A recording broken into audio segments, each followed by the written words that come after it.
Hi ho, hi ho, it's off to Fontaine we go. Hello, everybody.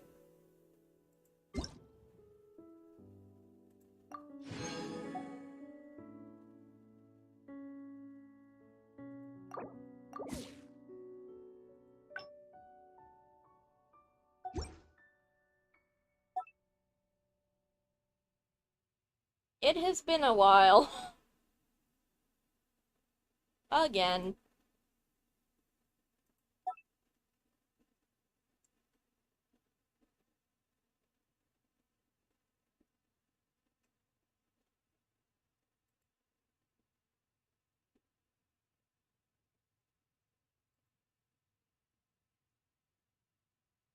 I'm so sorry for being so inconsistent when it comes to playing Genshin. But, well, COVID has been kicking my ass.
Let the magic begin! Oh, I can just get her? Every Okay. Let the magic begin!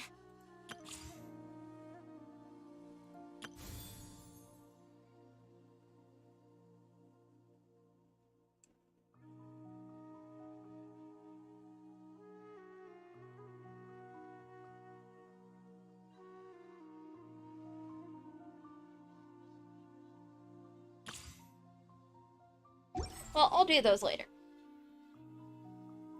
journey has Uh, final.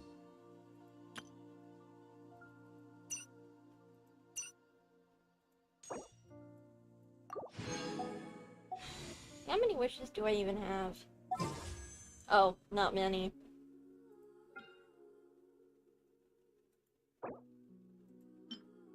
Hey,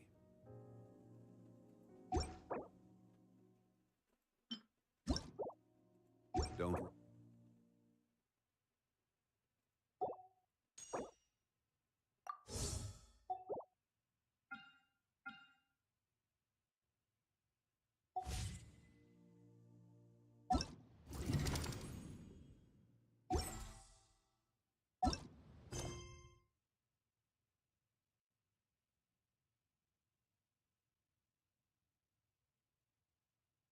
Let's hope nothing will be locked behind Baiju's quest or any of this stuff.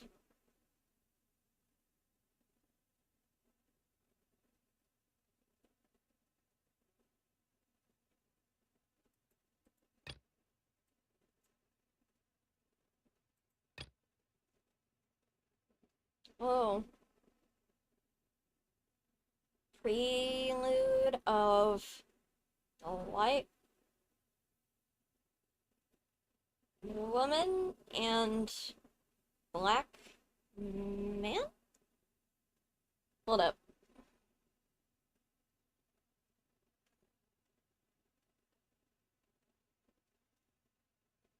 I know a little bit of French, but not enough.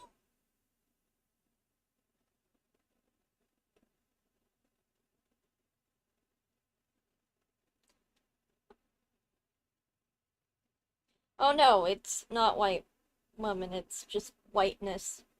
They feminized the color white and masculinized the color black. So light and dark, I guess. Interesting. We're starting out in Caravan Ribat?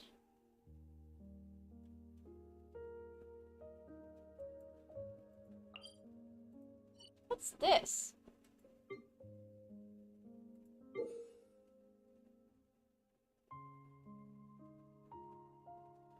Ooh, the map update.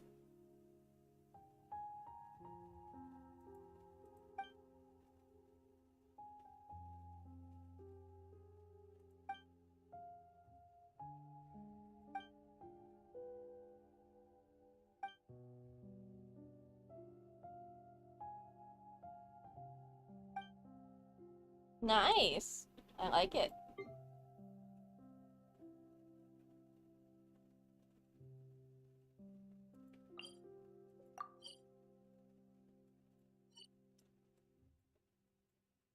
Kind of weird that we're starting out in Caravan Ribat, though. Wait, I missed a waypoint over here?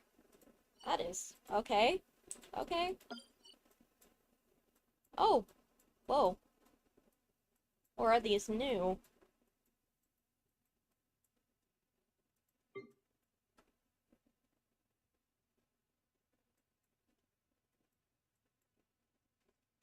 Okay.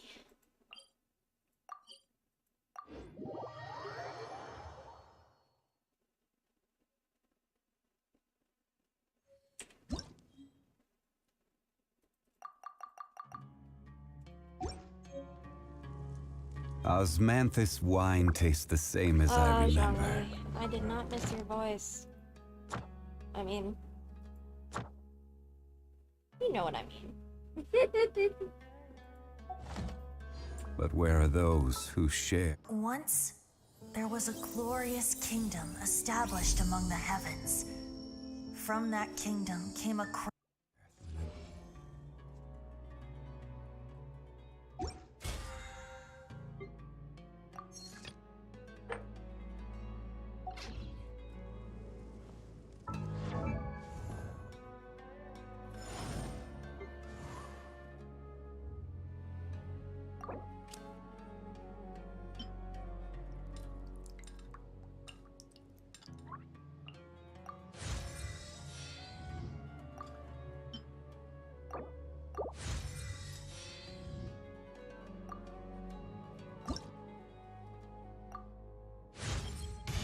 My perception has been heightened.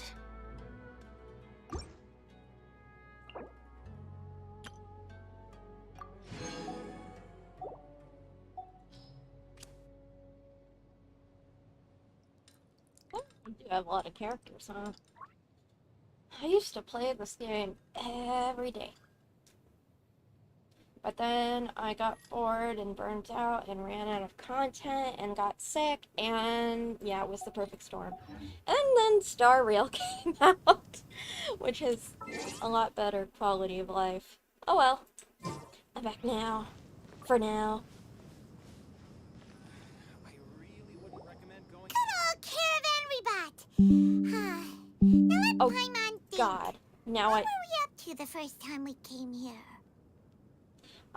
pretty sure we were on the run or something.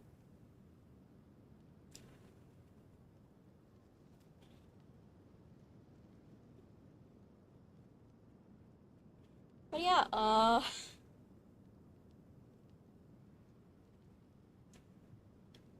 I did not miss Paimon's voice. God, she is so squeaky. Oh, Paimon remembers! Oh, my Nahira's head. consciousness had been trapped by the doctor, but we followed the clues she left behind to help her. So much time has already passed since then. And it seems Sumeru's changing for the better now that Nahita's in charge, right? I think so. I mean, Paimon just hopes this peace will last a long time, and then Nahita won't have any more new problems to deal with. Yeah, guess you're right. We somehow always find ourselves right in the thick of it. Who knows what will happen next?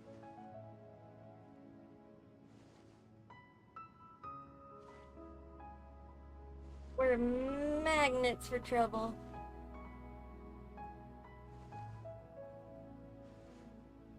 Magnets for change. Come to think of it, maybe it's all because of you. Oh! Maybe you're just a magnet for Oh, trouble. god damn it. Huh? Me? Before Paimon ran into you, Paimon never ran into any trouble. At most, when she was super tired, Paimon got caught in some strange whirlpool and sucked out into sea. And even then, you fished Paimon out. Anyway, for Nahita's sake, maybe we should think about heading to our next destination for now. Ah, look who it is. Running into you in a place like this? I can see you two still love wandering around. Bro, you have no idea the weird shit I've done. Oh, it's Dia! Since when are we just wandering around? We're usually taking care of some serious business. Even though it may have nothing to do with our journey. But never mind that. What brings you here? I just finished a commission in the desert for a usual client of mine. Nothing too interesting. Just escorting a shipment of goods. I'm on my way to report back. That's when I saw you two all the way over there, chatting away. What were you two talking about anyway? Huh? You serious? Can't say I saw that coming. But you are travelers after all. I guess you'd never stay for too long in one place.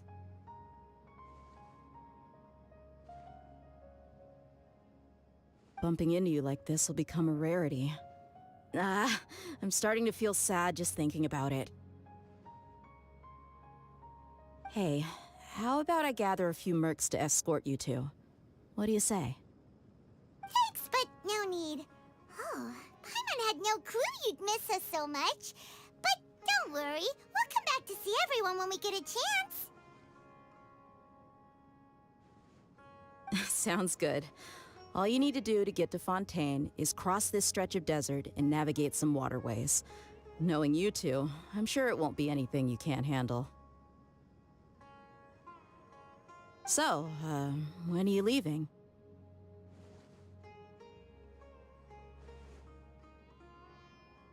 Oh, wait a sec. Paimon just remembered there are still a few dishes in Sumeru that Paimon hasn't tried yet. Now, where's that list Paimon made?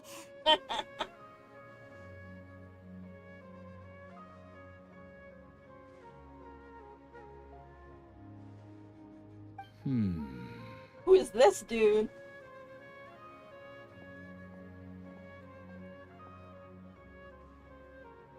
I see. Dude. Guess you won't be needing a going-away party or anything. It's sad enough to see you go like this. Though, now that I think about it, Sumeru wouldn't be what it is today without you.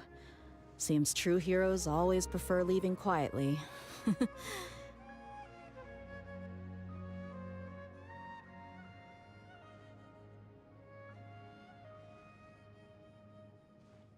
the way, should we go say bye to Nahita? Oh, good point. Then there's no need to bother her in the real world. Then, I guess this is goodbye for now, Traveler in Paimon. Whether as a client or a friend, you're always welcome to come find me.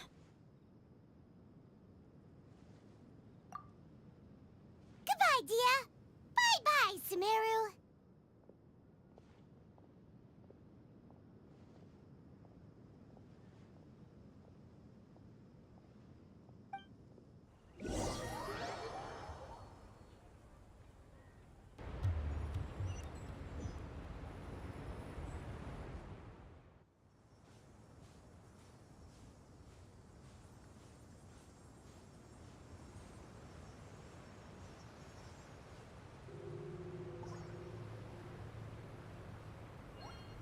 Whoa, that's a... Okay.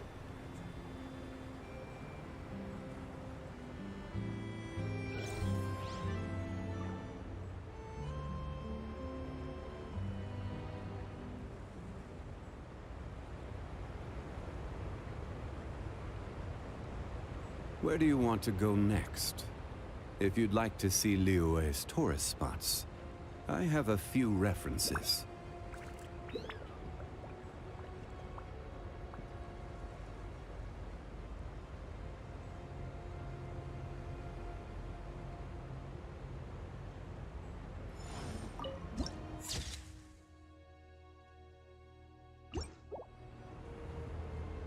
Am I supposed to get down from here? Did I have this waypoint open before? Hmm.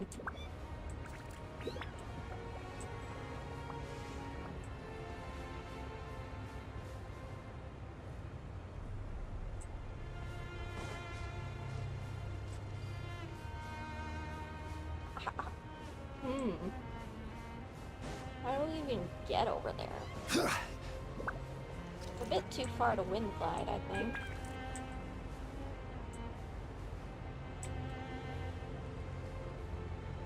That's a weird line going across there. Probably the boundary.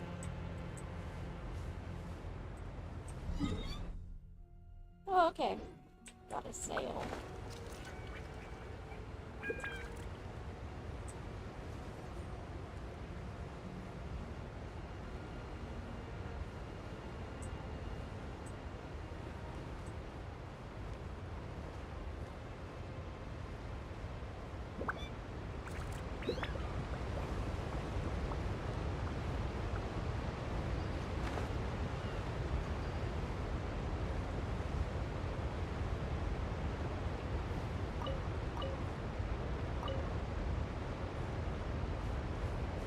Man, it is so weird. Like, you'd think that the routes between nations would be, like, more accessible. But no, it's all the way through the treacherous desert past a giant sandstorm that frequently gets people killed through some area that people literally weren't allowed in for ages, and I don't know, it just seems ridiculous to me. Or maybe we're just taking a weirdly long route. Like, is there, like, some main road or something?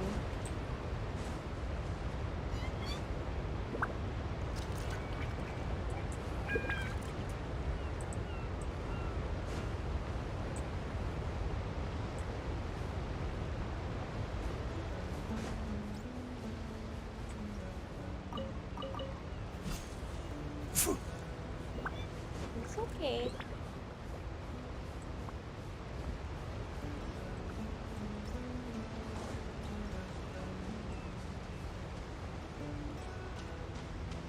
Pretty beach.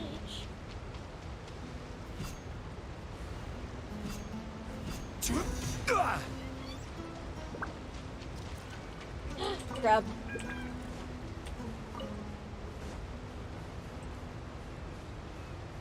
Oh god, I'm gonna have to get used to the stamina limit again.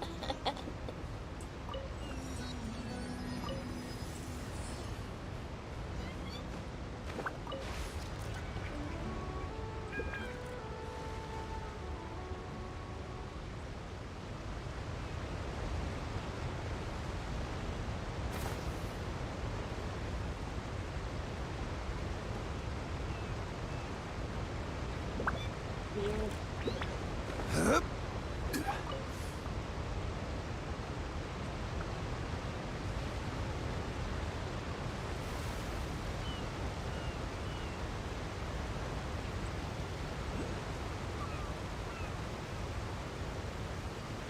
Ooh!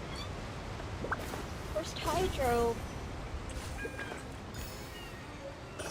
Hydroculus.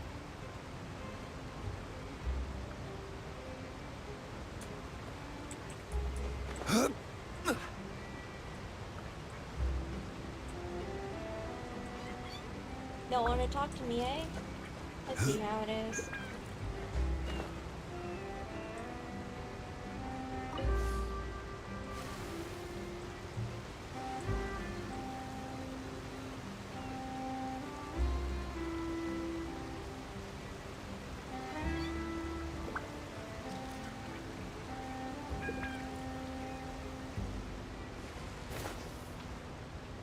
Oh? What the frick was that?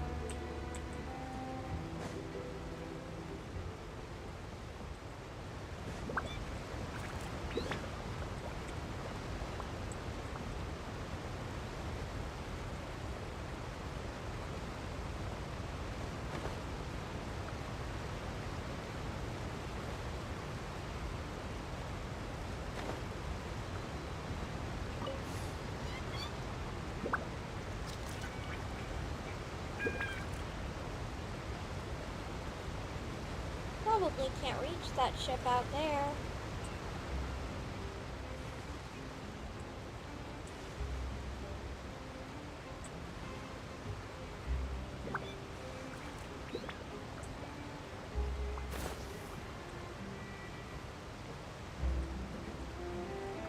Nope, can't talk to the guy.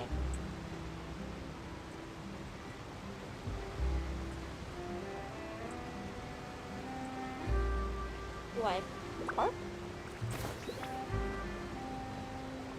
Whew. After crossing all that sand and water, we finally made it! Oh, this must be Fontaine's port. Wow, everything looks so advanced in Fontaine. Paimon's heard that the industry here is extremely developed, and there are all kinds of unusual machines. Just seeing the sights as a tourist is nice, but maybe it would be better if we found something to do. Like, look for my missing sister. What do you think? Good idea! Nahida gave us loads of useful information. Seeking out the Seven is probably still our best source for information at this point. Yeah, the more we can learn, the better. So, what do you think the Hydro Archon's like? Will we get along? Nahida said that she has a very unique personality, whatever that means. To learn about a nation's god, start with the nation's people. There seems to be some locals talking over there. Let's go see if we can join the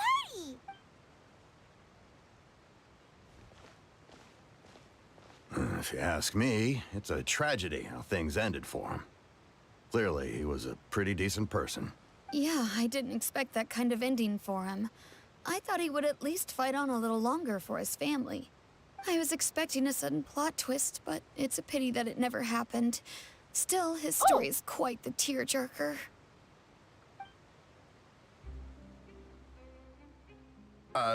Excuse me. Can I help you two?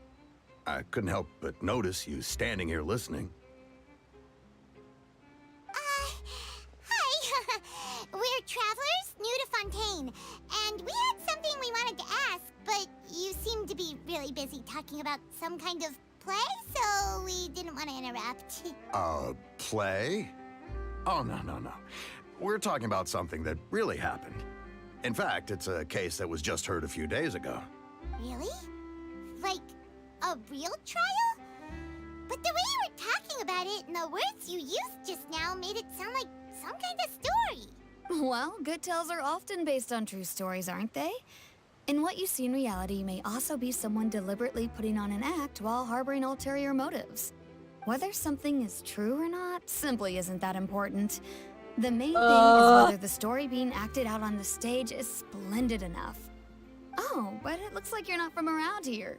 You probably don't know that the Fontaine Court of Justice is called the Opera Epiclese, or more commonly known as just the Opera House. But, shouldn't Paimon, shut your treated V out. a little more seriously than that?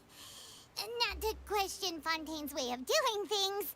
It's just that putting someone on trial is usually a very serious thing. Lydia's magic show. No worries.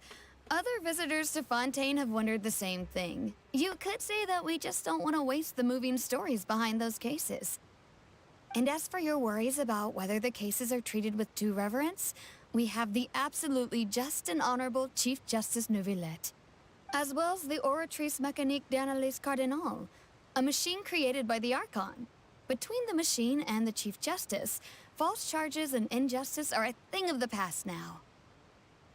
Oratrice? Is it some kind of machine, too?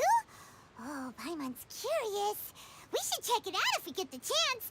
Wait, Paimon almost forgot to ask you our question. Do you know what we should do if we want to meet the Hydro Archon? Oh, that's easy. Just go to the Opera House. Lady Farina practically lives there. You could definitely say it's her biggest passion. I think what they mean is that they wish to speak with the Archon personally. In that case, I am afraid it's going to be a tad more difficult. You'll have to make an appointment well in advance, and it'll depend on whether or not she has any time slots available. Huh. Is the Hydro Archon super busy taking care of official stuff? Wait, didn't you say that she's always at the Opera House? No. Lady Farina seldom takes an interest with the nation's affairs. The reason it's difficult to make an appointment is simply because she's incredibly popular. That's right. After all, she is the Archon. Though she may tend to get a little dramatic from time to time, people can't get enough of her. Huh. First time Paimon's ever heard of an Archon being described that way before. Wait! Paimon gets now! The Hydro Archon is kinda like a big celebrity here, right? Yeah, I suppose you could say that. Perhaps you could even say our mascot. Hang on. This is still Fontaine's Archon you're talking about. You should show some more respect. Yes, you're right.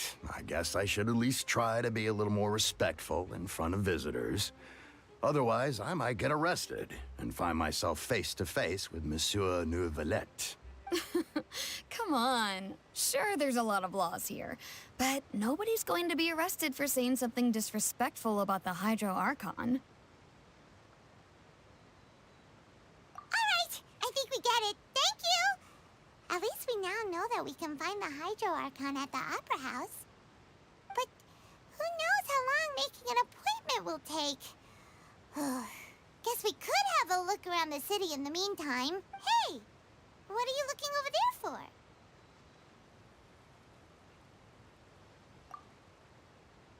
Huh. Maybe something's the matter. She isn't going to jump into the water, is she? Maybe we better go check on her. Not like it's a bridge. Maybe she just wants to go swimming.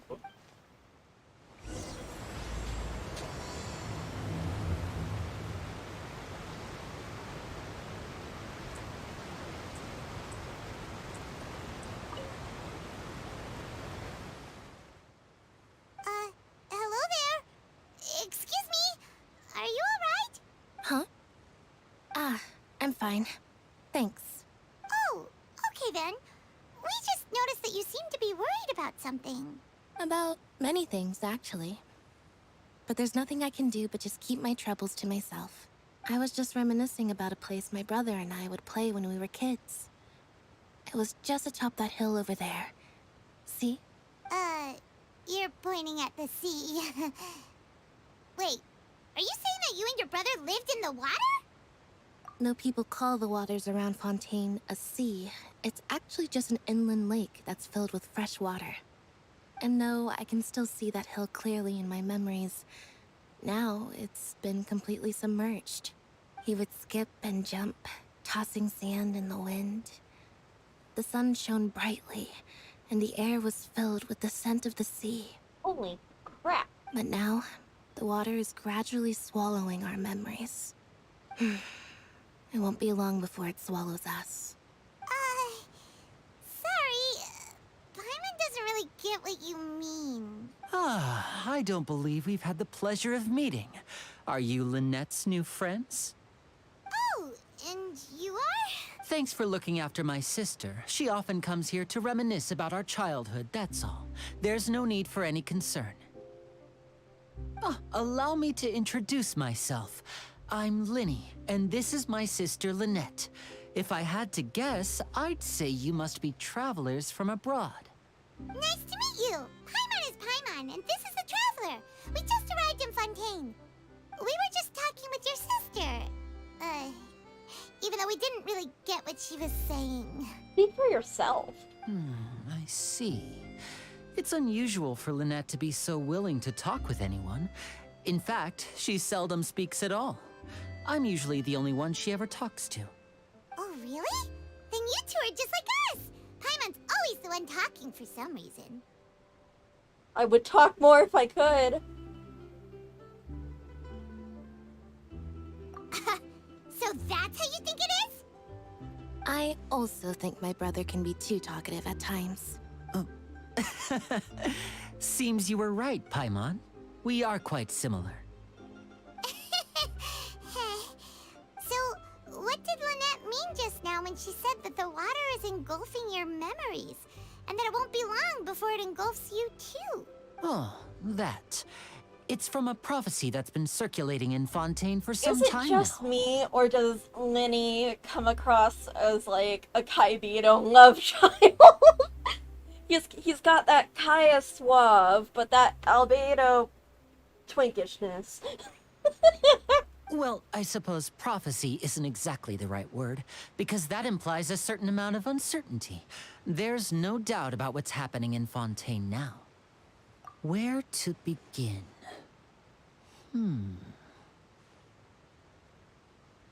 Let's put that question on hold for a moment. We still haven't formally greeted each other yet, have we? I thought I introduced myself. Did all the introductions earlier not count? Hello, traveler.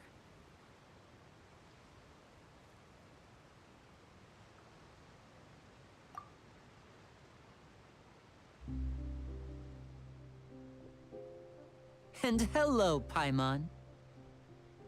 Hey! Why didn't Paimon get a handshake? You're not poking fun at Paimon, are you? Please, don't take offense. Just consider it a sort of etiquette we have here in Fontaine when making new friends. You should remember it. It might prove useful. Sus. Oh, alright then. Well, Paimon's just happy to have a local friend now. By the way, we were just getting ready to go to the Opera House to meet the Hydro Archon. Would you be able to show us the way? So you're going to see Lady Farina? No problem at all. In fact, I was planning to go to the Opera House later myself. I'll gladly take you once I finish things here. Please follow me.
Really shouldn't be exploring right now.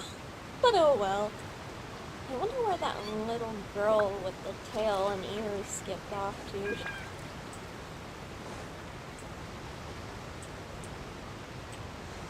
Eh, oh well.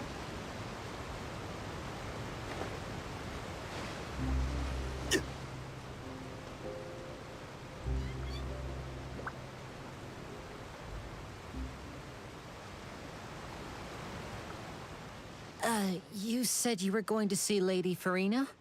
Well, it seems Lady Farina has come to see you.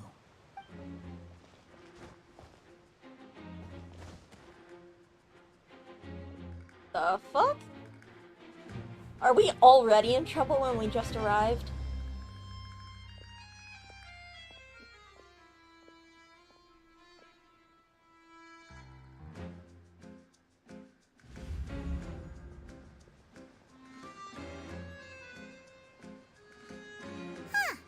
So, she's the Hydro Archon? But how did she know we were looking for her? My dear people, rich and poor, those with cup in hand and those with nothing at all, raise your glasses in celebration. If you don't have one, then just raise your hand in lieu.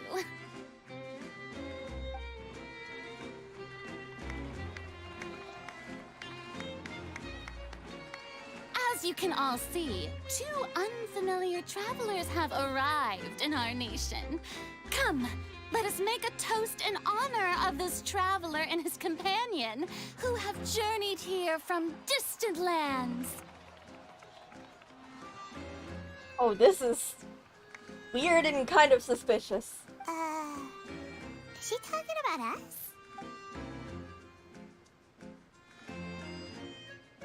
I've long heard of the turmoil and chaos you left in your wake as you visited other nations. But I welcome you nevertheless. No, I have come to receive you personally. Fear is for insignificant cowards. I am a god, and I will never entertain the notion of such meaningless wariness. You can be rest assured. I see clearly your sincerity. I Of already course, don't like her. Seeking an audience with me is the most sensible thing to do. It will allow you to truly behold my power and witness my authority. Intelligent people always gather under the correct banner. I, Focalor, hereby welcome you to the nation of Hydro and acknowledge the value and significance of your trip. Now, you may rejoice in this. Yeah, Paimon still can't believe it. Feels like we've only been here for a few minutes. But the Hydro Archon's entrance was, how should Paimon describe it? A little over the top? Miss Hydro Archon? How did you know we were coming? Ah, I see. As Outlanders, you inevitably lack even some of the most basic understanding. Don't forget that even the gods can be divided into the mediocre and the excellent. I suppose it's only natural for you to be awestruck by my abilities. You had best stop and consider. Do you really have the noble qualities and etiquette necessary to communicate with a god? All it takes is a There's the flick guy of from my earlier. finger for me to know everything about you. Whoa, talk about sounding high and mighty. Oh? What's with these looks? Perhaps the welcoming ceremony still isn't enough? What else should I say then? Is she waiting for us to start talking? Wow, I didn't expect to see Lady Farina here. What a surprise! Wait, does this mean they're the legendary blonde traveler? How did I not notice before? Hey, what's all the commotion? Oh, is that Lady Farina? Is there some kind of drama going on? Of course. That's the blonde traveler. The one all those stories are about. Lady Farina came here to personally see him. Wait, Oh, duel? I bet this is gonna be the duel of the century. Ooh, I've got to see this. I knew Lady Farina would never disappoint. Yes, but don't get too excited now. My dear believers and spectators alike tend to get quite rowdy, and despite the noise, I've come to tolerate all their ruckus. You may consider this my reward to all of you. I have determined that there will be an epic duel between myself and this traveler from another land, just as you were hoping to see. Now she wants to fight? Aren't we getting a little ahead of ourselves?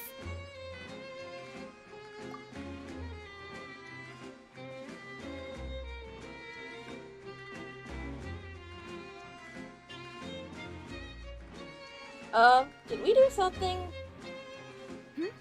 Are you not afraid? Might I remind you that this is a duel against the divine?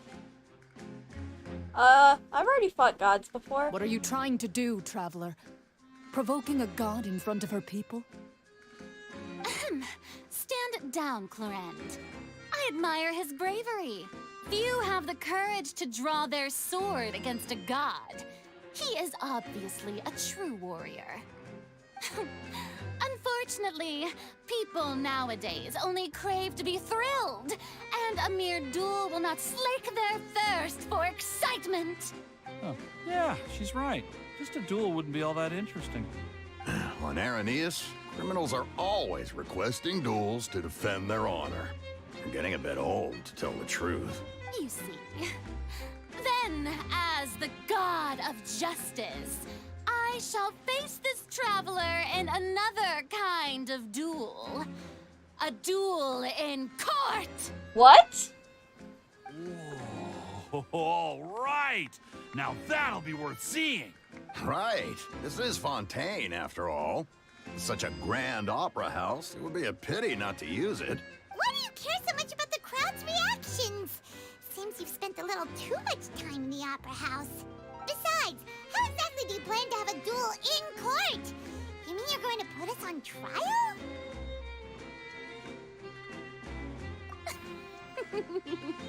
Oh, we have reason to put you on trial. It's obvious, isn't it? According to Fontaine law, no one is permitted to release any flying objects within Fontaine city limits during the first 3 days of each month. What? You are clearly guilty of violating this law, no? Oh, so that's what they've done wrong. That's Our Lady Farina.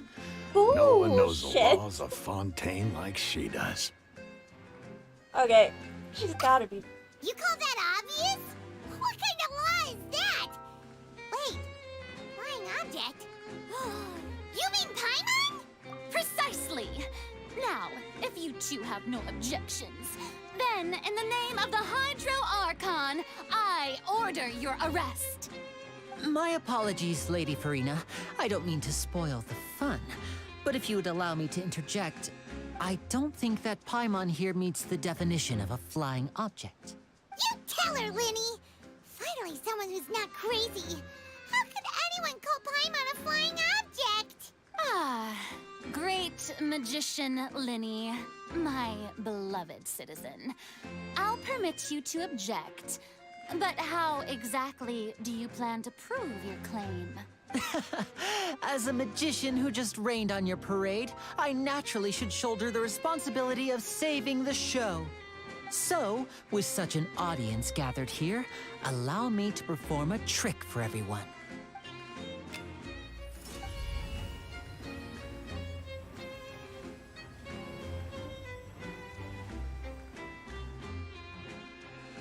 Ta-da! What's that on Paimon's back? Hey, when did you do that?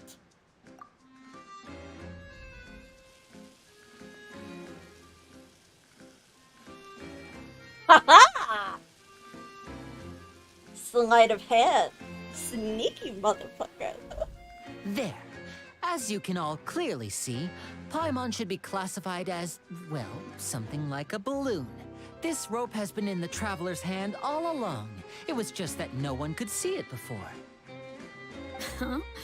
You call that magic? You've got to be joking. I thought it was pretty good. Nice one. Huh? I'm not sure what to think. It seems Lady Farina's charges no longer hold water. Oof. Making a god mad? That's a... Oh, that laugh. That's never good. Amusing. Very amusing, Linny. Just the sort of unexpected twist that I enjoy. With you here, today's performance can finally be called complete. Performance? You see all this as a performance? In which case, consider the matter of your trial resolved. The god of justice will not bring charges against an innocent person. But when there are valid grounds, I will not only judge travelers from abroad, but even the gods of other lands. Uh-oh. I look forward to seeing your upcoming performance at the Opera House, Mr. Linny and Miss Lynette. That's enough for now. Toodaloo! Oh god. I love her design, but I hate her! I hate her already! Oh no! Which is, ironically, the opposite of what I thought would happen. Same with Alhaitham. And just like that, she's gone! Well, that's the most unpredictable Archon Paimon's ever seen. We never even had a chance to ask her anything. But that's a problem for future Paimon. That whole scene just now was really... Don't mention it.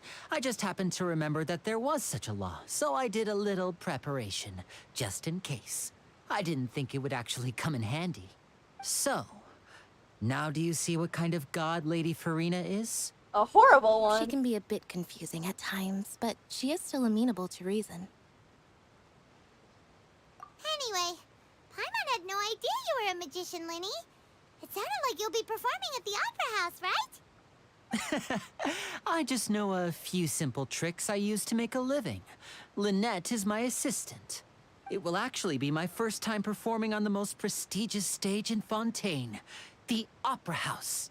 But isn't the Opera House where criminal trials are held in Fontaine? When there are no public trials being held, the Opera House hosts a variety of other performances. To the people of Fontaine, the line between a trial and a performance can be a little blurred. And speaking of performances, I would be remiss to forego this opportunity gifted by fate. Might I invite the two of you to see my performance? My brother's always excited to make new friends. Oh, sure. We don't really have anything to do now, and we wanted to go to the Opera House anyway. Splendid. In that case, why don't we go together? He's cute. I'll show you the way. I just have something to take care of first. Oh, you really mean it? Then I'll take you up on your offer. This is a magical item known as a magic pocket. Perhaps you can help me distribute them to the people here. Huh? What are they going to use it for? About that... You asked me before about the prophecy, right?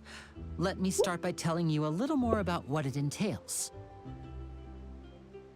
I'm not sure exactly when it began, but a prophecy has been circulating around Fontaine.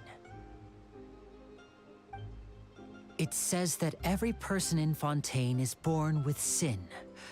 No matter how the nation of justice holds trial after trial, this sin cannot be absolved.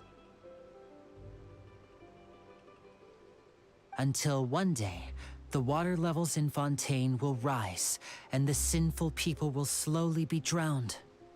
In the end, the people will all be dissolved into the waters, and only the Hydro Archon will remain, weeping on her throne.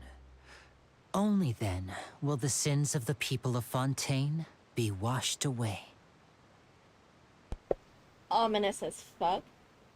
Everyone born with sin? What is this Catholic guilt bullshit? That sounds pretty gloomy. Why are people in Fontaine born with sin? What is that supposed to mean? There are lots of guesses. Some say that the ancestors of Fontaine stole the power of the seas and stirred its wrath. Others say that the people of Fontaine never heeded the first Hydro Archon's warnings and offended Celestia. But here in Fontaine, evidence is what matters. There hasn't been concrete evidence for any of these claims, so they can only be regarded as conjecture. If even the people in Fontaine don't know what sin they committed, wouldn't it be better just to ignore the prophecy completely? Why bother feeling guilty all the time? Conria vibes. That's exactly what the people did at first. But in the last few years, the water levels in Fontaine have actually started rising.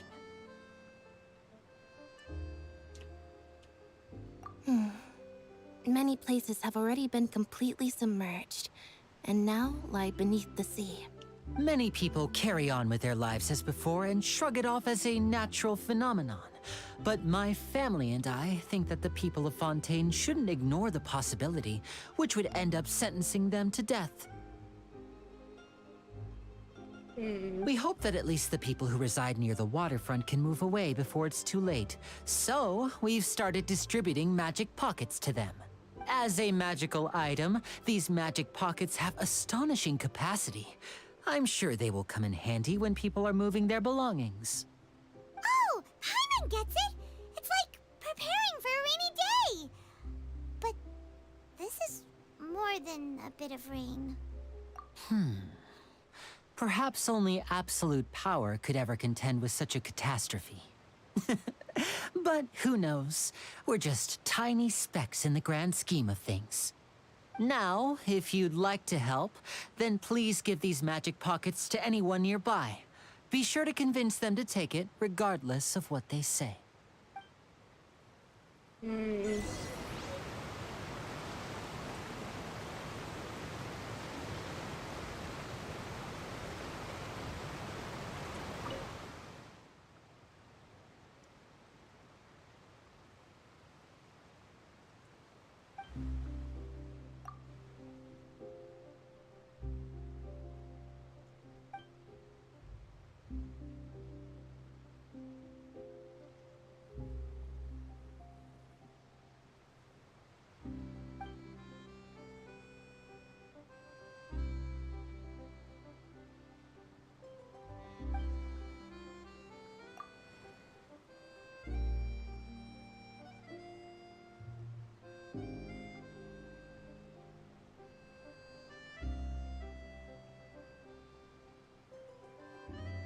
Illegal individuals?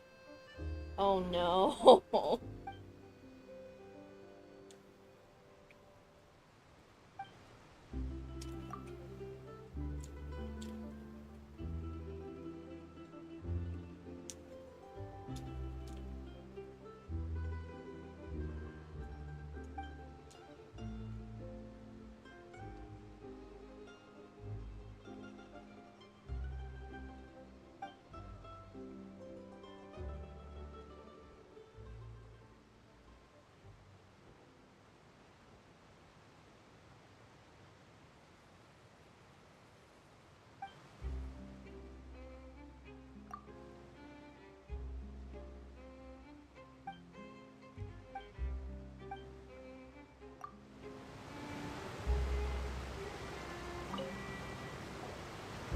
So you're the blonde traveler that everyone's been talking about.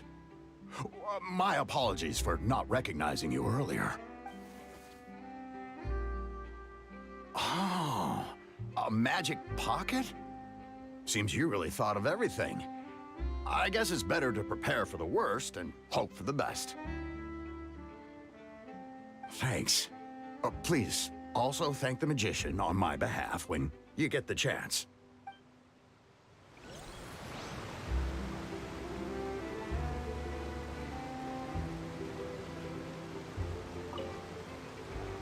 What's this? So you also believe in the prophecy. Keep it. I won't have any use for it. What? You mean you don't believe in the prophecy? No, I believe in the prophecy. But I also believe in another story. The story says that people once lived in the ocean. They were one with the ocean and couldn't live apart from it. But as time wore on, people desired to live on land and developed blood vessels, encapsulating the sea within their bodies. Thus could people set foot on land. So, if you ask me, when the water rises and takes us all, it'll be like we're going home. Oh, we hadn't heard that one before. But people can't live underwater. They'll die. You should probably still take it. All right, I'll take it. I guess I just feel that being dissolved into the water doesn't necessarily mean death.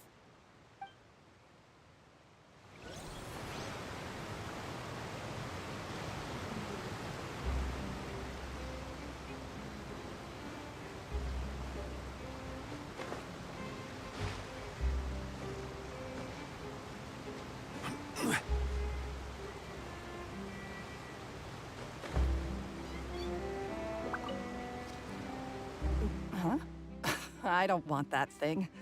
Way I see it, if the prophecy's true, it's still gonna be a long time before the water can cover everything. Life is all about living in the moment. What use is there in worrying about the future all the time? We'll cross that bridge when we get to it. You should still take it. You never know when it'll come in handy. Oh, all right, fine. Thanks. It's just that if I start moving, that means I've already given up on the life I have now. I'd really rather not.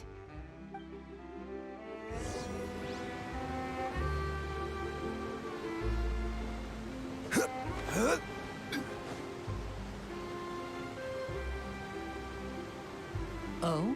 You already handed out all of the magic pockets? That was fast. So, what did people have to say? I bet you heard some, interesting opinions. Yes, but that will change once disaster strikes. I know they'll change their minds, so it's only right to help them prepare. Is there anything else you need to do before we leave? Yes, one last thing. I have the magic pockets made by a workshop in the court of Fontaine. Since we're out and about, I was thinking about bringing him some more materials. So, you want to collect materials? Just tell us what the materials look like and we'll help. Many hands make light work. Oh, that would be much appreciated. We'll need some Romaritime flowers. I remember seeing them near the waterfront on the east side of the harbor.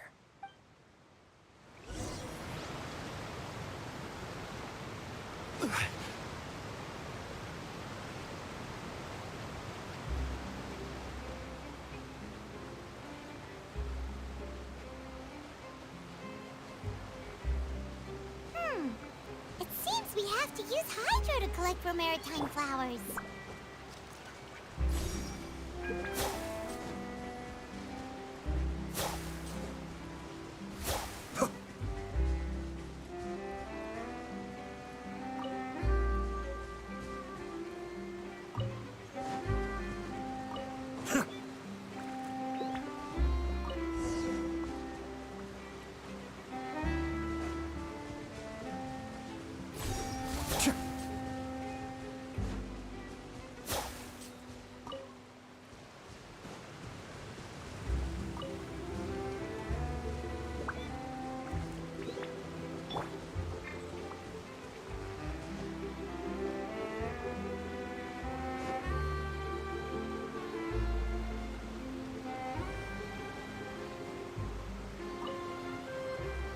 You made quick work of that. I can tell you're an experienced traveler.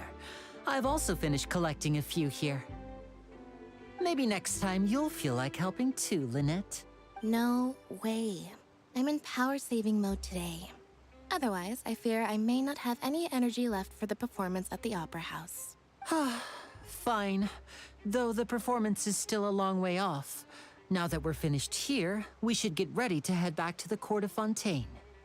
So, we're going to the court of Fontaine before we head to the Opera House? Good. Paimon wants a tour of Fontaine's largest city and try... Eh? Wait, shh. Have you noticed that person over there? The young girl. Huh? What's wrong with her? Paimon didn't notice anything. She's obviously a thief. Magicians and thieves practice similar methods. We divert attention, and a distracted audience is one that won't discover what you're really doing. Watch her movements carefully.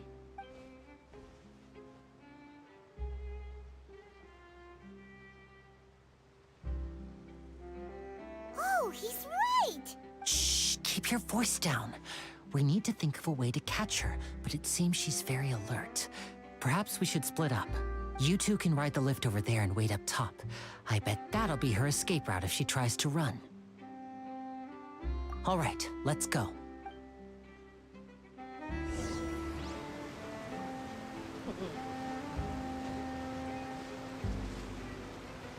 You'd think people wouldn't do something as risky as thievery even when you can get arrested for, you know, like anything. apparently.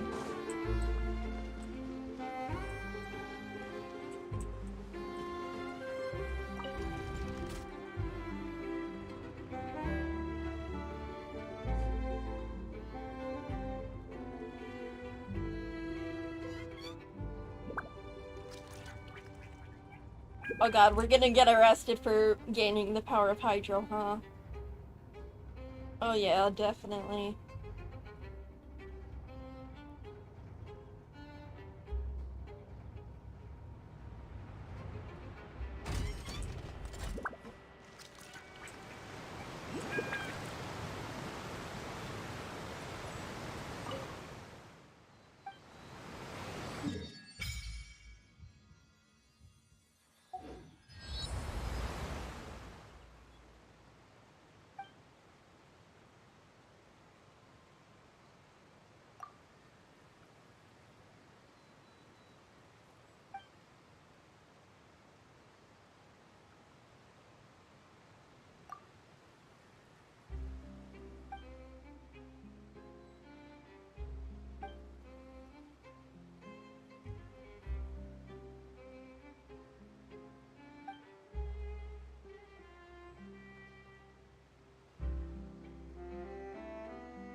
Oh, that's why it showed the border. That's right.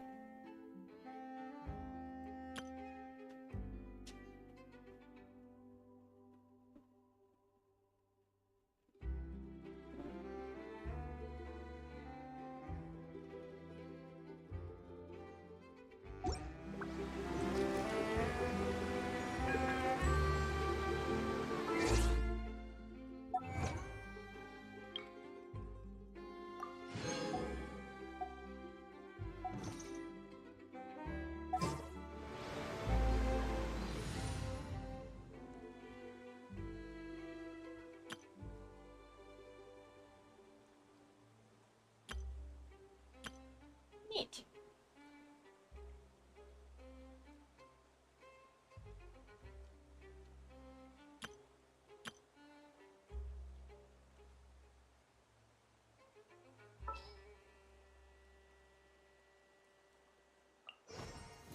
This world is full of unsolved mysteries.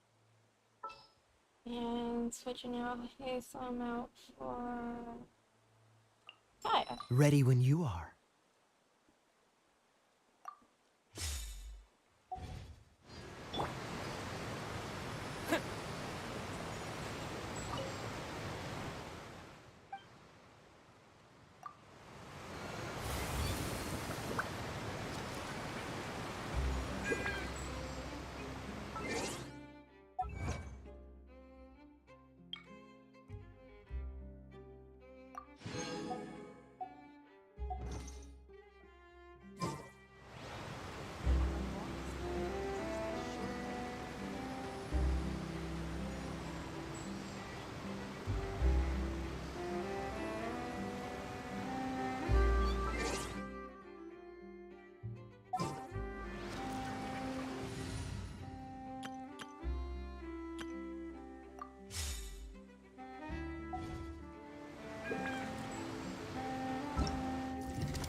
I have to stifle a smile every time.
Kitty.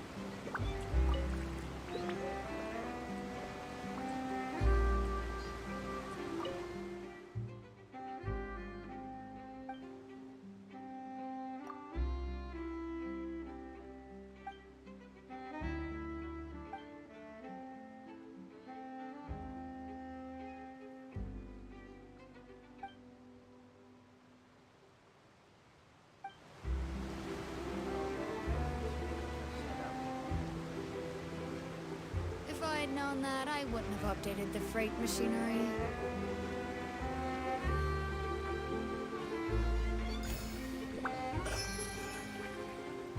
You're the one I saw earlier? She's a negative branch, I think.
This is the spot where Linny wanted us to wait.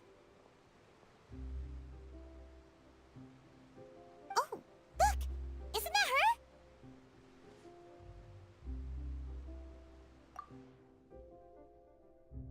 Oh no!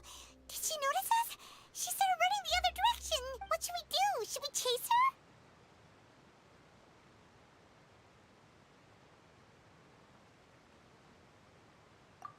You're right. She might also be trying to lure us away. Nothing's happened for a while now. Paimon wonders if Linny caught the thief. Yeah, let's go.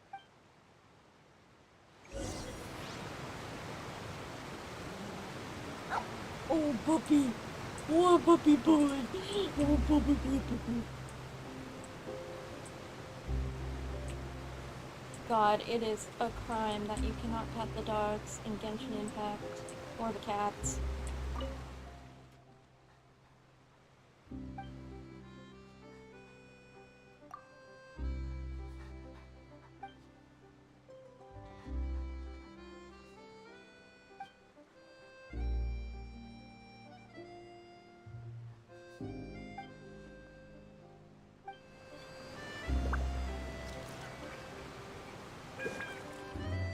Lanny, where'd you go? There Are we you sure that's all she took? You should check to make sure you're not missing anything else. No, that was all. Oh, I can't thank you enough. I didn't notice a thing earlier. Anyway, I should be going now. Thanks again. Oh, were you returning what the thief had stolen? That's right. Pity I wasn't able to catch her. She distracted me by dropping the thing she stole on the ground. By the time I looked back, she was already gone. I saw the general direction she went, but Linny twisted his ankle, and I needed to make sure he was okay. Oh, did you get hurt, Linny? I'll be all right. It's just a twisted ankle, that's all. In fact, it's feeling better already. A twisted ankle is actually really serious, and if you don't treat it properly, it can fuck up your ankle for life. Human human bodies in general are fucked up, but ankles are particularly delicate, especially since, it's only recently that we evolved pretty badly in order to stand on our hind legs when we were previously quadrupeds. So if you want to play at being a hero, at least try not to get hurt doing it. Imagine what would happen if you managed to derail our performance as a result. You're right, you're right. Sorry, Lynette. I have to admit that the thief was even more skilled than I had anticipated. he's even got Kaya's cadence in like his words. And But at least we were able to get the stolen items back, so it wasn't a complete failure. What a slippery little thief.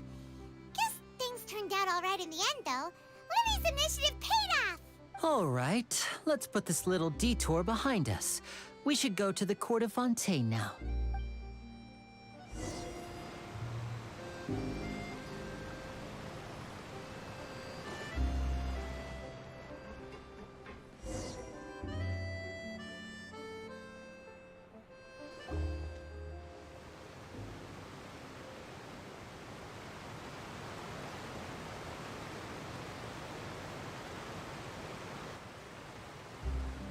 So, we ride this thing to go into the city? What an ingenious way to get around. This is an aquabus. It allows people to travel between several key locations around Fontaine. It's pretty convenient, but the ride can become a little dull after a while. The scenery is always the same. That's why it's better to travel with friends. So you mean it's still boring even when I'm riding with you? No, that's not what I meant. It's just that, well, you don't really talk that much. Besides, it doesn't really feel like a real trip when it's just the two of us. It's the same as being at home. Whatever. Guess that's what it's like to be an older brother. It's about time for us to leave. Let's get on board.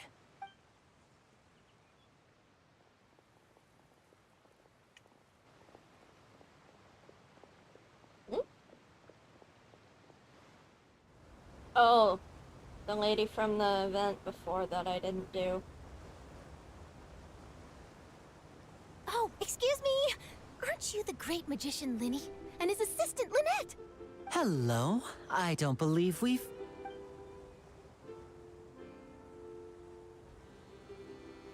I'm Charlotte, a reporter for the Steambird. Nice to meet you. From the Steambird, huh? We've often relied on your paper to promote our performances. It's an honor to meet you. Wait, could that be the legendary traveler who's been making headline after headline in their journey across Tibet? Amazing! You recognize everybody almost immediately!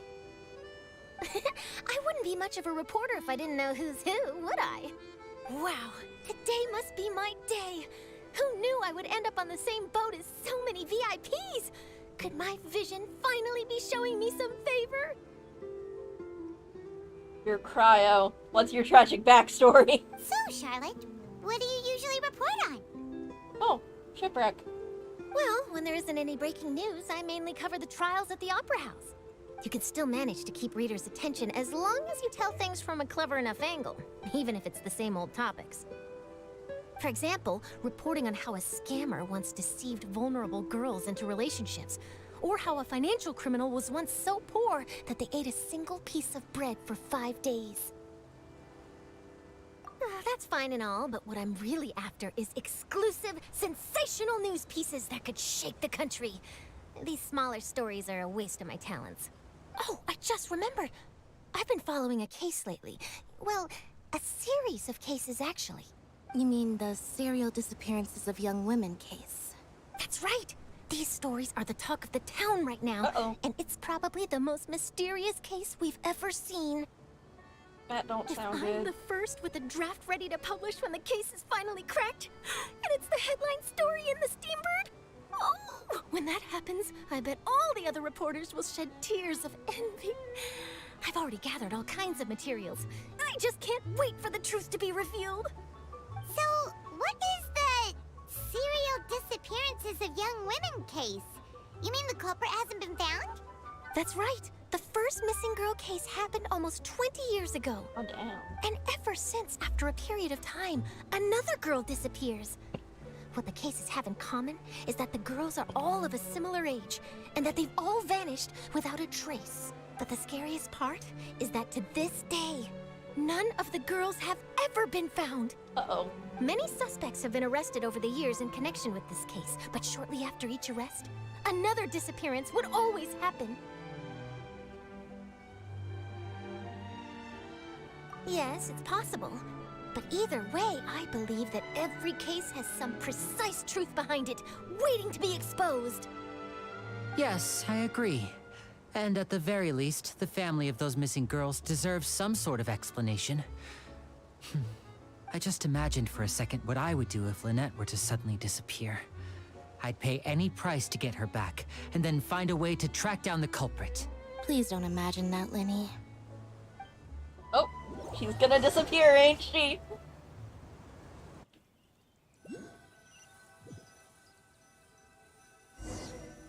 See, that's a Chekhov's gun right there. Like, quite foreshadowing. Hey, we're almost there!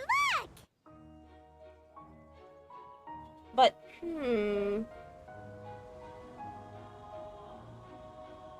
knowing what I do about...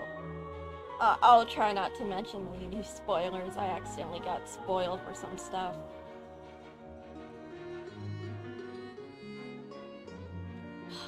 Wow. Breathtaking.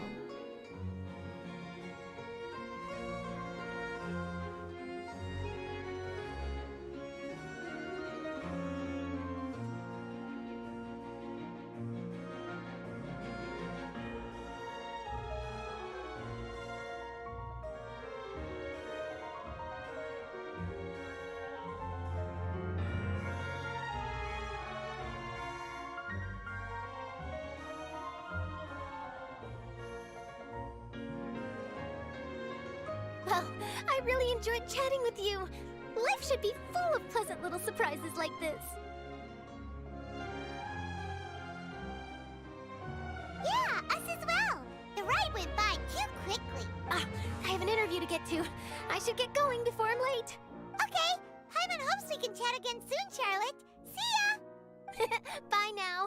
Oh, be sure to stop by and see me at the Steambird when you have time. What a tough job. Always running around and interviewing everyone. Well, where should we go now? If you don't mind, how about we stop by my home first? Besides, I still have all the materials we collected.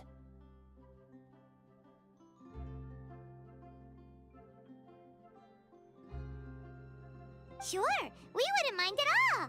This city is so huge, Paimon wouldn't know where to start anyway.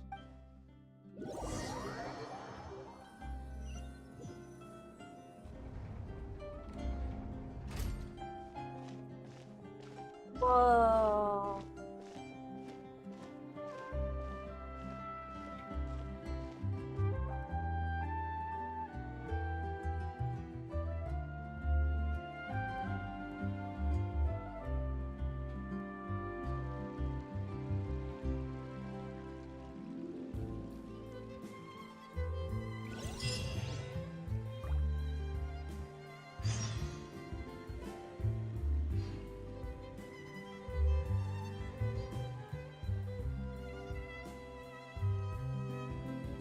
That's a pretty impressive machine.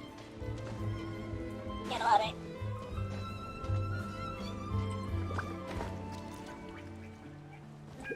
This big machine run on forward?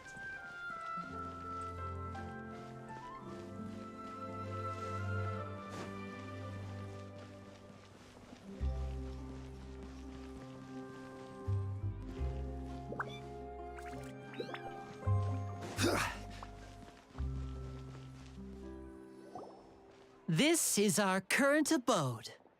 Ah, Fremine, you're home. Where did everyone else go? I have some new friends that I would like to introduce. Oh, they all just went out a moment ago. I see. Everyone is getting busier now that Father will be returning soon. I suppose that can't be helped. Allow me to introduce you to my little brother, Fremine. He is a phenomenal diver. Hello. Oh yeah, he's definitely got Albedo vibes. Even the voice is similar. Nice to meet you. Paimon is Paimon, and this is the Traveler. Oh, you sound very proud to have a diver as a brother, Linny. Linny, could you come here for a moment? Hmm? What is it, Fremine? Do you have something to tell me?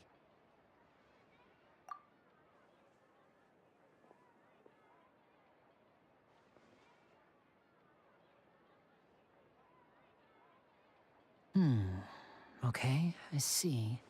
Is everything all right? Oh, it's nothing. We were just discussing a little housework. Sorry for the interruption. Oh, before I forget, the Traveler and I collected more materials to make magic pockets. Were you able to get any, Fremine? Yes, I went diving and gathered lots of materials. I was about to give them to you. That's our Fremine, always quick with the underwater work. All right, I'll take these to the workshop. Are they the same voice actor?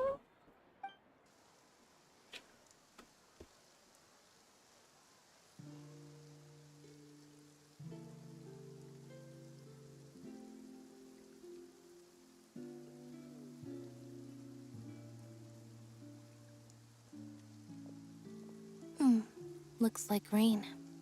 Oh, you're right. But wasn't it clear and sunny just a moment ago? Fontaine's weather sure is weird. I'm afraid that's just how it is here. It often rains on days where there are trials being held in the Opera House, but don't worry, it'll clear up soon enough. What's wrong, Fremine? There's a legend about the rain that I tend to believe. It's said that a dragon of water once resided in Fontaine. Though we don't know where the dragon went, every time it weeps, the skies will cloud up and pour out rain. When I was a child, my mother told me that if I wanted to go outside and play, I should yell toward the sky at the top of my lungs. Hydro Dragon! Hydro Dragon! Don't cry! If it's an elemental dragon, then having the power to make it rain wouldn't be very unusual. Let Paimon try something. Hydro Dragon, don't cry!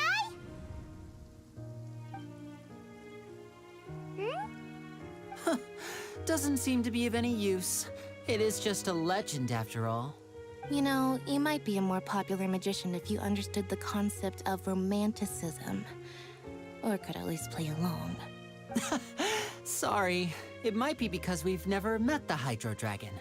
Perhaps it can't be comforted by the words of strangers.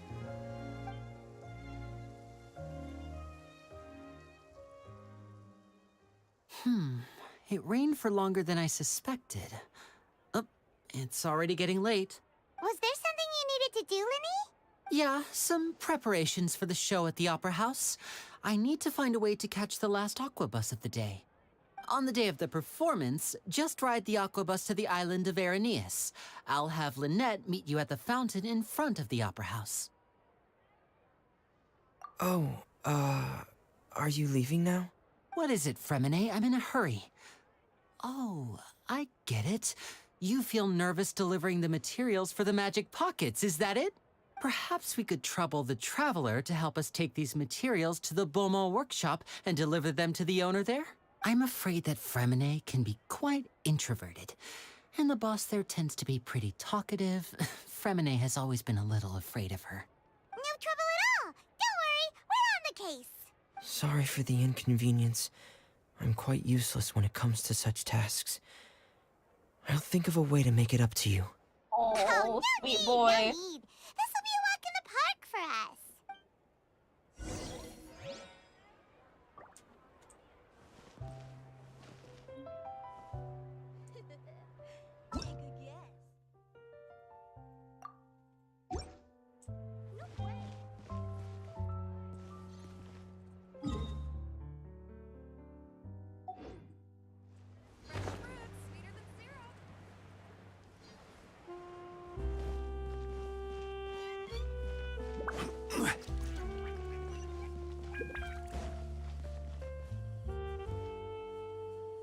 Oh, it's up.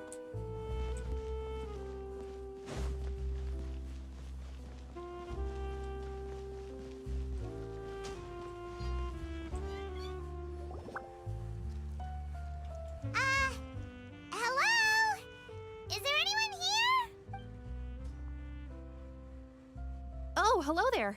New customers? Looking to buy, or do you need something made? Or perhaps you're just looking for a chat with me. Oh no, we're just here to deliver some materials. Here they are. They're for making... Ah, these must be for magic pockets. I could tell right away. I've already made several orders worth now. No need. They've already prepaid several batches worth. When they told me what they'd be using them for, I even offered them a discount. But they insisted on paying the full amount, saying that I had a business to run. It seems both their hearts and their pockets are made of gold. Whoa. So, is Linny actually loaded? I can't say for sure, but who knows? Maybe there's good money to be made being a magician in Fontaine. Hey! Is this machine what you use to make stuff here? It looks really advanced. Why use your hands when a machine can do the work? It would be a waste not to use the latest technology.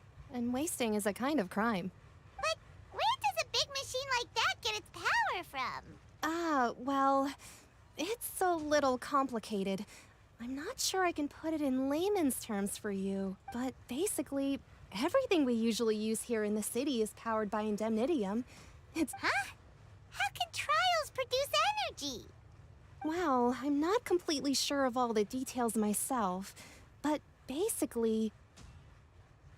When a trial is in session, the Oratrice Mécanique d'Analyse Cardinale harvests people's belief in justice and converts it into energy to be used all around Fontaine. So that's what its other function is? Paimon heard that the Oratrice was created by the Archon to make judgments. But Paimon still doesn't get it. How could something unreliable like people's beliefs be turned into a stable power source for these machines? Oh, yeah! So that means the Hydro Archon relies on the machine to take the energy created by belief and turn it into power for all of Fontaine, right? Even though I've never heard anyone really put it that way before, it sounds like it makes sense. Besides indemnitium, we have another type of energy called pneumosia. It isn't produced by the power of the Archon, but it is unstable by nature. Even now, it still cannot be widely used by civilians. I thought I'd find you hard at work, but here you are chatting the day away. Since you're already talking, I'm sure you wouldn't mind a few words with me. Oh, that is a sus guy. You again? Didn't I already promise you that I'd have the more I owe to Confrérie of Cabriere by next month? Why are you hounding me now? Yeah, but how do we know that you won't go running off by the end of this month? I want 50% today. Wait, no? 70%. Huh?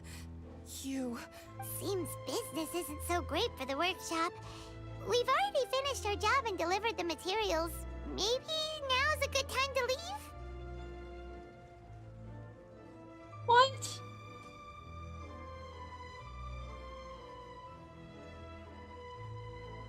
Hey, hold on.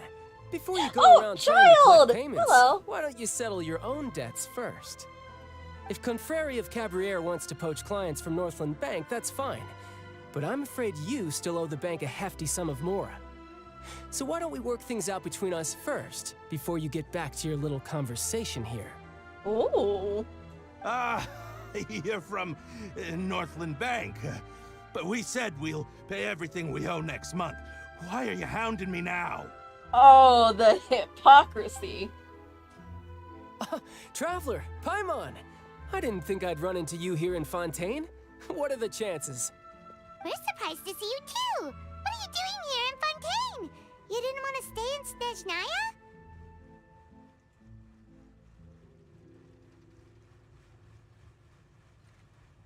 Snezhnaya? Long story short, I've already been in Fontaine for some time now, and honestly, things have been pretty boring.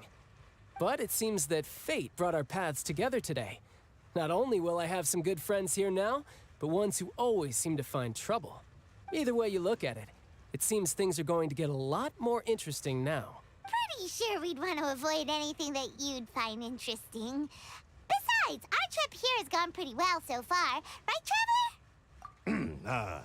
Hey, you, Northland Bank boy. Aren't you forgetting something?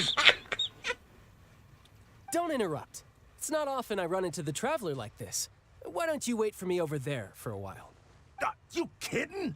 Aren't you the one looking for us? You really expect us to sit and twiddle our thumbs while you catch up with your friends? Listen to me, boy. If you want your Mora, fine. Why don't you come and take it? Hey, I just said not to interrupt. Oh, by the way, Traveler, the last time I took Tonya and Tusser ice fishing, Tusser said... Hey! That's way over the line! All right, boys, let's see who has to pay up now! Can you at least let me finish one sentence? Fine. Though the bank told me not to get rough with our clients, you're the ones who started it. This is an act of self-defense. You two will have to be my witnesses, okay?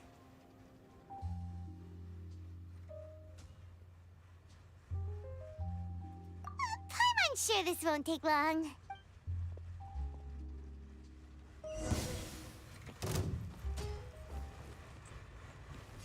Ha! Yeah! Shouldn't let your guard down.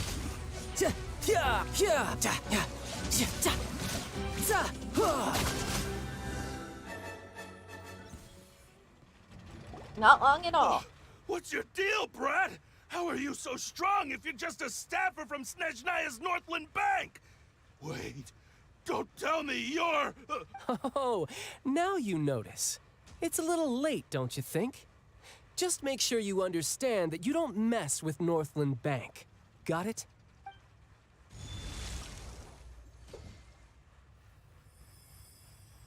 Huh? Now's my chance!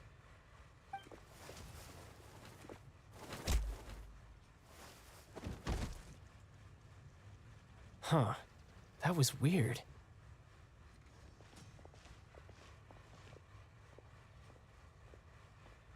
I'm not sure. It's as if I suddenly lost control of my hydro powers when I needed them. Maybe there's something wrong with my vision? Strange. How could that happen? First time Paimon's ever heard of someone losing control of their vision.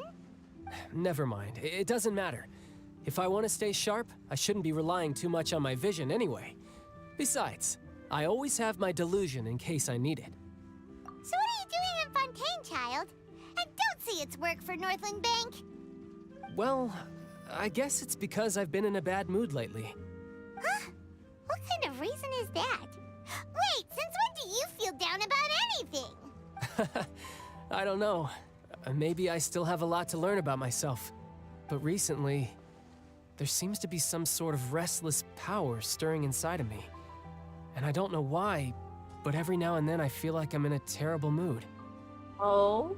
Maybe you losing control of your vision just now is connected with that power you're feeling inside. That is a possibility. I can't remember if I ever mentioned it before, but when I was 14, I fell into some unknown abyss. It was during that time I learned nearly all of my abilities. The one who took me under her wing and taught me was named Skirk. She was always quiet and very mysterious. Nobody knew where she came from or what she had been through, and she was always very strict when teaching me combat techniques.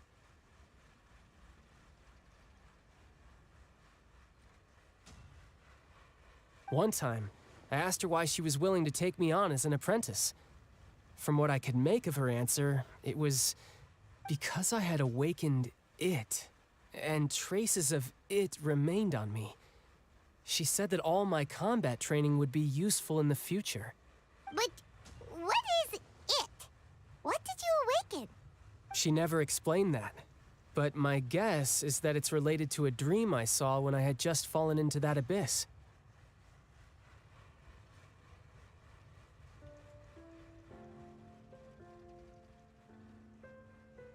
In my dream, I was in the deepest depths of the sea, and the boundless seabed was all around me. But in front of me appeared a whale that was so massive, I felt like I couldn't breathe. A whale? Wow. Oh, that sounds familiar! When we fought against you before, you summoned a huge whale that seemed to leap at us. Is that the one? That's just an abstract form of a whale that I create using my elemental powers.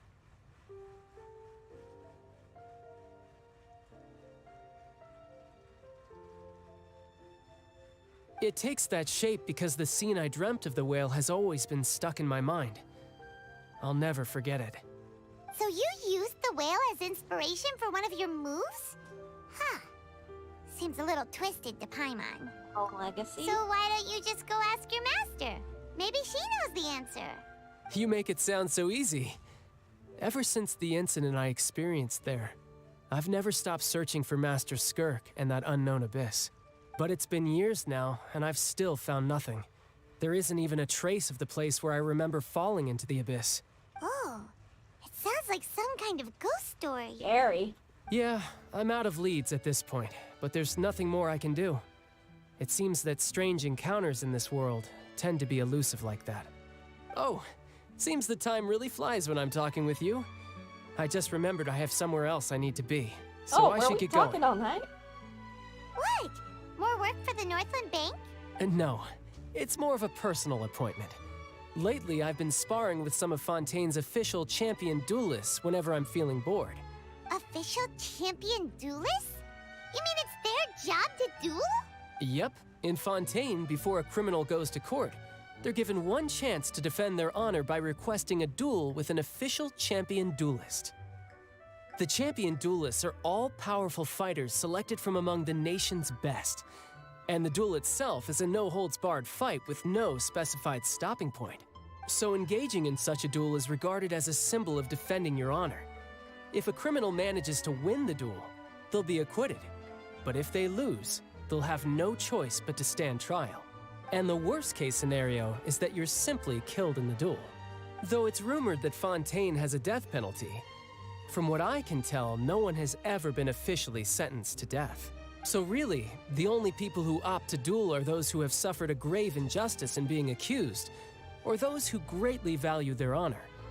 Otherwise, why gamble with your life? So, do many people actually get out of their trials by winning the duel? Apparently, it's exceedingly rare for anyone to actually win.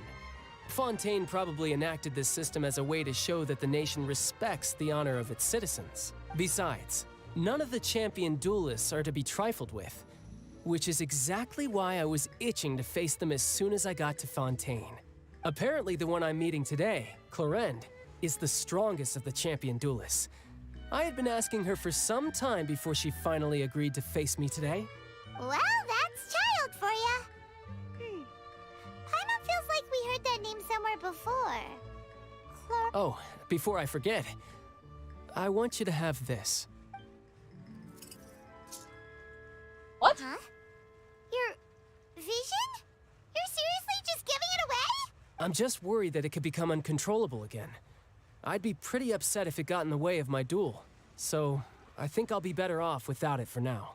Besides, I just need you to hold on to it for a short while. I'll come retrieve it when I have some time later. Paimon knows what you're up to. You just want an excuse to come talk to us again, don't you? Face. Whatever gave you that idea? I'll be in touch later. Oh, this is very That sneaky guy. He said he's been feeling down lately, but he seemed the same as ever to Paimon. He masks it. Trauma response. Since we don't have much to do for now, we might as well walk around and see the city before Lenny's performance.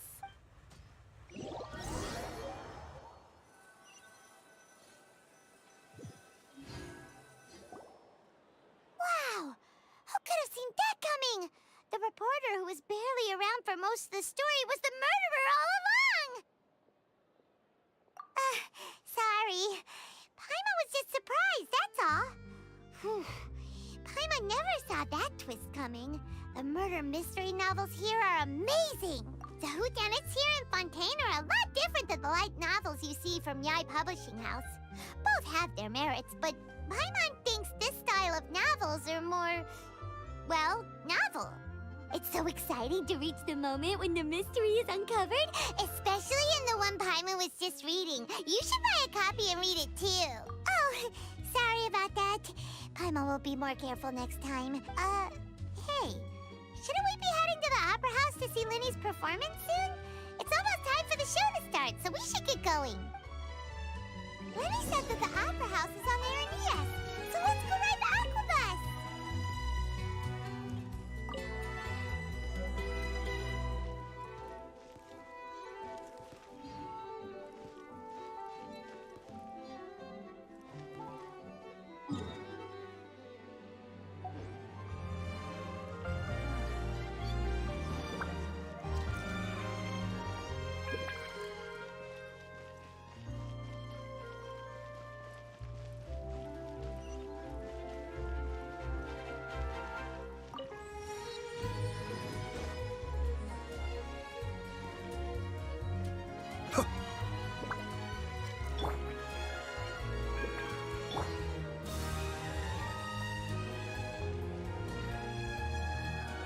Bird.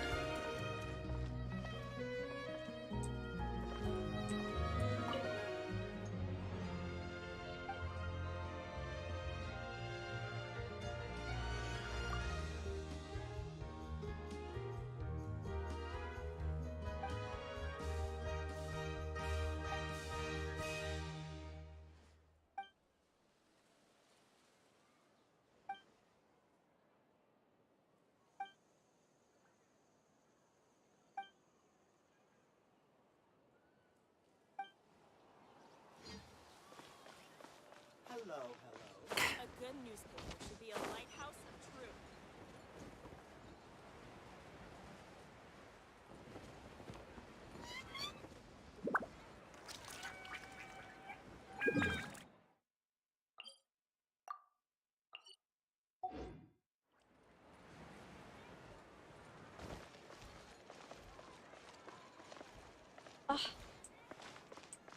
Oh god, this city is gonna be horrible to maneuver around. Behold!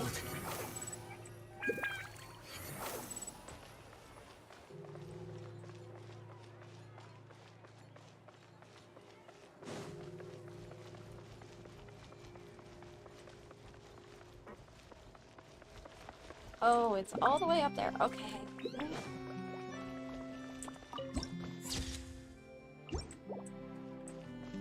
Squall and Fury!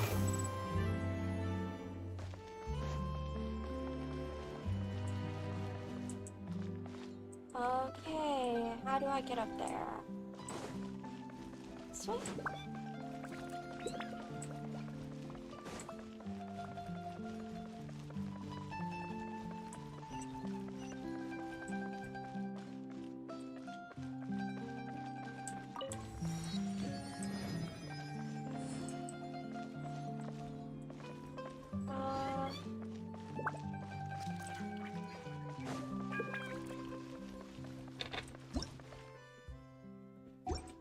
The wind rises.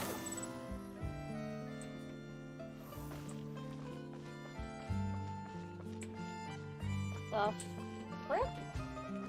Oh, it must have an elevator in there. Behold! Yep.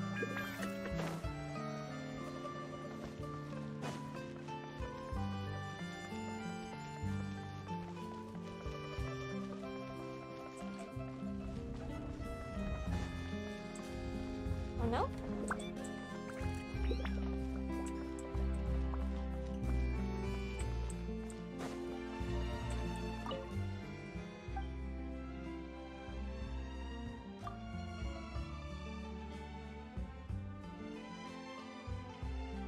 Navia.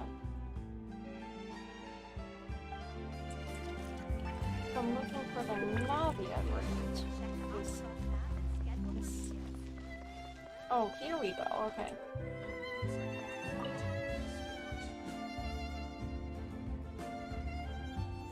That's interesting. Oh, no.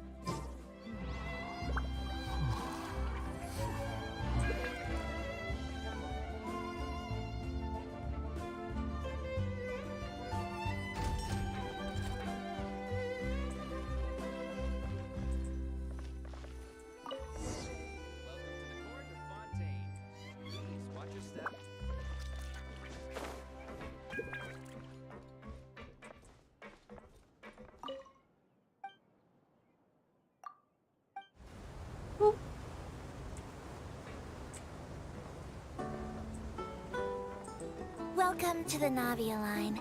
I am Elfan. The boat will be departing imminently. Please do not stick your head, hands, or other body parts outside the boat.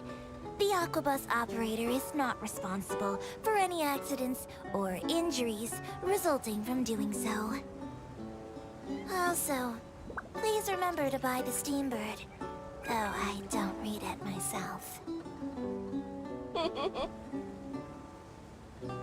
The destination of the current tour is Arenias.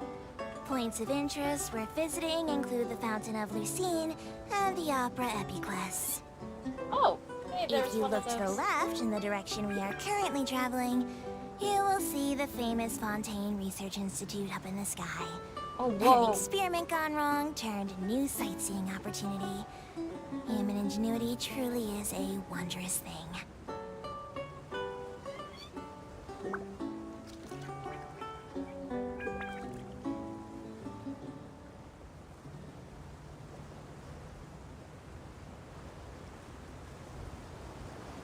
Whoa. Fontaine's huge. And this isn't We are even now all of it. approaching our final destination. Please be sure to bring all your personal belongings with you as you disembark. Even though I will take any forgotten items to the lost and found, the paperwork is rather annoying, as Melusine hands are not suitable for grasping pens. Please be careful when disembarking. It has been my honor to be your tour guide this trip. Thank you.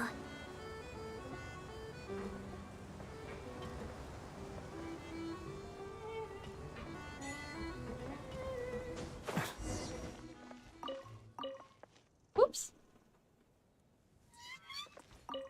I meant to pick up the radish. No. Oh, what's that?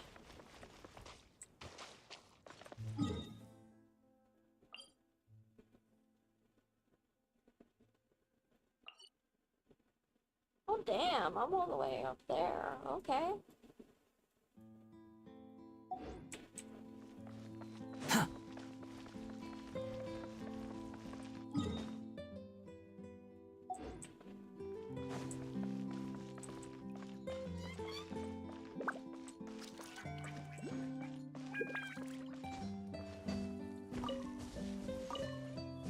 Rainbow rose.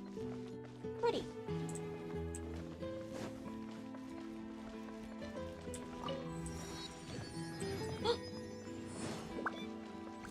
Oh?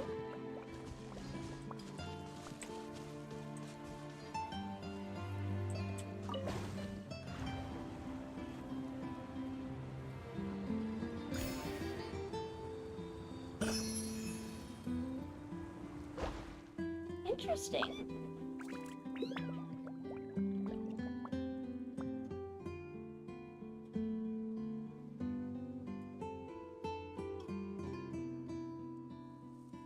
Some sort of gladiatorial arena?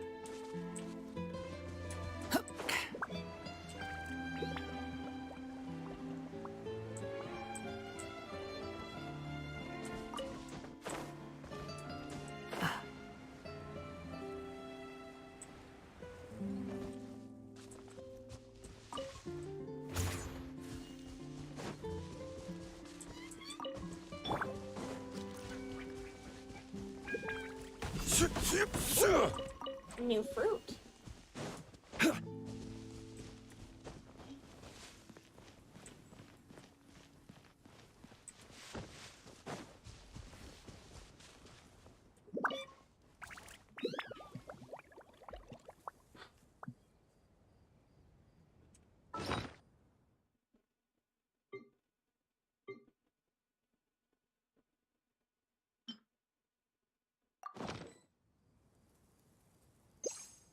Osmanthus wine tastes the same as I...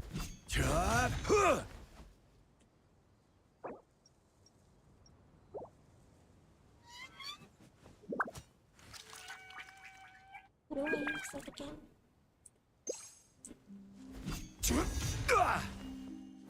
Gather!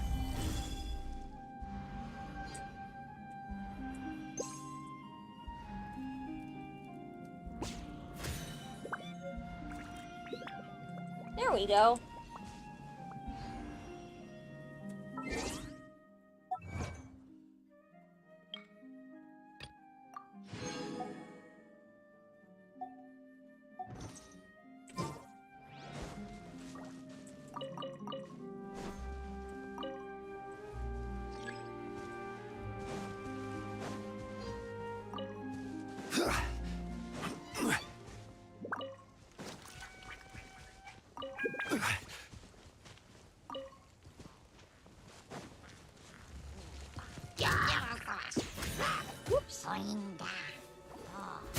Order guide you.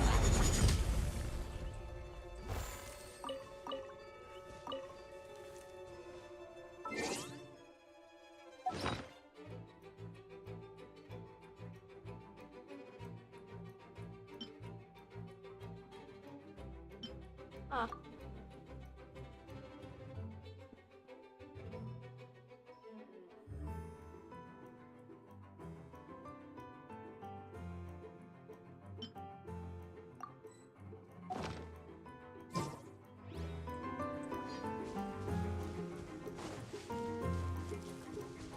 Ooh.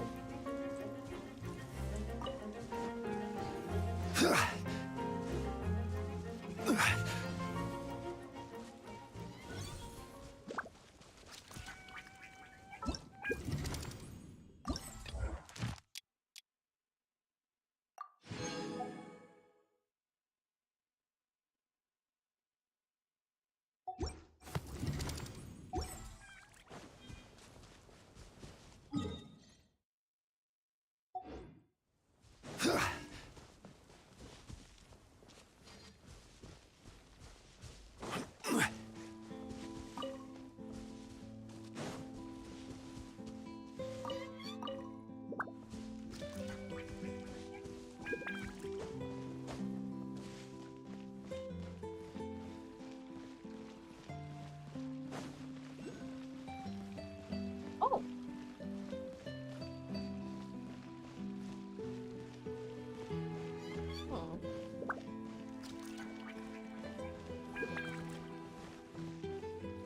Oh, there it is.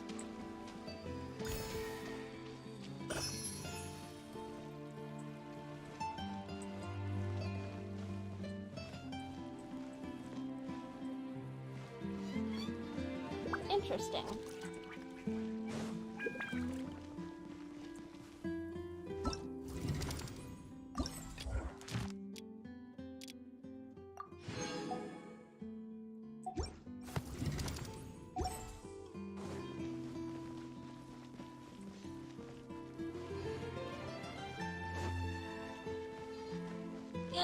Puppy.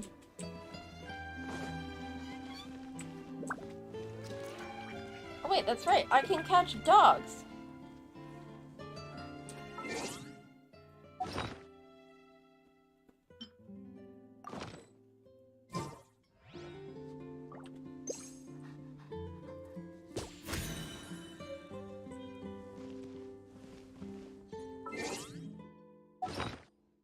Puppy. Puppy, puppy, puppy. Okay.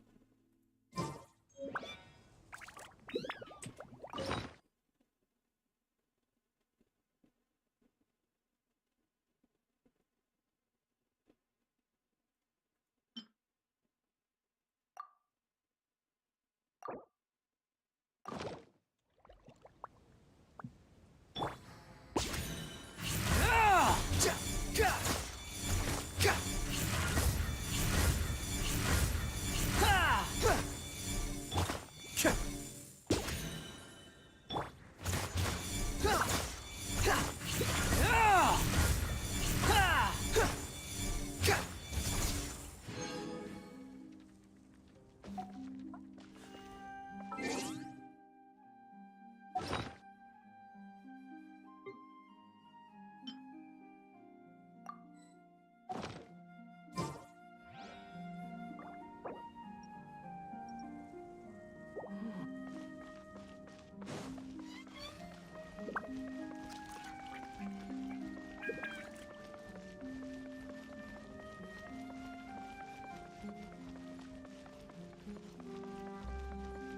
Squall and Fury.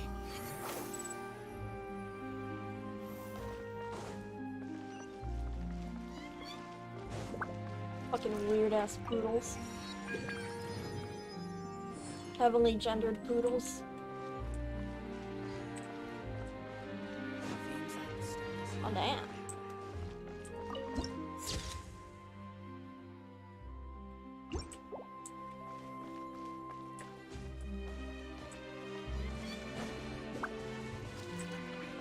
Quit following me.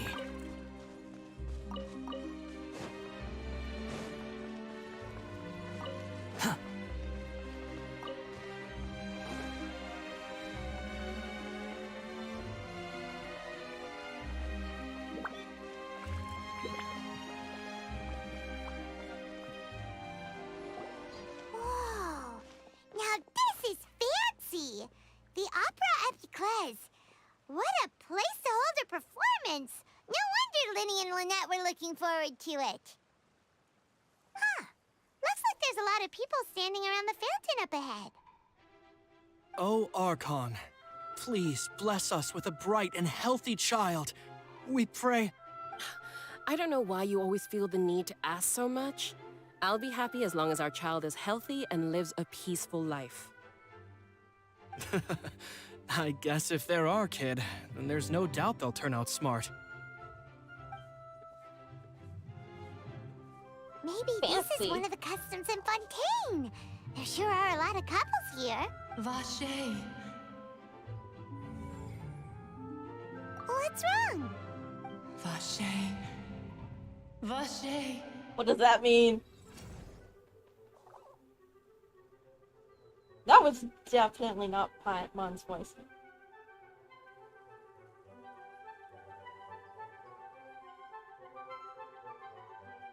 Cowboy?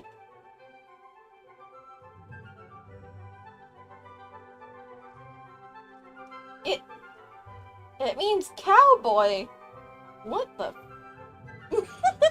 That is the weirdest term to just hear. That's gotta be a mistranslation.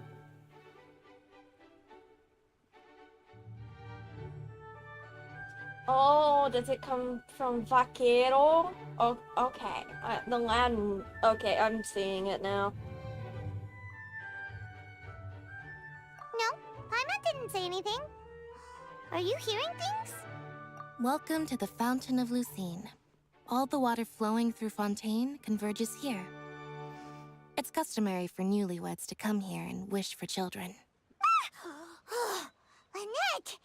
You scared Paimon! When did you get here? Lenny asked me to wait here for you, remember? Right. What do you mean? There are a lot of people here right now. Hey, you're not trying to scare Paimon, are you? Besides, it's the middle of the day. It's not the time for eerie things. I see. I might be able to tell you something that could help explain the voice you heard. In fact, you might not be imagining things at all. I suspect that what you heard is a result of your hypersensitivity to the hydro element. Others in my family have had similar experiences. It's because of his sensitivity to the hydro element? But what would hearing a voice have to do with elemental power? When do you cry, Paimon? Wait, what? What does that have to do with anything? Just answer me. When do you cry?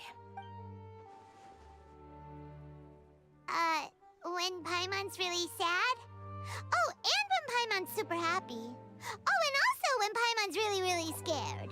Then you should understand that tears contain your most intense emotions. Like I just mentioned, the Fountain of Lucine is where all the flowing water in Fontaine converges. Even the tears that fall to the ground will eventually gather here. So maybe what you heard was the intense emotion coming from someone's tears.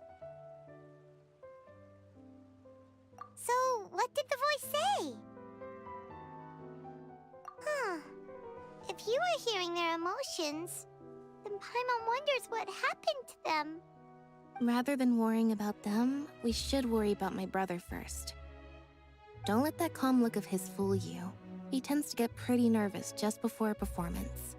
So chatting with Linny might help him relax a little before he goes on stage. Oh, right. That makes sense.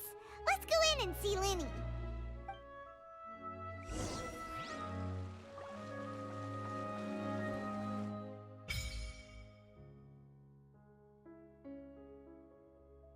Oh. Okay. All the pigeons are stuck. Oh, no.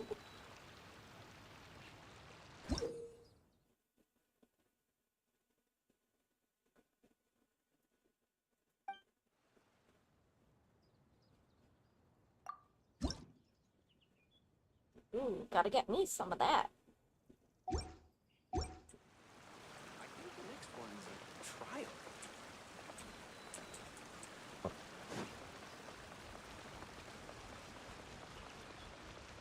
No two cases are alike.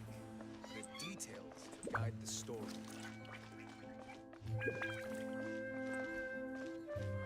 Welcome to the Opera Epiclese.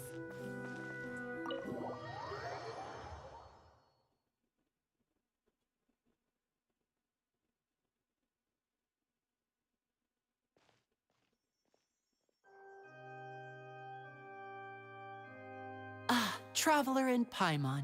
Good to see you. I knew you two would come. Are you kidding? We wouldn't miss it for the world. We've been looking forward to it. I can tell, judging by how early you've arrived. But you're actually right on time. The audience still hasn't started entering the venue yet, which means now is the perfect chance for us to take you to the best seats in the house.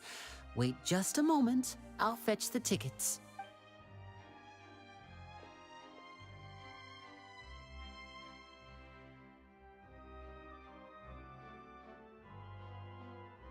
The Opera House has assigned seating, so you always have to make reservations. I've already reserved your seats, and here are your tickets. Ooh, front row seats. Thanks, Linny. Don't mention it. There's no need to keep thanking me. Hey, Linny! Could you come over here and take a look at this? Oh, I'll be right there. Seems there's an issue with the stage props over there. That's Cal, my assistant, calling me. I'll go lend him a hand. Yeah, we'll just go to our seats. You go ahead, Linny.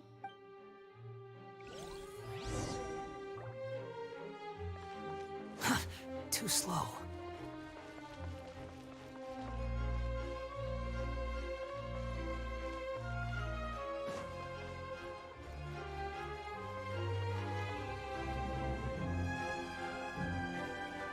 Really is a fancy place. Ooh, automatic doors.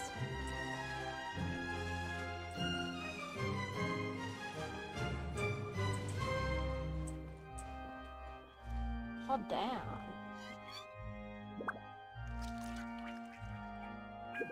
Is that where Millet sits? And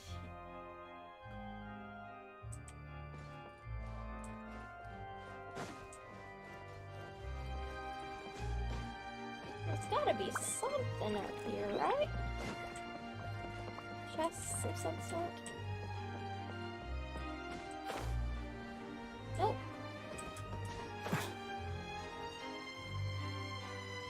Oh, speaking of, remove Inlet himself. Oh, these should be our seats. Come on, let's sit down. Paimon, don't get a seat.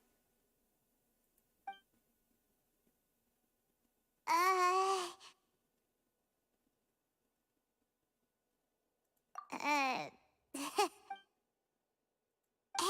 Traveler. Maybe we should strike up a conversation with the person next to us. Since we're sitting together and the rest of the place is practically empty still, it's kinda awkward if we don't say anything. Ah, you little... Of course you put this on Paimon. Excuse me, I did not realize you felt awkward. I am terribly sorry. I would be perfectly happy to chat with you if that is what you would like. Oh! Oh, So you heard all of that, did ya? Boy, you sure have good ears. Paimon thought she was keeping her voice down. Wait, that's not it, Paimon's. Sorry. Paimon's the one who was being rude, talking under her breath like that. So, let's talk, but, what should we talk about? Oh, Paimon's got it. You're also here early and sitting in the front. Are you a friend of Linny's, too? A friend, you say? Well, if Mr. Linney would like to be my friend, I would be more than happy to reciprocate. Oh my gosh. Oh, so you're not friends with Linny, then? Oh, this is getting more awkward by the second. Paimon nearly forgot to make her introduction. Nice to meet you. Paimon is Paimon, and this is the Traveler. We just arrived in Fontaine. It is an honor to meet you two. I have heard of your deeds across Tevat. And as required by proper etiquette, I will also introduce myself. I am... Oh, Monsieur Nervillet. What an honor it is to have you here to see my show. Ah, Mr. Linney. I should say it is in fact an honor for me to see your performance in person. Okay, I love him. Wait, Nervillet? Could he be... I saw you all chatting just now, but it seems you still don't know who Monsieur Nervillet is. Allow me to introduce you to Fontaine's Chief Justice. That seat is always reserved for him. It wouldn't be too much to say that he's the symbol of justice and honesty here in Fontaine. Ooh, sorry for being so rude just now. Paimon had no idea you were such an important person. No offense taken. Being Chief Justice is merely what I do for work. Nearly every person has their usual reserved seat, so I'm not so special, really. Aww. He's humble and kind of giving Zhongli vibes, but more genuine. And by the way, I should probably let you know, even though I would prefer not to, there's someone sitting up there in the VIP seats that has been striking a pose for quite a while now. I believe she is trying to give you a most elegant and impressive first impression. So I think you should take notice of her sooner rather than later. Otherwise, she may become flustered.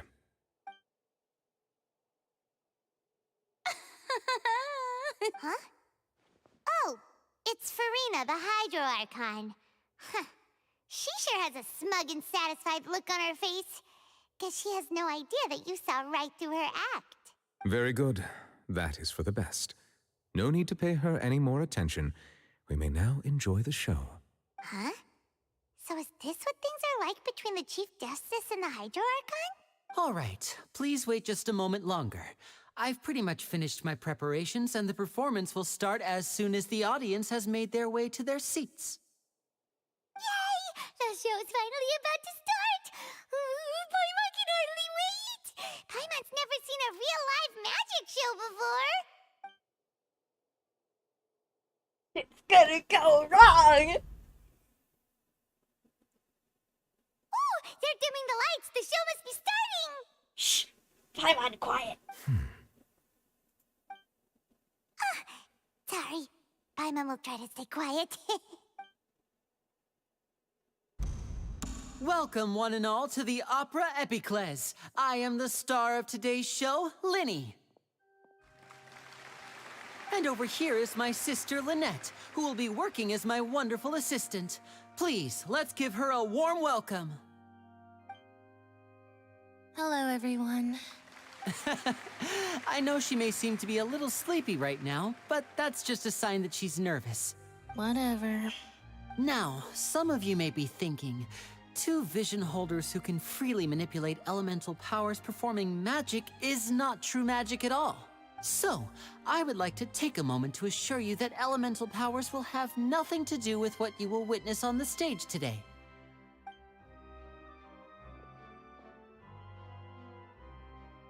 Both Lynette and myself have removed our visions for the show. That way, even the gods won't be able to help us. Oh, good point. That's what makes the show real magic. Now, without further ado, let the show begin. Lynette will now exit the stage to make some preparations. I know you might miss her, but don't worry. She'll be coming right back on stage momentarily. Perhaps in an unexpected way. I'm sure she'll be stealing the spotlight soon enough. Oh, and before I forget, there's one more thing I should say. You never know what can happen in the blink of an eye. A magician's greatest skill is making things disappear or appear. The possibilities are endless.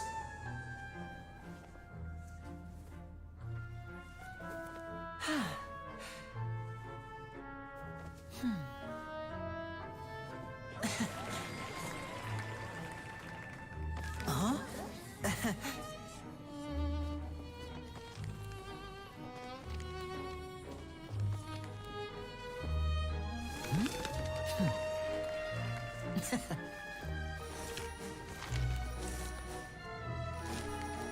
But this isn't what you came for. These little tricks, you've seen them all before. So it's time for something truly extraordinary, don't you think? This one's a little tricky.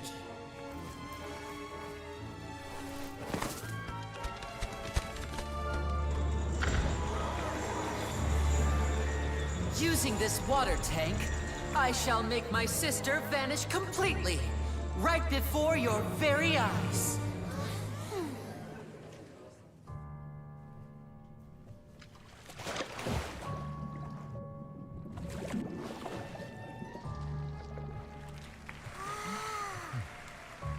It's actually quite simple.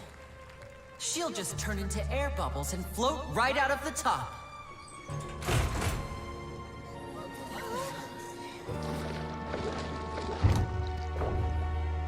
Oh no!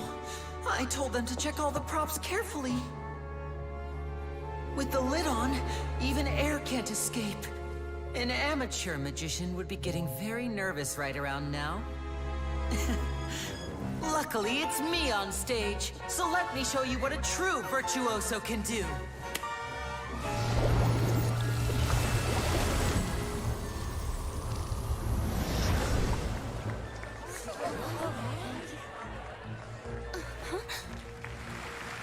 Lynette, are you still there?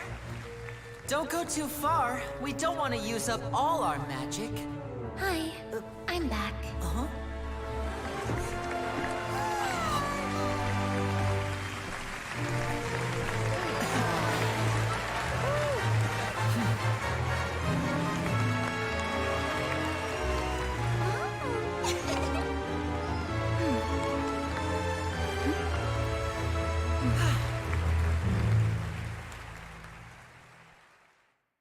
Huh. So things didn't go wrong. They made it seem in the trailer like she might have died. What just happened? How did he do that? Paimon didn't see him do anything. Wasn't Lynette inside the water tank? How did she disappear and then reappear out of nowhere? If we could see easily through his tricks, then that would mean that his skills are still lacking. To appreciate magic, you should focus on the show happening on stage, rather than getting caught up in trying to see that which has been intentionally hidden. Guess you're right. Paimon couldn't believe her eyes when Lynette reappeared. Amazing! Thank you everyone. I'm glad you enjoyed that performance. But our magical journey has only just begun. I've prepared even more astonishing surprises for everyone here. The magic of transformation and disappearance can go far beyond what you've just seen. I'm sure many of you are thinking that escaping the water tank was impressive enough, but Lynette is still my assistant after all.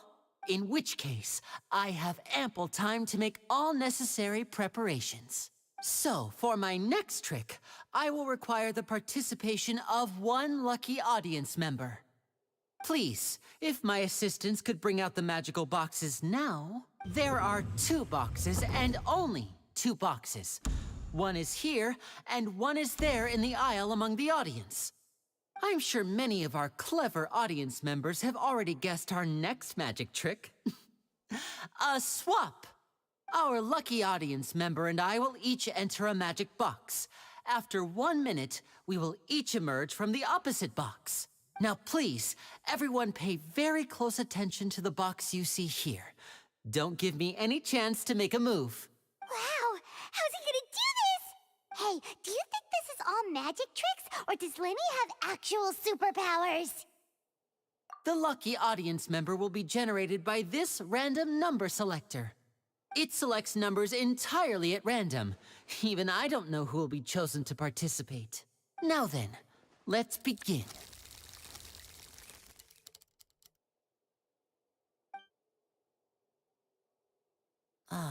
Let me see. Oh, row 7, seat 3. Congratulations! You now have the chance to experience magic firsthand for an entire minute. Please, come forward. My assistant will take you beside the magic box. I'm sorry, it might be a little cramped inside, but no need to feel nervous. We've carefully arranged everything for you to be as comfortable as possible.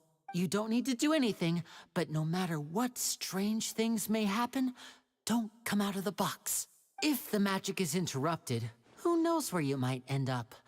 You might even find yourself in the Fortress of Meropide. Oh, okay. All right. Before I enter the magic box, there is one more thing I need to ask the audience to do. Could you all give me a countdown? Like this. 60, 59, 58. Just keep counting down. You can go a little faster or slower if you like. I won't be able to see anything in the pitch black box, so I'll be relying on your voices to know when time is up. Oh, and no tricks now. If you quickly count from 60 in just 30 seconds, then I'll be in a tough spot. Ooh, Paimon kinda wants to count faster after hearing him say that. No, that won't do. I can see it in your eyes. You still can't be trusted. Let's practice together. Come on, repeat after me. 60, 59, 58. 60, 59, 58! That's right, perfect. Keep it going. All right, I'll see you all on the other side once you've finished counting. 54, 53, 52? Why aren't you counting, Nervalet? I am counting in my head. I think things are exciting enough in here as it is. Merely a consequence of my identity and personality. Do not worry about me. Just enjoy the show. Does he have Shanli's voice actor? You look so serious that Paimon thought you might be feeling uncomfortable or something. 40, 39, 38! Mr. Linney, are you all right in there? Is everything ready? Yes, I'm fine. I'm just double-checking the direction of the magic. It would be a disaster if we get sent to the wrong places. For example, midair right above the audience. Even though he's saying that, Lenny doesn't seem nervous at all.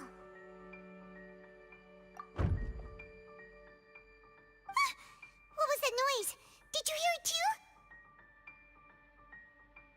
Not sure. Anyway, it doesn't seem like anyone's worried about it. 25! 24! What's wrong, Mr. Linney?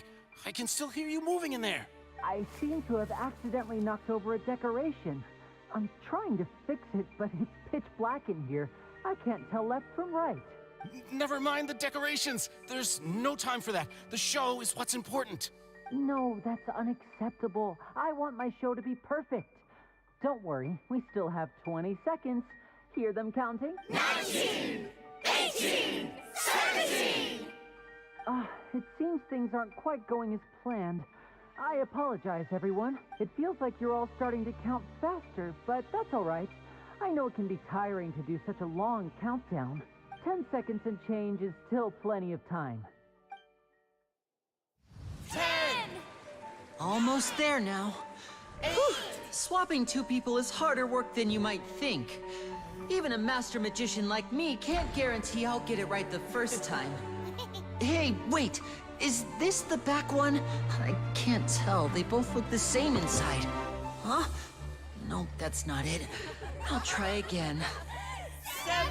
Hey, slow down! Honestly! 5! 4! 3! Whoops! That doesn't count! 0!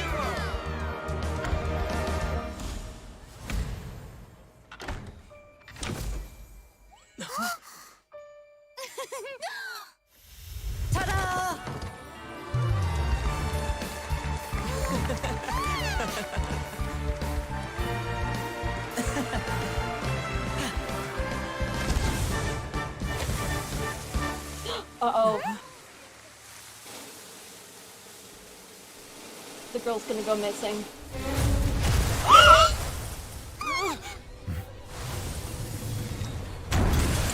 Oh no! Oh dear God! Oh dear Archons! What happened?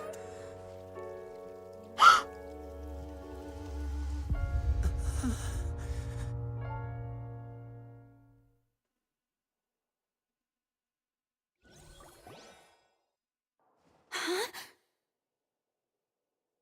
Is this part of the show?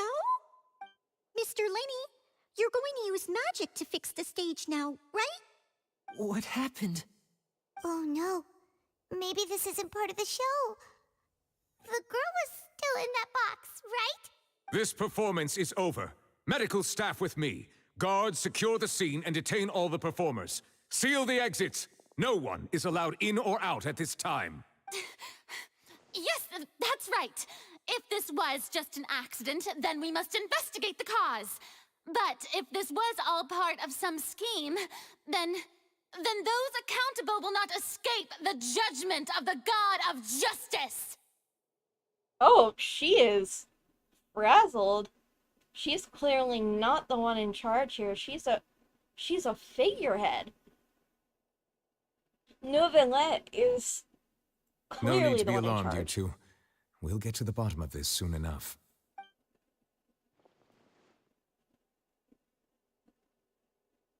Unfortunately, the person who is in the magic box has been pronounced dead. His name was Cowell, one of the assistants in Linny's magic troupe. Apparently, the fireworks on stage ignited the ropes that were suspending the water tank, which then caused the tank to fall onto the stage. As of now, we are still not sure why we found Cowell in the box, rather than the guest from the audience. And after an initial search of the area, the guards have confirmed that the girl is nowhere to be found. It appears that this incident was not merely some mishap with the performance, and there are many indications that it is connected with the case of the serial disappearances of young women. The serial disappearances case? That's the case that Charlotte mentioned before. And to pull it off like this, in front of an audience, including the Archon and Chief Justice? I know the truth. I can see through the whole thing. Really, using such a shallow and obvious mystery as his finale. Did he really underestimate us that badly? I say that our powerful magician, Mr. Lenny, is now the prime suspect for the serial disappearances case. Huh? Why me? This whole thing was an accident. No, this all occurred during your magic show, did it not? The missing girl disappeared after being chosen, did she not? The deceased is one of your assistants, is he not? Oh, this is Now bad. that I think about it, that whole speech about magicians making things disappear was nothing more than a provocation, a bald-faced challenge. That can't be right. How can Lenny do this? He was in the box on the stage the entire time. We can even hear his voice. Besides, before the show, he told us that he would like to catch the criminal behind the disappearances. He couldn't possibly mean catching himself. Save discussion for a later time, please. Lady Farina, may I assume that your comments just now constitute an accusation against Mr. Lenny and his associates, and that you are pressing charges? I just think that I think it might be a little early to talk about formally pressing charges. Oh yeah, she's not the one in But charge. what Lady Farina said just now makes perfect sense. Looks like she's gonna personally deliver justice. A kidnapping and murder carried out under the cover of a magic show. Lady Farina said it all. I mean, of course, my dear people. But what excites me even more than the obvious truth before our eyes is the opponent I'll be facing. That's right. I mean you, Traveler. You'll support Lenny, won't you? After all, he was the one who helped you the first time we met. Then there's no problem at all.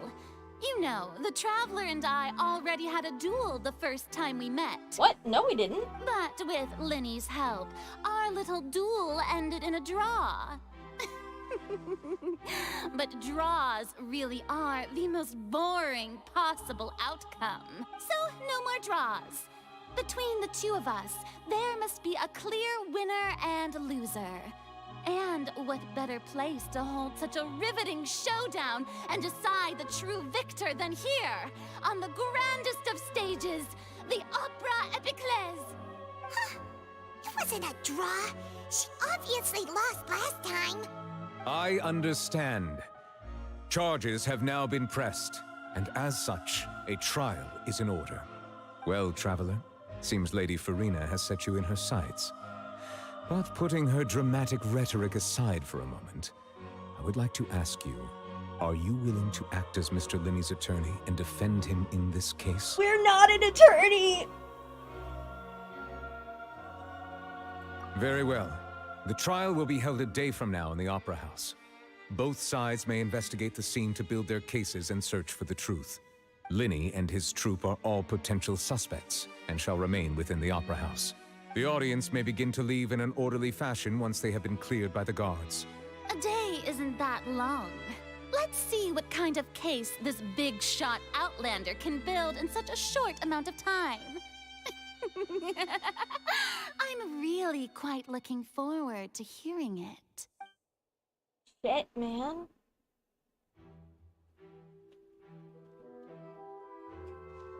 Linny! Sorry about everything that happened just now. Were you frightened? Of course!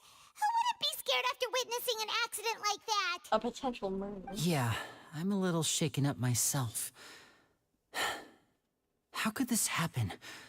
And poor Cal. I know you already claimed that you would defend me, but now it's just us talking. Tell me, do you think I could possibly be the murderer? I understand. Even I'm not sure what happened, so I can only imagine how difficult it is for you to grasp the situation. I'm sure everyone sees me as the biggest suspect at this point. But if you ask me, the whole thing is mysteries layered upon mysteries, such that all that's left is confusion. God, I fucking hate Farina. I don't know whether what happened there on the stage was purely an accident or not. And I don't know why poor Cal was in the box. As for how that girl chosen from the audience could suddenly disappear, I'm afraid I don't have any answers either. If someone tampered with my performance, then we need to figure out what they did. Even a skilled and knowledgeable magician like myself couldn't pull all that off in just 1 minute. Which is precisely why we need to investigate. As this book says, the impossible could not have happened. Whatever happened must have been that oh my which is god, possible. that is... Paimon bought them when we were reading at the bookshop in the city earlier. Pretty cool, huh? Very stupid moron. Don't worry, Paimon used her own savings to buy them. It wasn't from our travel funds. I think they look cute on you, Paimon. You have good taste, Lynette. That's the right attitude. Feeling depressed isn't going to help me now. I need to get back to my normal self.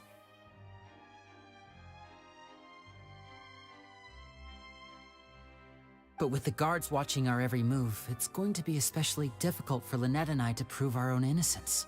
Good thing you agreed to be our attorneys. Thanks for that. We'll be counting on you. Yes, thank you so much. Yeah, just leave it to us. Oh, since we're going to start investigating, Paimon has a question first. Where did Lynette go during the performance? Ah, well, I'm afraid that would involve some of our essential trade secrets as magicians. The secrets behind our magic are past saving, Linny. I suppose you're right. The truth behind our tricks is going to be important evidence that will be weighted during the trial. 'Tis truly a pity. As a magician, our magic show is a work of art. We've poured countless hours and spared no effort in perfecting it. But if revealing our secrets will help you uncover the truth behind what happened, then it will be well worth it. We should go somewhere else if we're going to discuss our magic tricks. We'll go speak with the guards, and in the meantime, you can go investigate the stage and the seating areas. Alright, let's go have a look while the investigation teams are still here. Detective Paimon is on the case! Poor Linny. Hello, officer. How's the investigation going? I see. You must be the traveler that Lady Farina mentioned. Listen, I'll be perfectly honest with you. I'd avoid getting mixed up in this whirlpool of a mess if I were you. Huh? What do you mean? Come with me and you'll see. Are you gonna be showing us a dead body? Dude. The deceased is one of Linny's assistants, named Cal. Even though he hadn't joined the troupe long, he was hardworking and everyone generally liked him. The assistants are usually in charge of setting up and inspecting the props, as well as assisting with the show and keeping the crowd engaged. As you probably saw when you were in the audience, the water tank suddenly fell and smashed the box with Cowl inside it. This is the real mystery. We've already searched the scene and were unable to find any traces of the girl. However, if you look carefully, the box was positioned directly under the water tank. The ropes holding the tank were then burned by the pyrotechnics on stage, causing them to snap.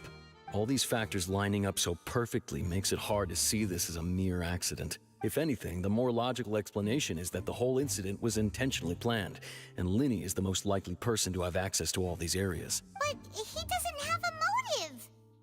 Are you both good friends of his?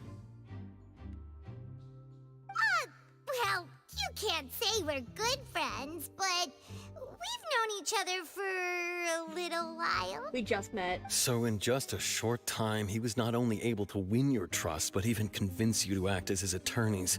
I know there's no such thing as magic. The real trick of a magician is holding the audience in the palm of their hand. I've seen a lot of cases, and I can tell you that people are the least reliable kind of evidence. Sorry, I tend to be pretty straightforward. Just know that I'm warning you for your own good. Anyway, you may investigate the scene of the crime yourselves if you're curious. Who knows, maybe you'll be able to come up with some new evidence. Ooh, case record.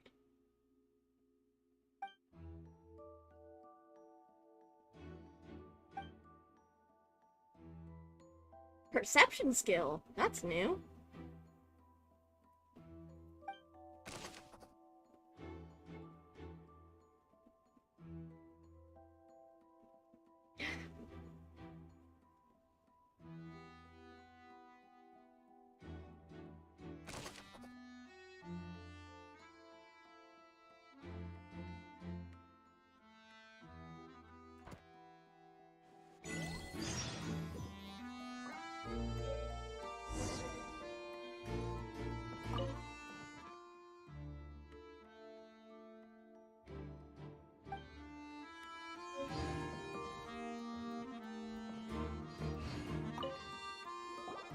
So this is the rope that broke and caused the water tank to fall.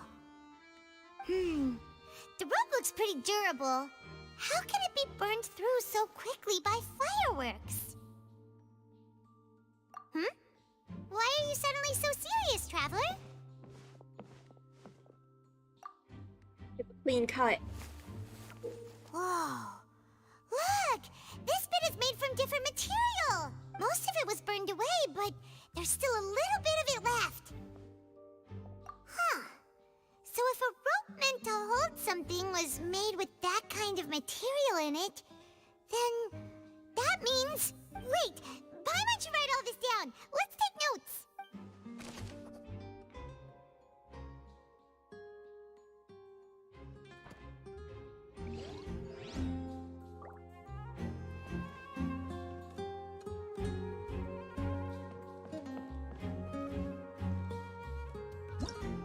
Whoever the murderer was, they must have made preparations well beforehand.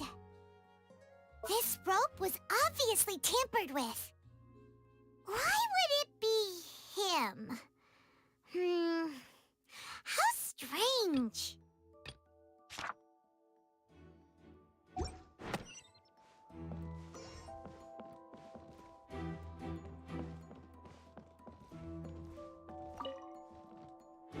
Go ahead, have a look around. In the end, we're both after the truth.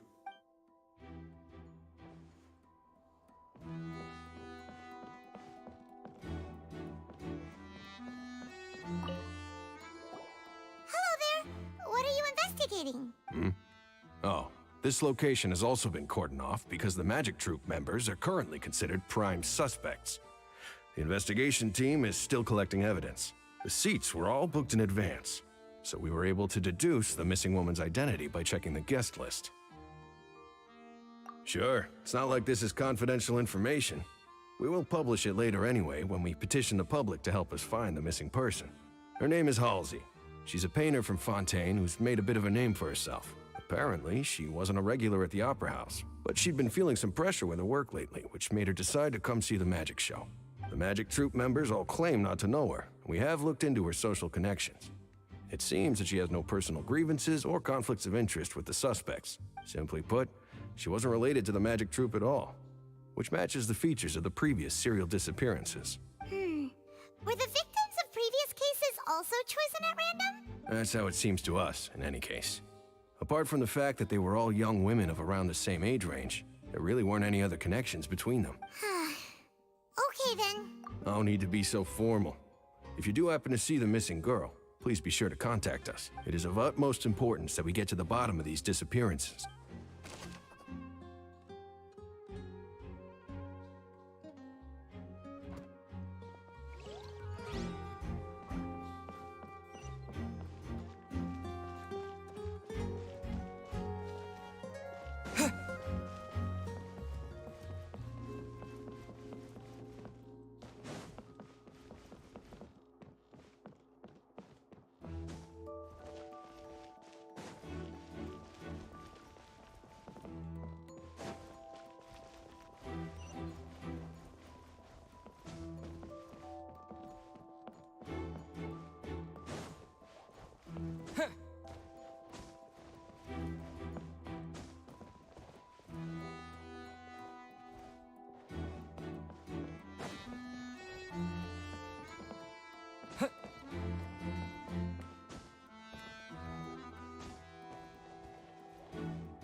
I see that you're investigating the area. Well, it just so happens that I'm interested too. If you find any new and interesting leads, be sure to share them with me, all right? We don't have too many thoughts yet. Then why don't I tell you my hypothesis first? The way I see it. It all started with that loud thud. The thud? Oh, you mean the sound that happened during the countdown? Yes, exactly. It wasn't terribly loud, but I suspect that most people heard it. It's just that everyone was awaiting the results of Lenny's trick with bated breath, so no one paid it much mind. But now that the incident has happened, the thud has become an important clue. That makes sense. So, what do you make of it? I'm of the opinion that it may have been the sound of Lenny's accomplice, Lynette perhaps, jumping atop the water tank or something like that. And when the pyrotechnics went off, she cut the rope, sending the water tank crashing down. But wasn't the noise we heard too loud for that? Perhaps the balance wasn't right, leading to a particularly rough landing. Oh, that's true. I suppose I must reconsider. That does remind Paimon, though. What was with that sound?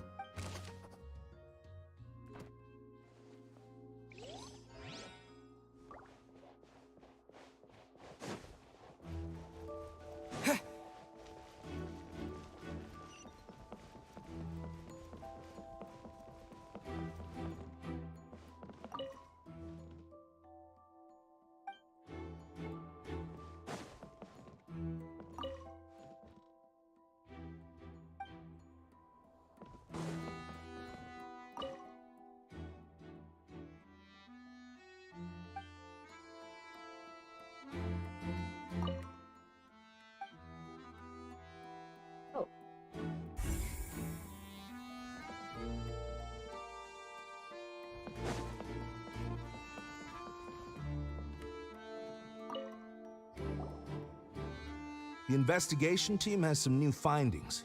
Turns out there's an issue with the random number selector after all. See, I told you. What if the machine picked some big guy's seat? You think the murderer would have still made his move then? Sorry to interrupt, but we're helping Linny and Lynette with their side of the investigation. What were you saying about the number selector? There's something wrong with it? You're trying to help them? That'll be a tall order. Linny used the machine to pick a random member of the audience during his performance, right?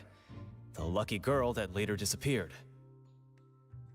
Well, we thought there might be a serious problem with the machine, so we had it taken away for further inspection. It turns out that the seat number it picked wasn't random at all. The machine picks that same number every time. I'm sure you already know that you have to make a reservation in advance to get a seat, regardless of whether it's a trial or some performance. I have a feeling.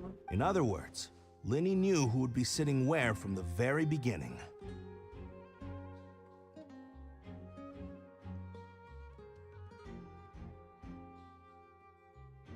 Could Arlecchino trying to be getting rid of Linny? That much checks out. Linny reserved our seats for us too. Bet you see why I was saying it'd be tough to make a case for Linny. Even though it's bad for Linny's case, Paimon had better write it down.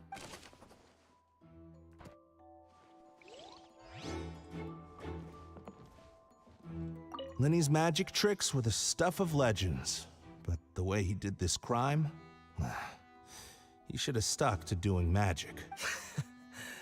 Look, doing magic tricks is one thing. Pulling off a crime is something else entirely. Maybe he was just too full of himself.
Linny's still talking to the guards.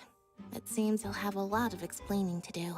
I think someone will be assigned to monitor us later, but that's alright. Linny's still talking to the guards. I think someone will be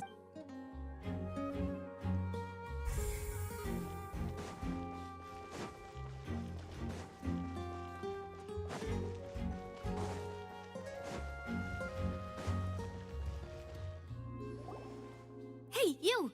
Yes, both of you! Over here! I've been keeping an eye on you for a while now. Huh? You mean us? That's right. If I'm not mistaken, you're also among those who wish to cut down the thorns and pursue the truth. No? And by the looks of it, you're not from Fontaine. Well, you're right on the mark about that one, but who are you?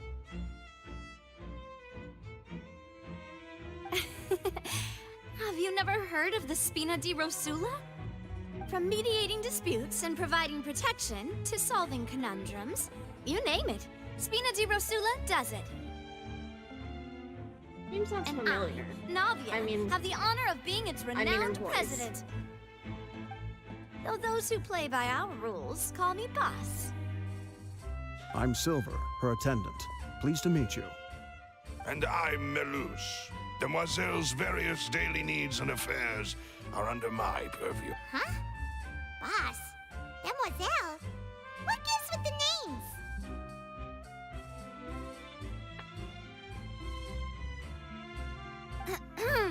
Well, I am the second generation president. Malus and the others are still used to my previous title. My apologies, demoiselle. Should you prefer, boss, I will endeavor to use that instead. No, no need. You don't have to call me boss. Just Navia is fine. Okay, if you say so. Not that we're members of Spina di Rasula anyway. All merely trifling details. Never mind. Now, back to the situation at hand. That's right. I've always kept an eye on the serial disappearance cases. My interest stems from a matter back from my father's time. Judging from the look of things, I find Linny an unlikely mastermind. Really? We think so too! That's why we're looking for clues now. But how did you come to that conclusion? Intuition, naturally. My unparalleled intuition. Her voice really does not fit her. Farina sure was quick to point the finger at Linny without any decisive evidence whatsoever, wasn't she? But that's not uncommon for her. If you remember, the Justice had to interrupt her and ask if she was pressing charges just to keep her from getting carried away. Anyway, a trial begins the moment someone levels charges. And, of course, there was no way Farina was going to back down in that situation. Sounds more like you just don't trust the Hydro Archon. I mean, do you blame her? Well, what's your opinion? I must admit that she can be interesting at times, but liking her doesn't mean that I'll blindly agree with her. All right, I've answered your question. Now, it's time you answer mine. Wait a minute, did that answer count? Well, I say it does. But don't worry, you won't hear any pointless questions from me.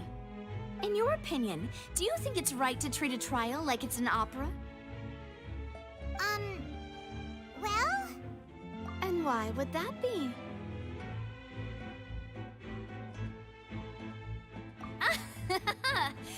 See, Silver and Maloose? I told you they'd be different. Most astute of you, demoiselle. I too think that the traveler's response was most excellent. Yeah. As someone who's been persecuted a lot throughout my life, particularly for my disabilities, a lot of people don't care what the truth is. They'd rather be entertained. And people who win arguments often aren't actually right, simply the most persuasive and charismatic. Oh boy.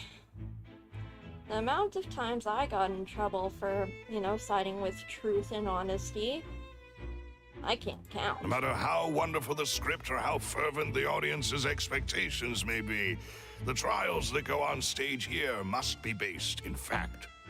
And if that can be done, boss, then... All right, that's quite enough, Maloose. Anyway, I like your answer. You pass with flying colors. Now, I need to make some preparations, following which our joint investigation shall commence. You two shall be my assistants. What? Wait! Since when did we become assistants? Oh, well, I can be the assistant, sure. Or your companion, if you like. I'm really not that fussy. That's more like it. Far be it from me to brag, but I believe that Demoiselle's intuition will be instrumental in uncovering the truth. You wish to save a friend from false accusations, and we wish to unravel the disappearances. In this sense, our goals are aligned. You have a point. You're quite the talker, aren't you, mister? And what about you over there? What do you think? You seem like you've got something on your mind. I have nothing to add. Oh, alrighty then. We'll be making some preparations first. Just be sure to let us know if they start revealing Linny's tricks. Thanks!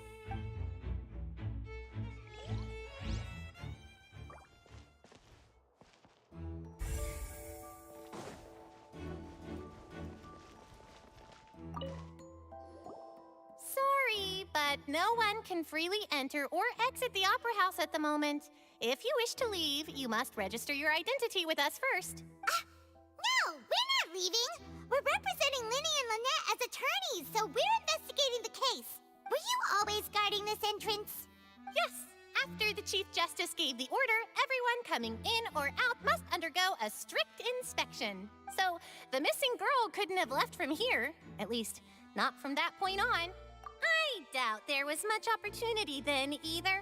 How can you be so sure, Well, because I was in charge of security near the entrance at that time, I couldn't see Linny's performance from here, which was quite a shame. Just my luck. But still, I did not abandon my post, and I stayed put no matter how loud the applause was. If someone had so much as even approached the door, I would have noticed it, let alone if they had tried to leave. We Melazines are good at that sort of thing, you know. So, it's safe to say the girl couldn't have left through here. Alright, thank you for your help. This'll be useful info.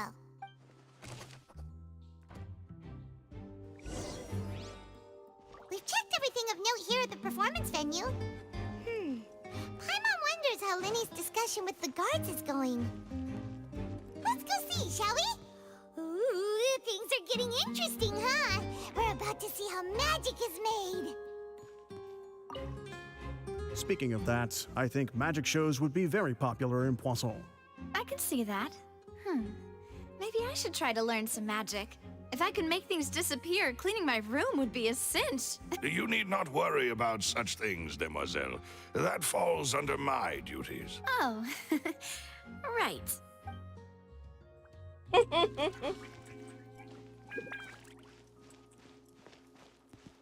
What is this?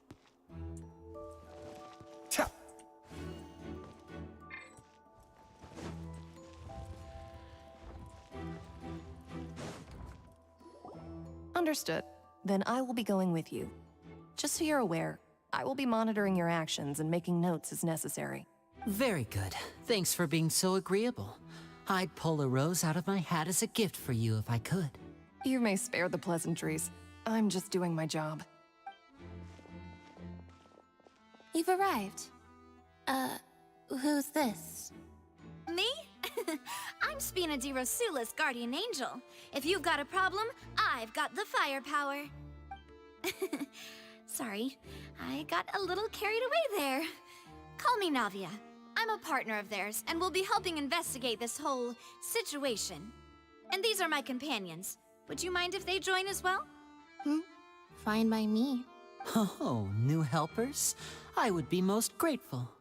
Well, let's just say we're tagging along. It's not every day you get to see the secrets behind magic performed on such a large scale. I appreciate your kind interest. Come with me. We'll be heading below stage. You got quite a party here. How many people? 8. 8 people. Huh? Below stage? Yes, a world of secrets is hidden beneath this magic box, prepared specifically for this switcheroo trick. But before I reveal everything, you should have a look first. Notice anything strange here?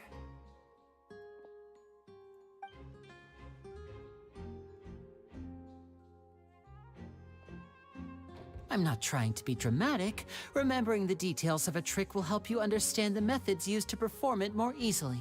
Huh. Weren't there balloons and other decorations here? Where did all that go? Ah, good eye. That said, you're still far from discovering the answer. The back? You mean the inside of the door? What's different about it? Paimon didn't notice anything. Very good indeed. I thought you might not be able to catch that, given that you were sitting in the first row. The back of this door was patterned. Those patterns are now gone, replaced by a smooth wooden board. So, if you put 2 and 2 together, what do you get? Exactly. All right, let's go. I'll tell you how it works as we head down. Oh, so there was a passageway under the magic box! I knew you'd figure out most of it as soon as you saw this place. The 2 magic boxes are positioned right above the 2 entrances of the tunnel. Yep. That is common in theaters to have a underneath the stage. I actually did a lot of performances, and the dressing rooms were underneath the stage. See this flatbed trolley? Of course, not magic or anything. I was just doing, like... I used to do ballet and quite a few, The box like, with the lucky school audience member in it would be shuttled over to recital the other things. side using the trolley. This trolley can raise and lower and even rotate, ensuring that the box will face in the right direction. I see. So that's the purpose of the box inside another box. Precisely. The inner box would descend after the audience member was put inside and be moved along the trolley, all while the outer box would remain on stage as if nothing had ever changed. So that's how you did it! Once the box was lowered, the trolley would store some energy through this device here, with which it would complete the rest of the steps. The audience member would only be able to feel some slight movements in the dark, and by the time she walked out, she would already be back on stage. Right! You were talking that whole time, and you even came out for a moment near the end! Ah, yes. A phonograph operated by Lynette was used to achieve that effect. My assistant and I had already scripted our conversation beforehand. When the countdown began, I had already gone to the opposite box via a tunnel using that ladder. And what about Lynette? Where was she? I was in the mezzanine space in the back of the box. Oh, interesting! That's how we were able to coordinate Linny's lines with the assistant. And, by the way, I was the one who walked out of the box at the end. I mean, we are twins. All it takes is a change of clothes and no one can tell who's who. And that's my favorite part of this trick. Only Lynette and I can perform it. So that's how it all worked! Wow! Every detail you revealed was more amazing than the last! Lynette would briefly walk out of the box and then go back in, jumping into the tunnel and escaping before the box on the trolley could finish ascending. And then I walk out of the other box in the audience area, and the trick would be complete. The operative word here being would. But as you saw, Cal was in the box, not our audience member. She, on the other hand, mysteriously vanished. We really don't know how that happened. If not for that interlude, this would have been an astonishing trick. I probably never would have figured out how you pulled it off. What? And yet, to think that someone was able to use this magic trick to commit a crime. Could we have a look around? I think we can come up with some more leads. This is the scene of the crime, so Linny and Lynette are not permitted to stay here. I'll escort them back up. Yes, of course. No need to be so strict now. I won't disappear into thin air, you know. Thanks, everyone. We're counting on you.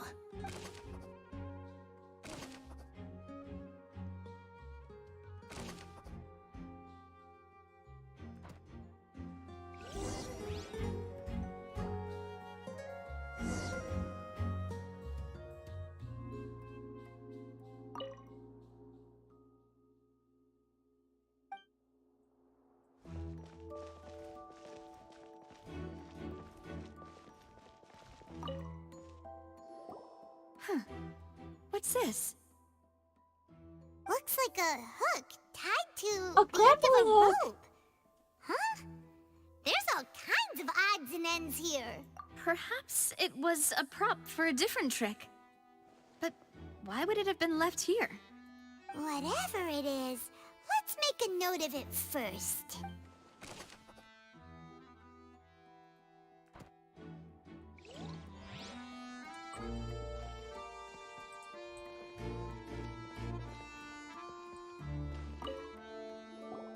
The floor is wet. Please be careful not to slip.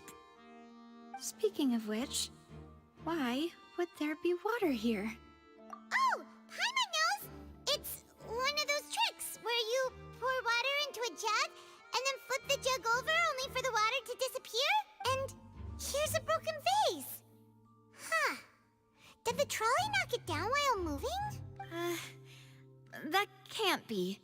The trolley moves along tracks from start to finish. It couldn't have hit the vase at this distance. Let's note this down too and think about it later.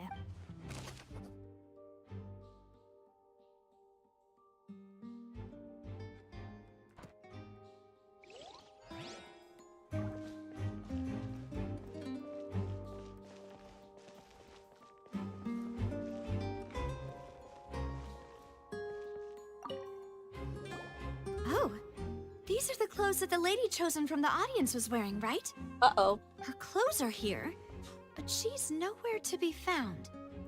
Right. And do you really need to do that if you're kidnapping them? Uh-oh. Ugh, this is so confusing. Paimon doesn't want to be a detective anymore.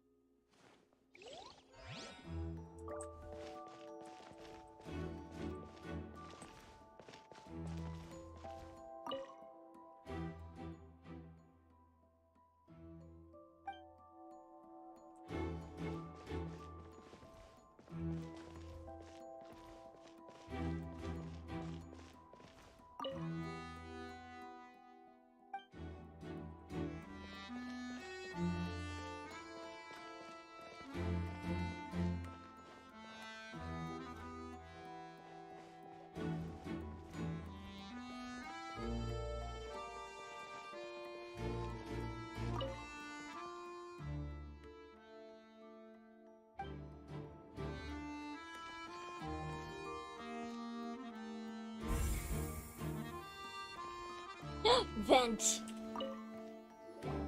What is this place? It seems someone could fit through here. Huh. Could this have been the suspect's escape route? Alone, perhaps. But if they had to pull another person with them, the space would be too narrow. But there are no other ways in or out of here. Oh, you're right! Let Paimon write that down.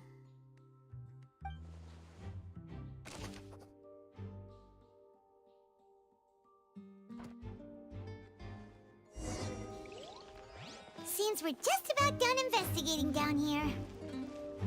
Yes. Let's head back up.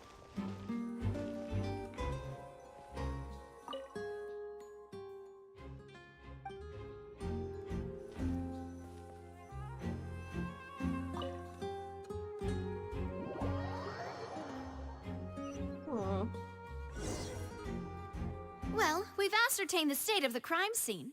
Let's find a place to sort out our findings once Malus returns. What about above? Seems to me that there are several things that don't add up here. There are no catwalks above the stage? Apologies for the wait, demoiselle. So, what did the guards say? Did the criminal escape through the vent? They believe the odds of that are very low, since the vent leads to the Opera House's basement. The guards have checked the area carefully. No one left through the basement during the performance or after the incident, and no one was found hiding there. So the tunnels become like a secret chamber then. You know, like the kind you usually see in novels. The plot thickens. Halsey's disappearance and Cowell's death are both quite inexplicable. No wonder Farina was so confident in her accusation. All the current evidence points toward Linny and Lynette. In other words, the charges are very likely to be upheld unless we make some considerable progress. But it's all conjecture. Charges and then trial. So if the charges are upheld, they'll announce a sentence? That's right. This is how a trial goes in the Opera House. During the proceedings, the Chief Justice and the Oratrice will hear statements from both sides. Like, sure, it's circumstantial evidence. That's right. This is how indemnitium is produced. But circumstantial evidence isn't The it statements proof from enough both for a sides, crime? the defenses from attorneys, witness testimonies, and even the audience's emotions will all be projected on the Oratrice. To put it simply, it's as if the Oratrice has its own will, and is a judge in its own right. This also precludes any kind of favoritism on the part of the Chief Justice. Not that this has ever happened anyway. Once both sides have finished speaking, the Chief Justice will make his final decision. This, too, will be used by the Oratrice as a reference. Then, finally, the Oratrice will be consulted by officials. The result it returns is the will of justice itself. Huh? So that machine is the one that actually decides? Paimon thought Neverlet called the shots. In practice, there is very little difference. Both have always come to the same judgment, which is why people have great faith in the Chief Justice. This whole aura tree situation continues to sound more and more suspicious. Ah, yes, the guards also asked me to convey that none of us will be allowed to leave this place before the trial. Huh? Why? Because we've chosen to act as the twins' proxies. That makes us persons related to the case. They're concerned that we might be colluding with outside parties, or that we might find outside help to disrupt the case. And even if that were not so, it could prove problematic if we happen to spread key information about the case ahead of time. I'm ready to break out at any time. Whoa, whoa! There's no need for that! Paimon thinks they have a point! That said, are they providing food? Of course. I just hope you don't mind the lack of options. I'm afraid that catering to all tastes is not in the cards, nor is any guarantee of balanced nutrition. In that case, let's just sort out our findings together here. Pity. I was hoping to take you to try some of Fontaine's famous desserts, too. I'd be screwed if I got held there. I have a shit ton of dietary restrictions. I mean, what better way to properly think through our findings than over some tea and sweets? Huh. Breaking out suddenly doesn't seem like such a bad idea after all. Just kidding! Just kidding! Paimon will still do her best, even if there are no snacks. Hmm? What do you mean, no snacks? Of course we'll have snacks. If we cannot buy some, then we'll simply make some. Huh? Here? But how? We have a portable stove. Understood, Paimon. Demoiselle. Everyone, please come with me.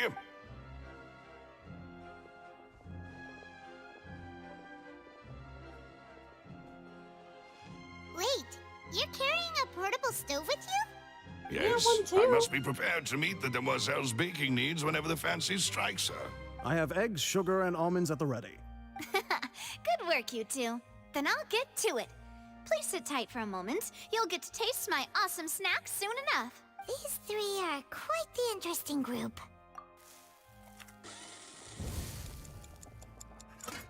You know, the Rosuma. What does that mean? Smelled good while it was still in roast the oven. them? Oh, it's even better Ooh, now. macarons! Paimon Oh can't my stop gosh, it's even drooling. like the ones I designed for my Fontaine Noble OC. The blue and purple and everything.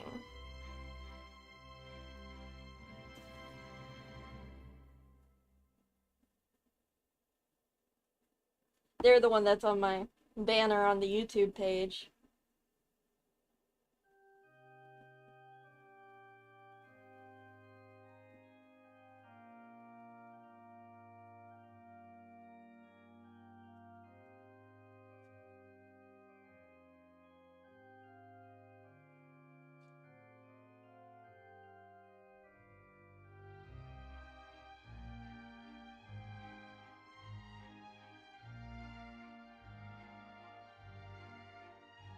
From the way you had these two guys carrying all that stuff around, Paimon thought you'd have them do more during the baking process.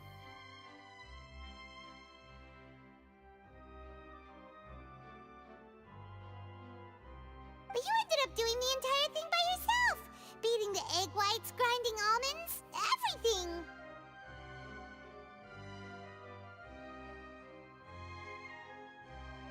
Have a thorn in one's flesh or side. I was applauding. The thorns in the side! And I was giving encouraging smiles. Paimon was just thinking, aren't you worried about getting your fancy dress dirty, beating egg whites and baking like this? Well, I don't think it's carved in stone anywhere that fancy ladies can only read books, sip tea, ride horses, and play the piano. I just really enjoy making snacks. Oh, Navia would get along with my OC. Don't underestimate beating egg weights, by the way. It's a real arm workout. You also need to beat them to just the right consistency, or your macarons will crack. Anyway, give these a try, fresh out of the oven. There's 3 for each of us. Only 3? To be fair, those are pretty damn big macarons. Well, eating too many sweet treats might send all that sugar to your head. You wouldn't be able to think clearly about the case on a sugar rush, would you? I have ADHD. Sugar helps me think. Tea is ready to be served as well. This is Demoiselle's favorite, strong black tea with a floral fragrance that clears the mind and lifts the spirit. No need for concern. I'm merely doing as I should.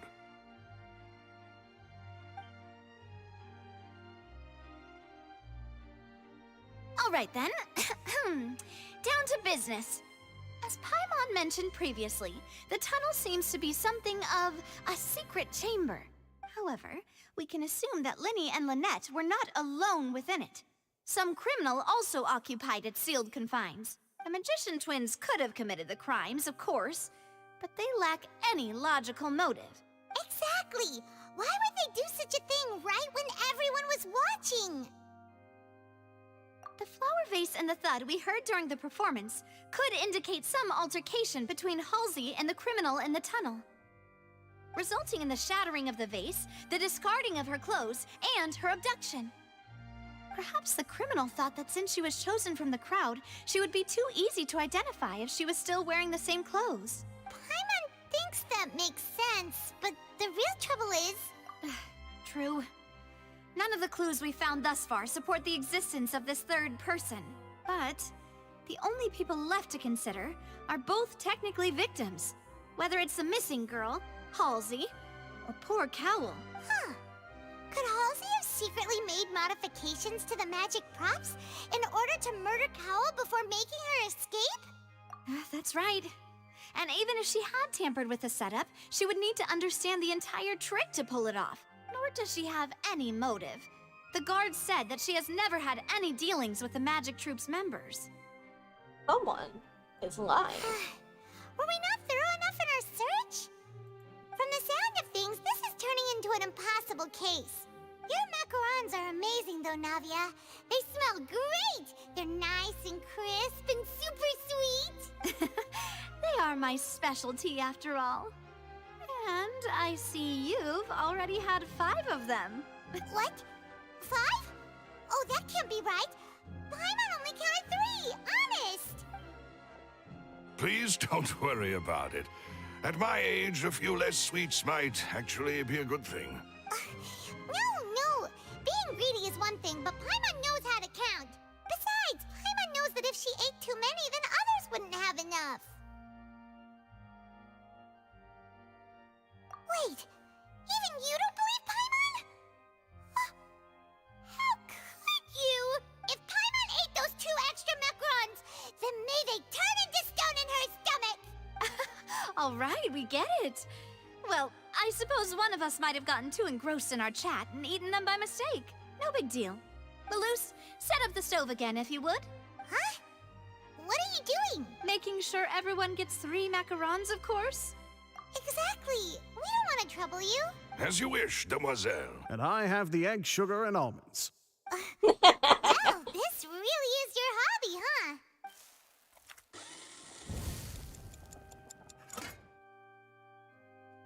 Well, that's it for snack time. I'm going to have another look around the area. I don't know what we're looking for yet, but we've still got some time. As attorneys, I suggest the 2 of you think the case over again. It would be awkward if you got all tongue-tied on stage during the trial. All right, thanks for your help and for the snacks. It was nothing. A small task for the Spina di Rosula. Silver, Maloose, it's time to go. I'll be back if I find anything new.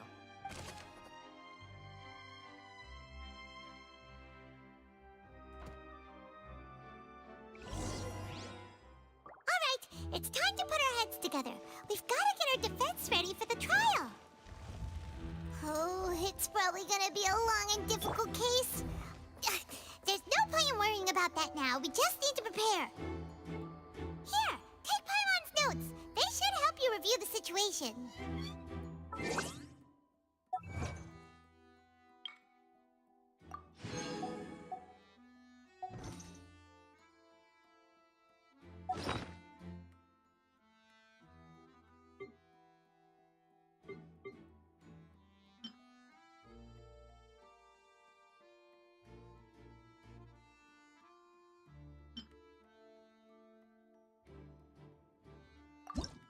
whoever the murderer was, they must have made preparations well beforehand.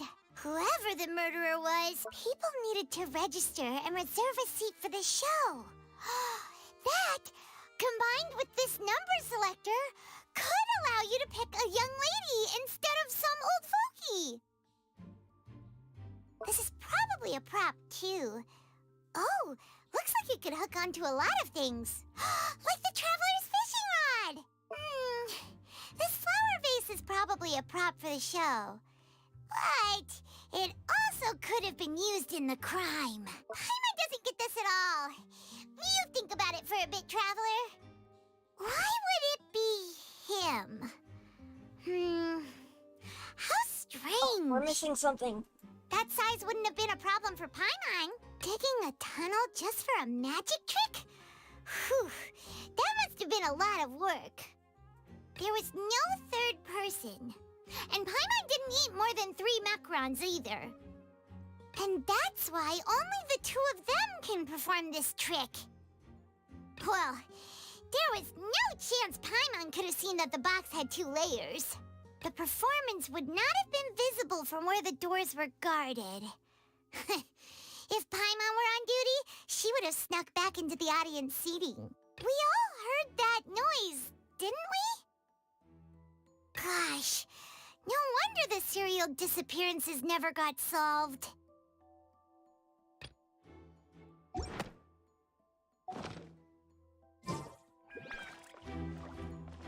Behold!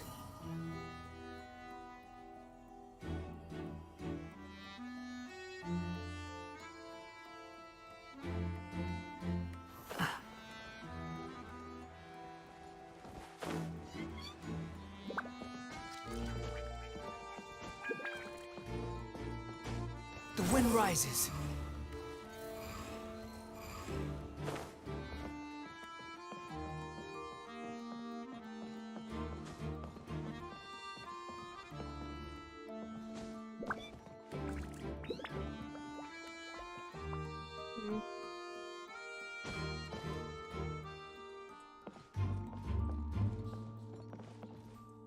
Squall and fury.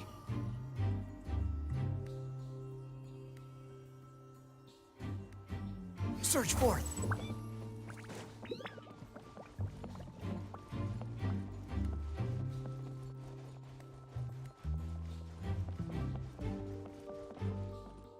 Oh, let's just sit. Hup. I missed something.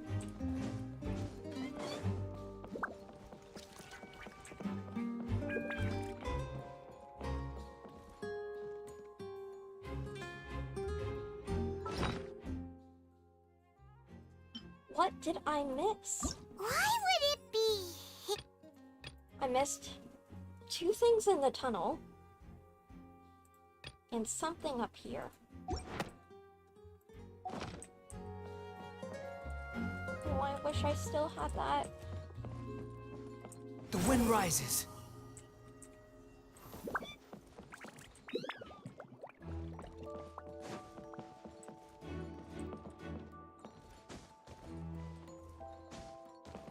Behold!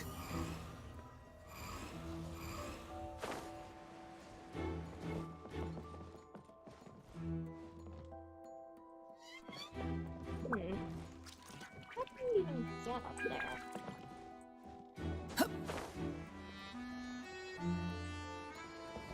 Quit following me.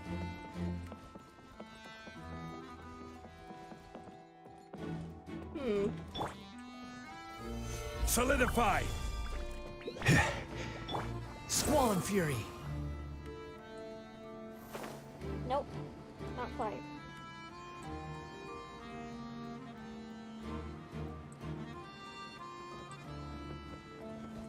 Wasn't her seat over here?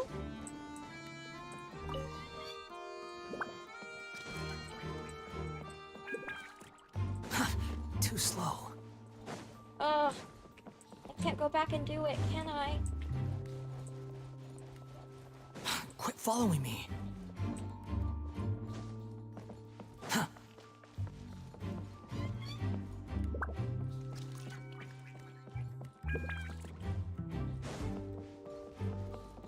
Lenny's magic tricks were the I'm missing something.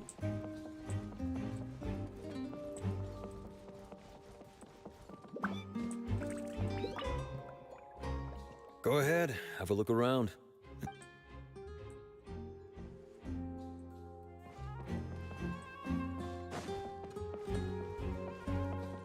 If you do encounter Miss Halsey, Too slow. What's all around here, but what am I missing?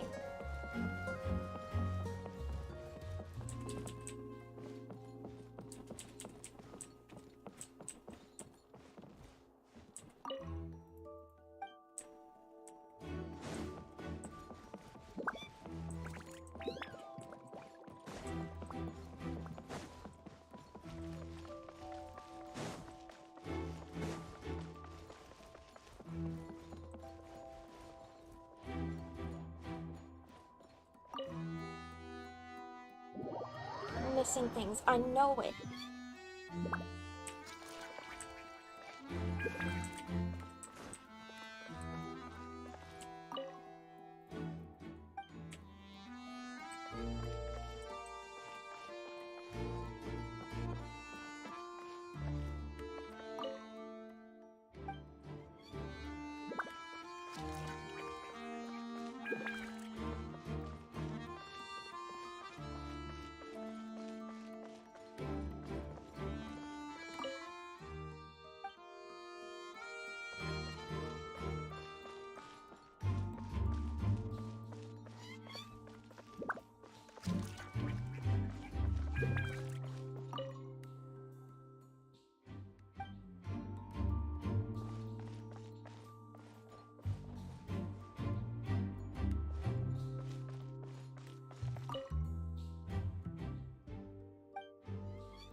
Can I not climb in?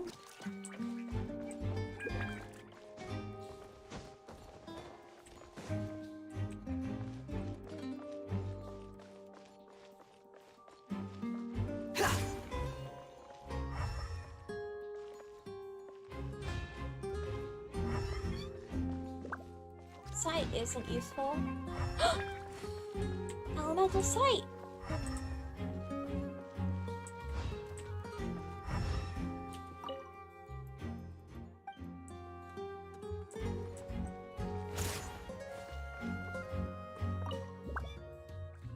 Let's use it up on stage.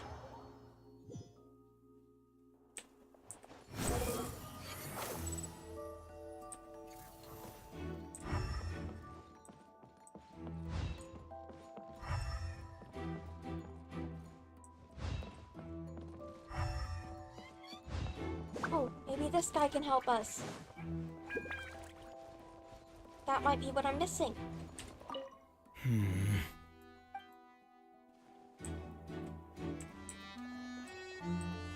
Ugh.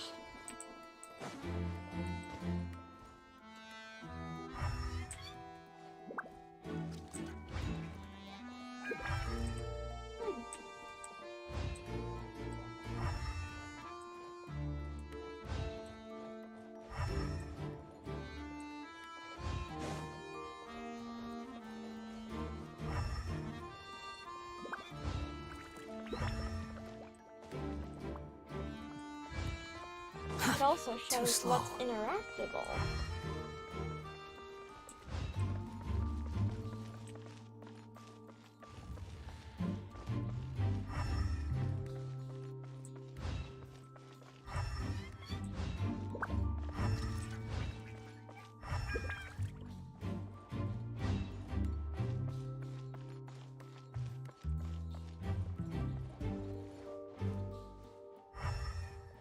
Can I not talk with you?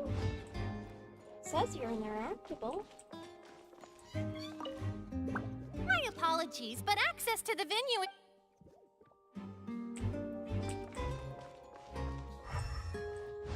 Quit following me.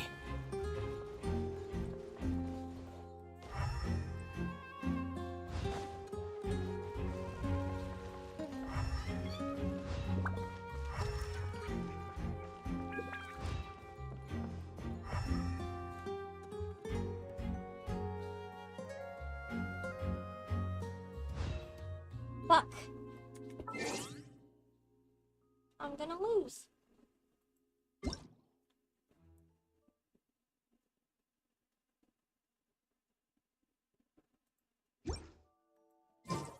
Okay.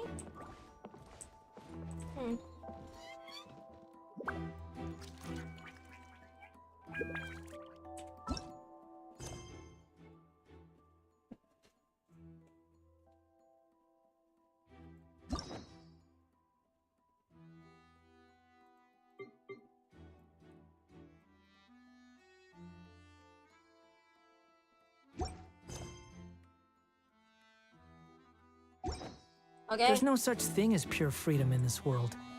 Even the wind cannot blow on forever. We're fucked. We're totally fucked.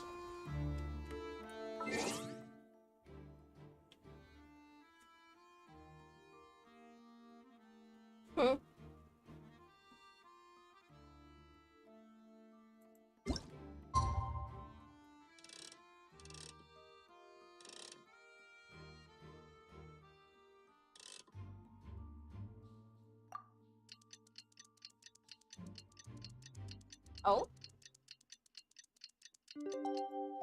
You think I've got a sharp tongue? I just tell it like it is. If someone can't handle it, maybe that's their problem. Oh boy. Okay. Oh dear God. This is gonna go horribly. What do we do? The whole situation is so confusing. Good plan. Impossible things don't just happen. We'll get to the truth one way or another. Just relax. Even if everyone else suspects Lenny and Lynette, at least we will be supporting them from the stands. Besides, I doubt Farina understands any more about what happened than we do. Thanks, Navia. Well, we'll be going then. Best of luck to you.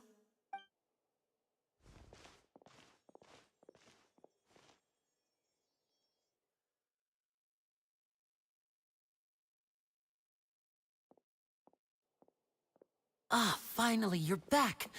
Well, how did your investigation go? Horribly. To be honest, you might be disappointed. No. We're already very grateful that you were willing to help. Well now, don't you all look disappointed. Don't tell me that your investigation came up empty-handed. That was to be expected, of course. The guilty can never produce proof of their innocence. But don't let that stop you. I shall be terribly disappointed should you, my most anticipated foe, concede so easily. Since both parties are present, I declare that the trial regarding the magic show incident is now in session. Firstly, in order for the audience to understand the causes and results of the incident, could we please have Mr. Linney explain the trick? Yes, of course. I will explain while Lynette demonstrates on stage. All the necessary items have been prepared. Thank you, Mr. Linney. In that case, I take your statement to be that you ran to and remained hidden within the magic box in the audience stands once the trick began, and thus could not have committed the crime. Is this correct? Yes, that's correct, Your Honor. In that case, I call upon the prosecution. Lady Farina, do you wish to refute his statement in any way? Why, of course I do. Allow me to take the first shot and break this case wide open. Mr. Linney is clearly lying. Objection. There is no way you could have been in the box the whole time if you were to abduct Halsey and murder Cowell. In fact, I'd say you were hardly in that tunnel at all. That is simply your hypothesis based on the presumption that I'm guilty. Oh, is that so? And if I may ask, what did you hear while you were inside your box? The roaring countdown of the crowd, of course. That's how I kept track of the time and built anticipation for the finale. And you didn't hear anything else at all? Nothing that might leave an impression of any kind? No, nothing. I see. But when the count reached 30 seconds or so, there was a thud. One so loud that I believe practically everyone heard it. Did we not go over the details of the case with Lenny? Huh?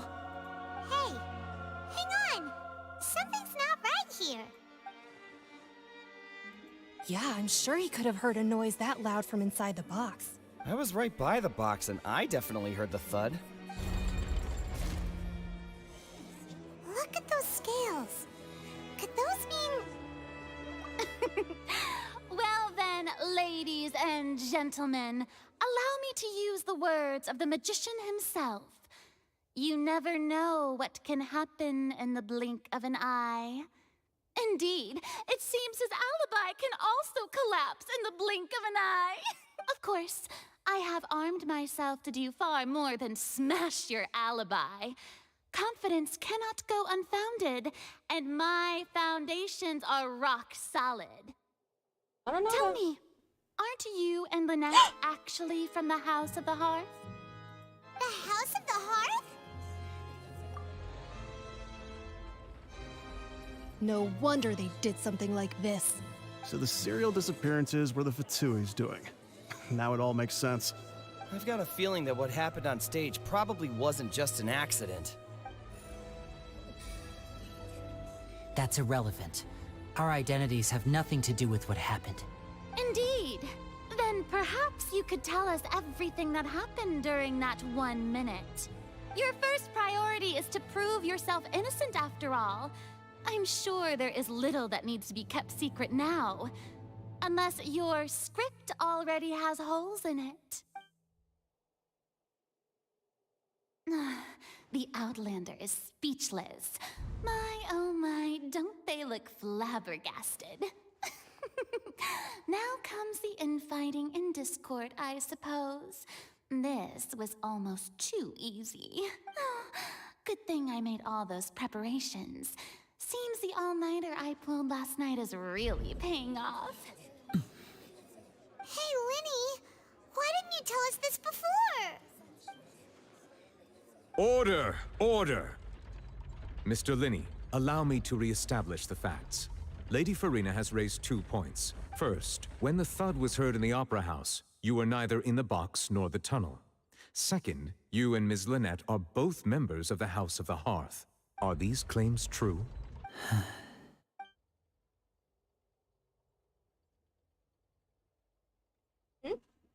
Just found out.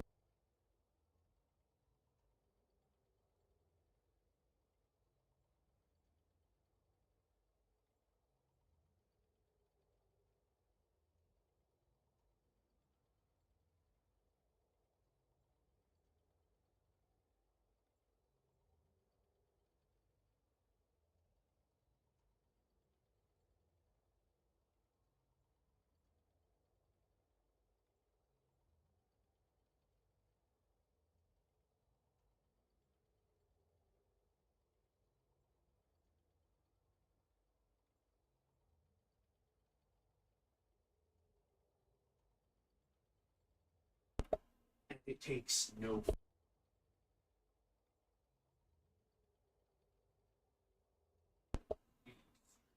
Sorry, brother had talked about things.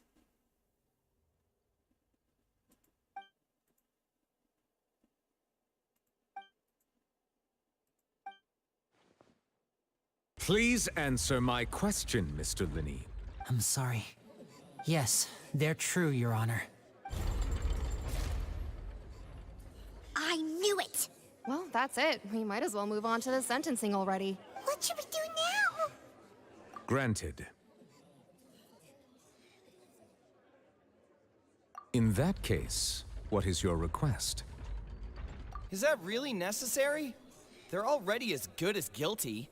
The defendant deceived their own attorneys. What is there left to discuss? Order! Order, I say! Your request is reasonable, and we shall adjourn. This trial will reconvene in 1 hour.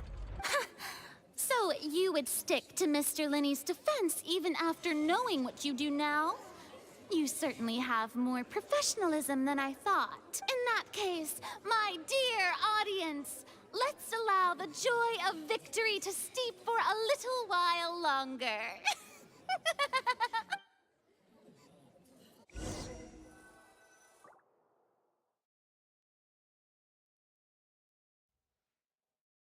Yeah, I knew they were from the House of Horrors. Well, This is awkward. I didn't think the Hydro Archon would dig all that up. I'm sorry, Traveler and Paimon. Yeah, sorry. Ugh. Paimon just knew where to start. We trusted you two. We based our entire reasoning on the assumption that you weren't bad guys. Not to set the wrong tone or anything, but Paimon's really mad. I'm very sorry. I know you're angry, and reasonably so, but please, let me explain.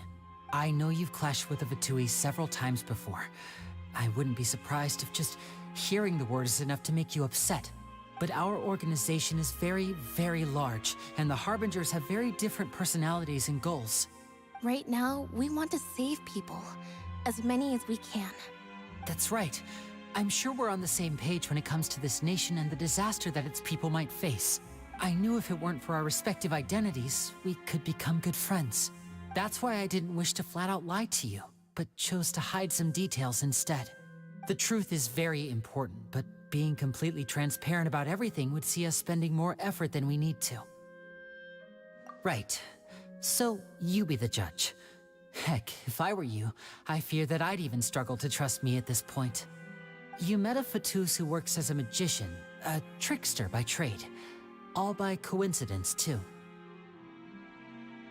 But still, I'm asking you to trust me. I am no criminal. At least, not in this case. Sorry.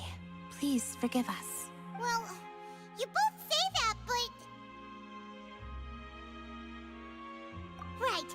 Let's hear your answer first, and no lies now! Of course. I'll answer any question you ask. We've been trying to find out how the Oratrice operates. We want to know why it has a consciousness.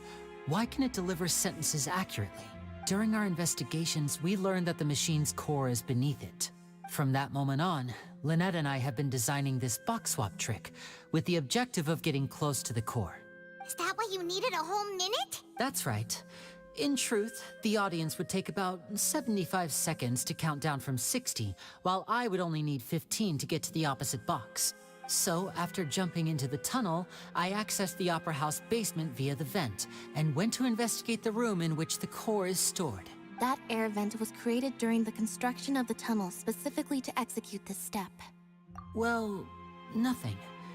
As soon as I reached that room and was about to investigate, I heard someone's voice. Which should have been impossible, of course. I was quite certain that I was the only one in the room. That voice seemed to recognize me and tried to speak to me. I chose to err on the side of caution and retreated the way I came. On the way back, I saw the broken vase and the clothes on the ground, but the countdown was almost finished, so there wasn't time to give it any thought. After that, the homicide occurred just as you saw. Well, that explains why you didn't hear the thud. Because of that prophecy I told you about, of course. We must know all we can about this nation's secrets in order to deal with that prophesized crisis. That's the only way we can save everyone. So, there you have it. The whole truth. I swear, I didn't hide anything from you this time. It was never my wish to proceed under this cloud of mistrust either. But like I said earlier, you can be the judge. If you want to leave because you don't trust the Fatui, there's nothing I can do to stop you. Well, Traveler, you decide. Paimon will follow your lead however you choose.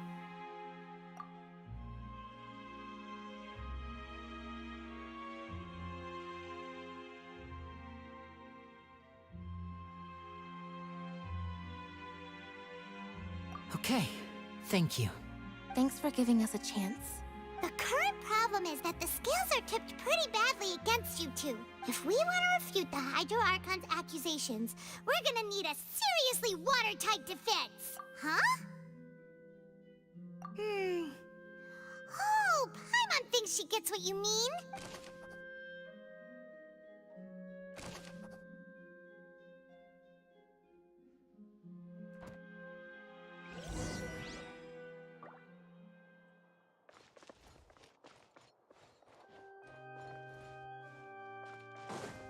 That voice we heard. It's the Oratrice.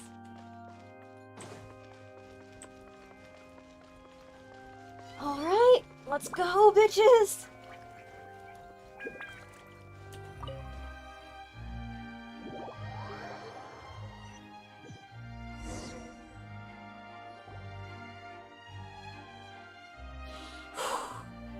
Both parties have returned to their positions. Let us continue the trial. When last we left off, Mr. Linney acknowledged the new evidence presented by Lady Farina as fact. Therefore, Lady Farina may continue stating her reconstruction of the events. Ugh, that took long enough. Now then, if everyone would lend me their attention. At this stage, let's revisit that scene from Linney's perspective.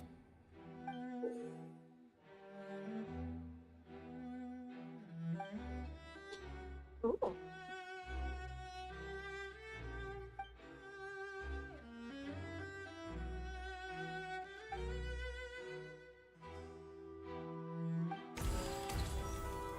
This is an interesting game. As the countdown began, he entered the tunnel. When the flatbed trolley passed, he opened the box and got into an altercation with Halsey, which caused the loud thud. He did not realize that this sound could be heard by everyone in the opera house, which is why he claimed earlier that he could not hear the sound. Finally, he used the vase to knock her out, before making her change clothes to prevent others from recognizing her. At this time, Cowell arrived in the tunnel, having heard that strange noise, and caught Linney red-handed. So Linney proceeded to knock him out too before stuffing him into that box. Afterward, Linney passed the unconscious Halsey to his accomplice through the magic box in the audience stands, before operating the devices such that Cowell's death would be ruled an accident. And there you have it. That's the truth behind what happened. There are so many flaws. Does the defendant's side have any objections to Lady Farina's description of the events? The key to refuting Lady Farina is the order of events, what Linney experienced and what he saw.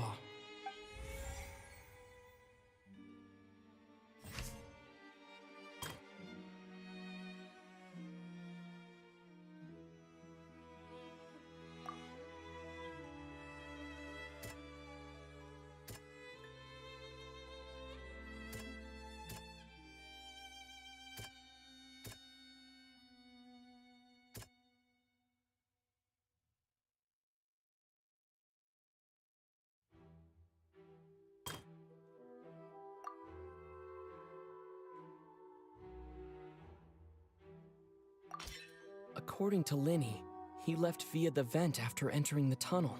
He couldn't have had that altercation with Halsey.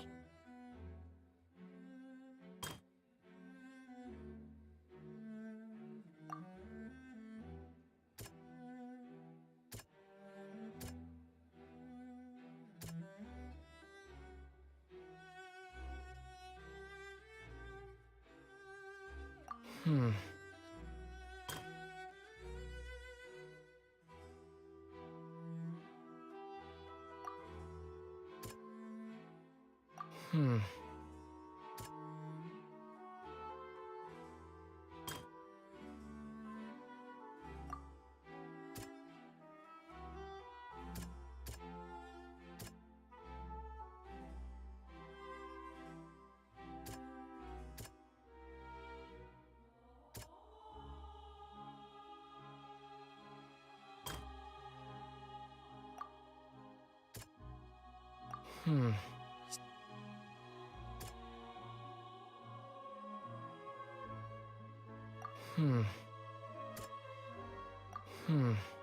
Nope.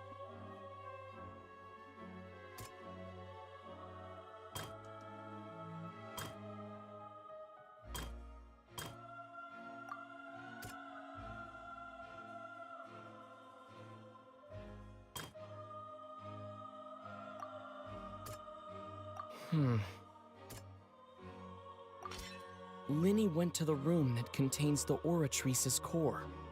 This is the actual truth.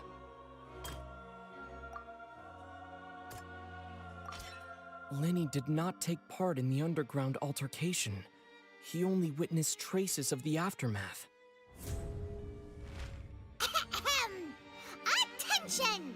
Ace Detective Paimon has something to say! When the countdown started, Linney did indeed go into the tunnel. but he immediately used a vent to access the Opera House basement, which is where the underground core of the Oratrice is stored. Once he reached that area, he heard a voice in what should have been an empty room. Since he felt something was amiss, he returned immediately. The crime scene had already developed by the time he reached the tunnel again, and in order to complete the magic trick, he did not remain there for any length of time. Finally, he reached the surface, and that was when the accident happened from his point of view. Therefore, he's innocent.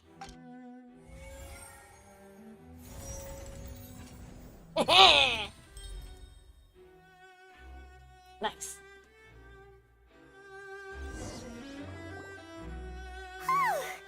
Paimon did it! Paimon actually managed to say all that! Wasn't it awesome? High five, Paimon! In other words, you believe that he knew nothing of the incident? That's right! My reasoning?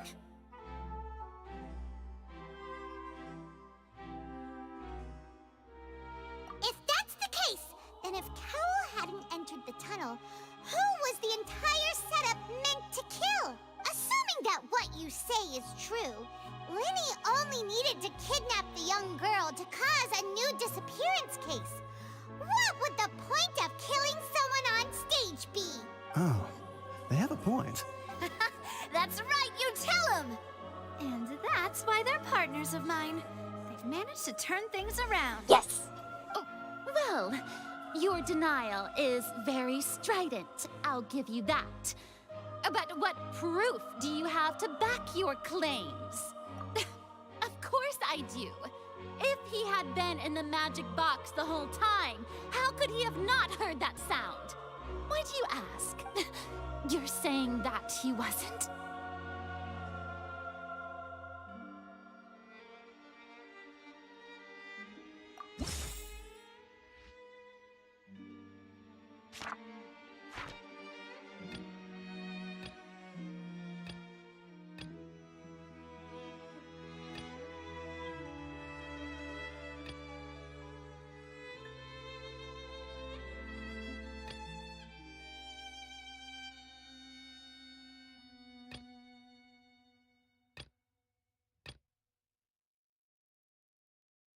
Oh, okay.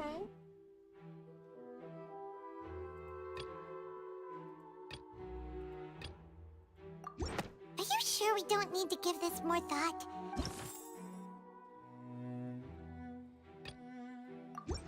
That's right! Linny wasn't in the box or in the tunnel. That's why he didn't hear anything strange during the performance.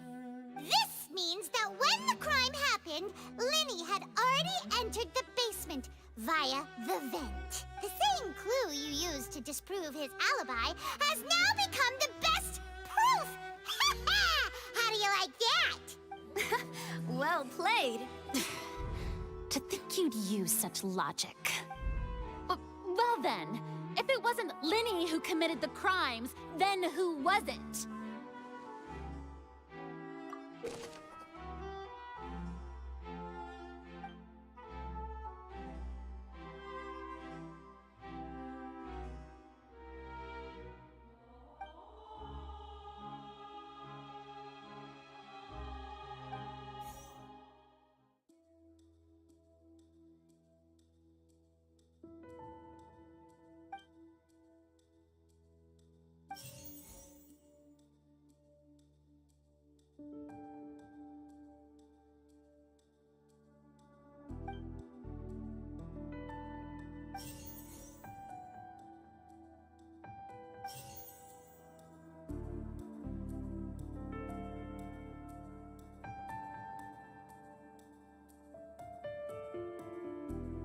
Halsey is the missing person and an ordinary audience member.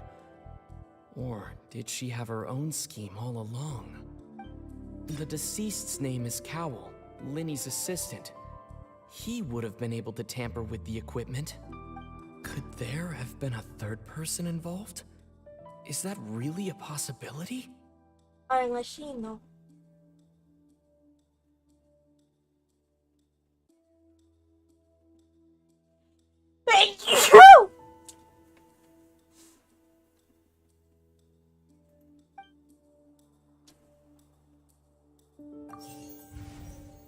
No. Halsey is the missing person and an ordinary audience member. Or did she have her own scheme all along? No. The deceased's name is Cowell, Linny's assistant. He would have been able to tamper with the equipment. Huh. Weird.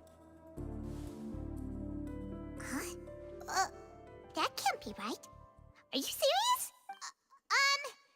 The killer was, in fact, Cowell, the deceased!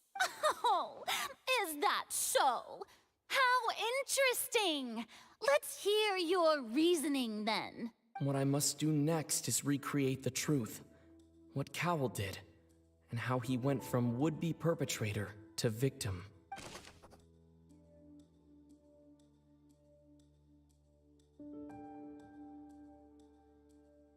No one entered or left the Opera House through its entrances. So where would the criminal have wanted to take Halsey? The sound we heard may have come from a clash between... It would have been tough for both people to fit into that vent. They would likely have bumped into Linny as well.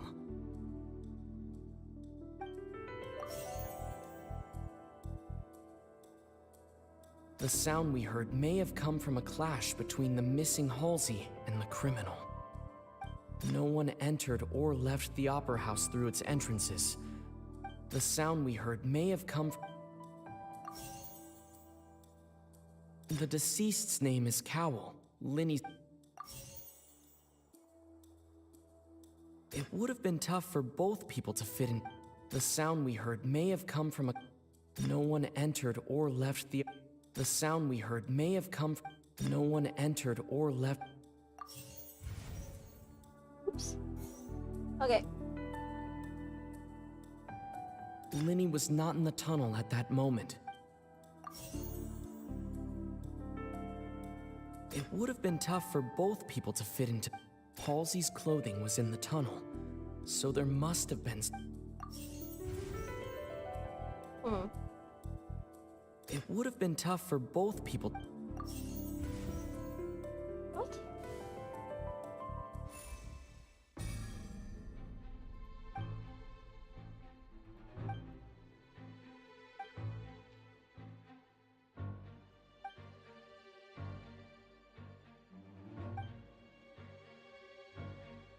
What's wrong, Traveler?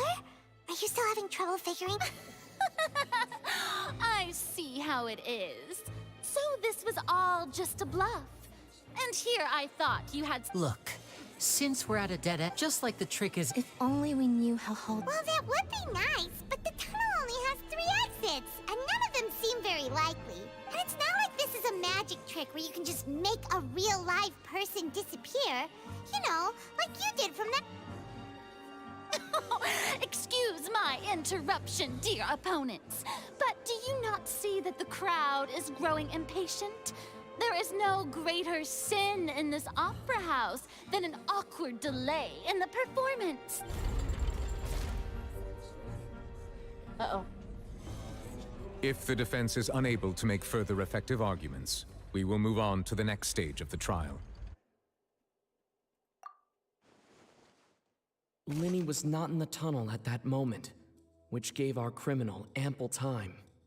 The sound we heard may have come from a clash between the missing Halsey and the criminal. The deceased's name is Cowell, Linny's assistant. He would have been able to tamper with the equipment. The vase was not broken by chance. It was used to cover important evidence. The water.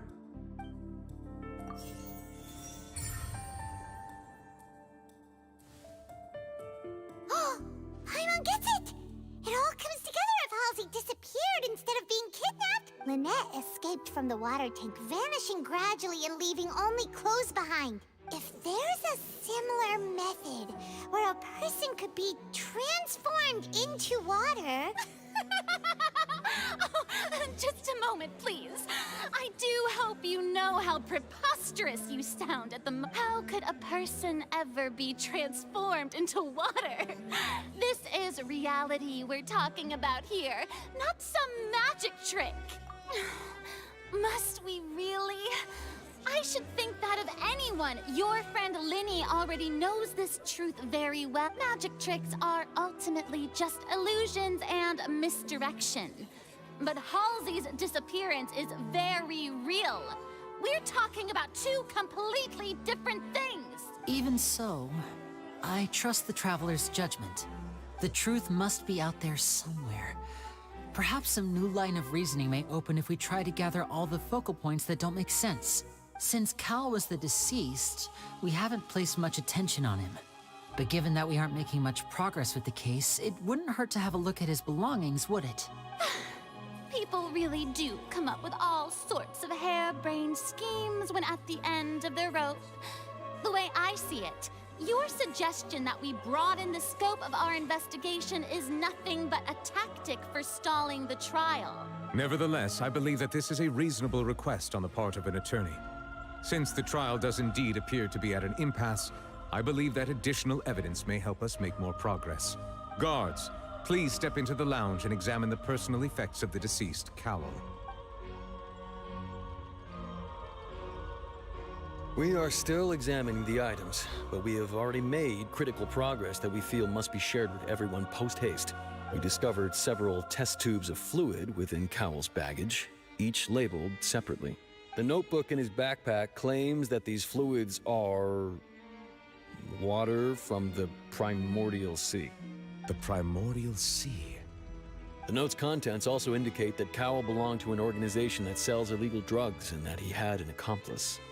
The notebook has many entries concerning safe usage of these fluids, in which the keyword dissolve appears many times. One of these tubes was labeled Opera Epiclese, along with yesterday's date. It is empty. The notes also state that these dissolution properties work exclusively on people from Fontaine. It's likely that Halsey was chosen as some sort of test subject. As such, we believe that the defense's hypothesis is, in fact, supported by sufficient evidence. You've got to be kidding! People dissolving into water? Could something so ridiculous actually be true? Wait a moment. This reminds me of a certain prophecy, but it's just a coincidence, isn't it? Huh. If people can become water, does that mean that the water tank's real use was as a means to hide water stains? And if Cowell was targeting that girl... Wait just a minute. Could that mean... You two, with me, quick! Demoiselle, wait! What about your partners? Let's go. Just trust me. Order! Order! It is undeniable that further examination of the deceased's personal effects has yielded some surprising results, but we cannot yet verify the veracity of these clues. Ace Attorney-ass bullshit going on here. Still, let us assume that these clues are indeed authentic, albeit with the understanding that Ms. Halsey has yet to be found. Guards, please continue examining the items along these lines. Mr. Linney, it appears your hypothesis is supported by the evidence, so please continue speaking. Of course. Thank you, Your Honor. If we uphold this hypothesis, I believe that many of this case's seemingly unrelated clues can be connected together. Right! Like the metal hook! That one didn't make sense at all. Let's think about this. Cowell's methods must have something to do with that water from the primordial sea.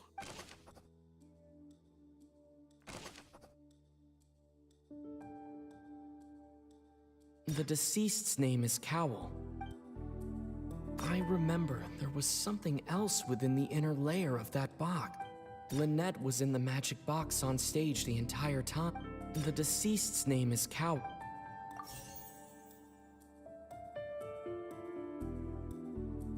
The water from the primordial sea should...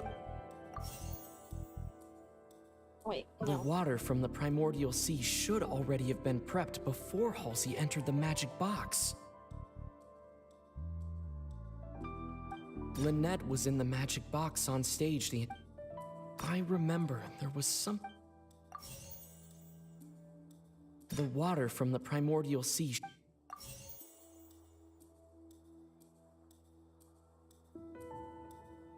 The rope that held the water tank up was lit by... Now it seems like the hook rope was not meant for another magic trick, but... Nope. Okay. Lynette was in the magic box on... Now it seems like the hook rope was not... The rope that held the water tank up was... I remember there was something else. There we go.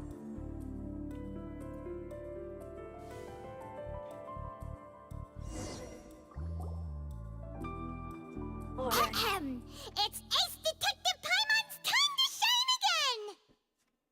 In the original plan, Cowl would tamper with the water tank rope and the number selector securing his target. When the magic box containing Halsey was lowered, the metal hook would retract gradually and pierce the balloon at the top of the box. When the balloon attached to the box popped, the water from the primordial seed inside it would pour down and dissolve Halsey. Afterward, Cowl would enter the tunnel and break the flower vase to conceal the water inside the tunnel, with the remaining evidence being covered up by the water tank on stage. But he encountered something unexpected in the tunnel and wound up being fatally hit by the same water tank he meant to use to cover his tracks. Huh. That does make sense. That actually links together a lot of the more confusing pieces of evidence. Yes. Oh dear, what do I do? Even I think they sound convincing now. Have I falsely accused an innocent person? What a humiliation. Now, it seems like the only point of contention remaining is the exact circumstances that led to Cal's death. His notes mentioned he had an accomplice who could be related to the situation. On that note, the guards have just contacted me indicating that they uncovered new evidence. I shall now invite him on stage to share it with us. Thank you, Your Honor. We were just inspecting the luggage of the other people involved in this case, and we found an identical sample of the water from the primordial sea among Linny's personal effects. What? That can't be. Oh, I see. Well, how wonderfully comedic to have your own counterattack only to come back and wound you. Does this not clear all doubt, my dear citizens, my loyal audience? Allow me to present my reasoning and bring this performance to a swift close. No, somebody planted it. Somebody who's still in the opera house. Linny did not need to take part in the dissolution of the young woman at all. Indeed, he did leave the scene via the vent. Having made modifications to the props beforehand, his accomplice Cowl then caused Halsey to vanish using the water from the primordial sea. But upon his return, in cruel avarice, Linny desired sole credit and prepared to do away with his partner in crime. Ultimately, he knocked Cowl out, and the tool meant to cover the crime up also became a murder weapon. Now, as much as I regret having come to such a viciously straightforward conclusion, it does seem that the famed Fatui is quite the cold-blooded and ruthless organization. Am I right, Mr. Linny? We've used up all the evidence we collected. There's no way for us to make a rebuttal here. Is this the end of the road? Oh no! Paimon can't think of anything either. It doesn't look like there's any way around this. We've already had all the evidence. Seems using the water as new evidence was too good a move. Why did this have to happen now? I think we've all seen enough now, and we have ample witnesses to my flawless reasoning. I believe this is indeed the finale. Shit. Now then, my good, noble Chief Justice, should we not, in your view, move... Excuse me, everyone, but I must interject. Miss, I must ask you not to shout, and to respect the ongoing legal proceedings. Oh, come on. Don't be hasty. I have a good reason for interrupting, you know. Now, would anyone here like to take a little break from all this debate and see a little magic? I'll show you an amazing trick. One that can bring a young woman who has disappeared back in the flesh, right before your very eyes. Please, do the honors, Mr. Linney, if you would be so kind. What in the world is she saying? No offense, miss, but miracles like that are beyond my scope as a magician. Come on now, don't be silly. Magic is all about misdirection, isn't it? It often conceals the truth while presenting a fascinating illusion. But once everyone believes the illusion, can't magic reveal the truth to them once again? And wouldn't such a trick be the most marvelous finale to today's performance? Come on, Lenny and Lynette. Give it another go. Don't worry. Spina di Rasula has made the necessary arrangements on your behalf. Ooh.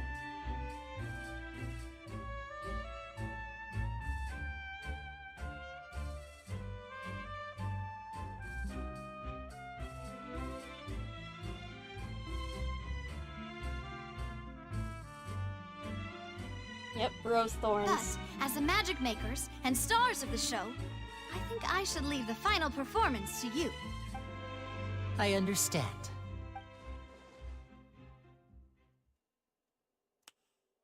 And voila!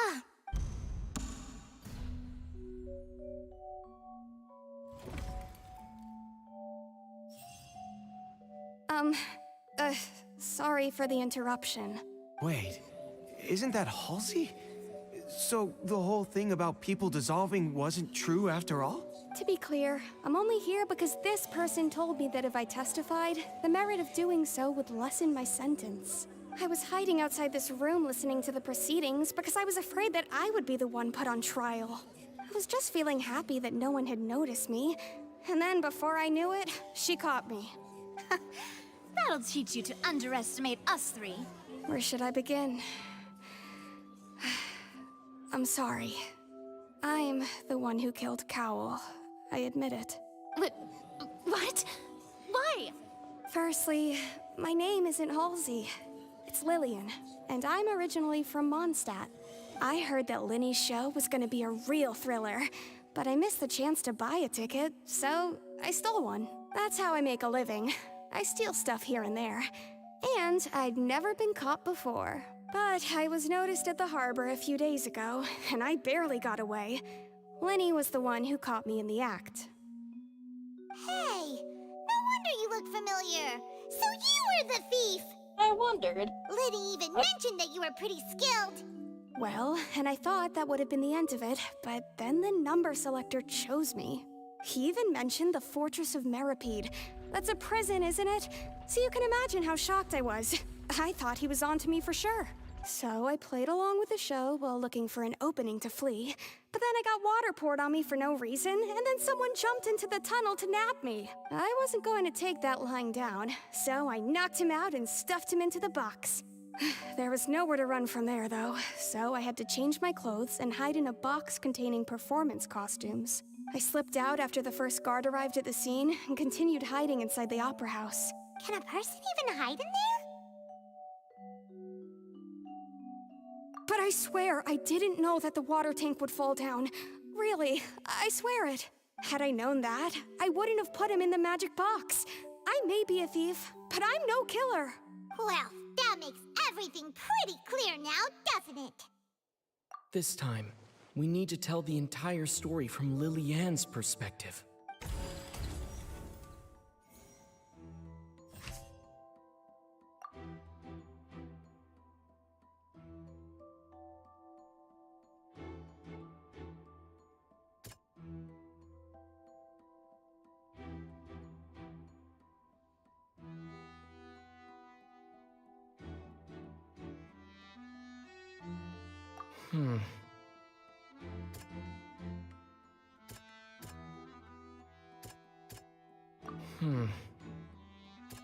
very good at this.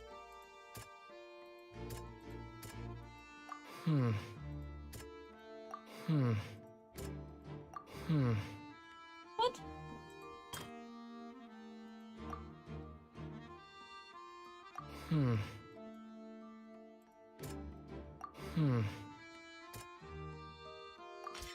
The strange sound wasn't from a fight.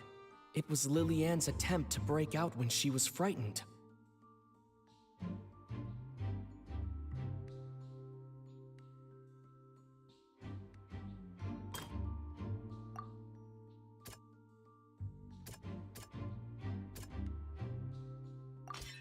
The flower vase was not broken to cover anything up, but it was smashed during the struggle between Lily-Ann and Cowell.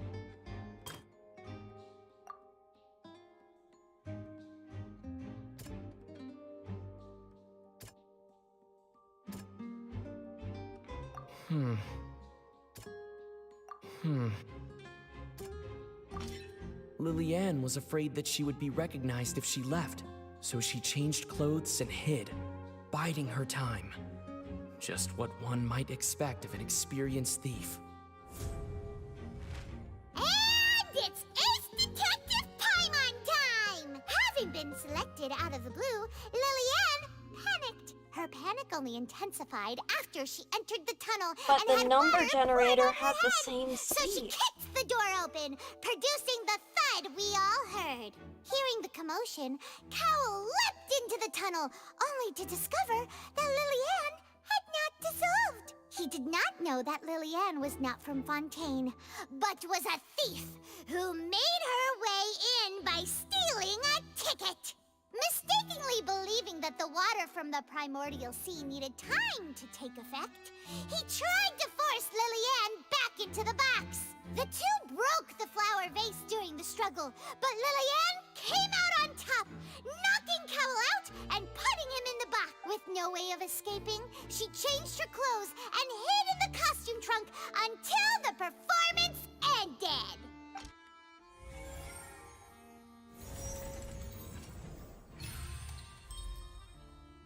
Whew. This is a difficult series of... She knew that she would have to go through guard inspection if she tried to leave afterward. So, she has been trapped in the Opera House these last 2 days. She had already become desperately hungry by the time we were chatting over macarons. So, she swiped 2 of them right under our noses. Oh! Talk about a sneaky thief. Paimon didn't eat those 2 macarons. At this point, all the events that happened in the tunnel have now come to light. Ah, so that's the whole story. Bravo! Bravo! Now then, Lady Farina, do you wish to speak against the defense's statements? Oh no. The number selector is gonna be brought up.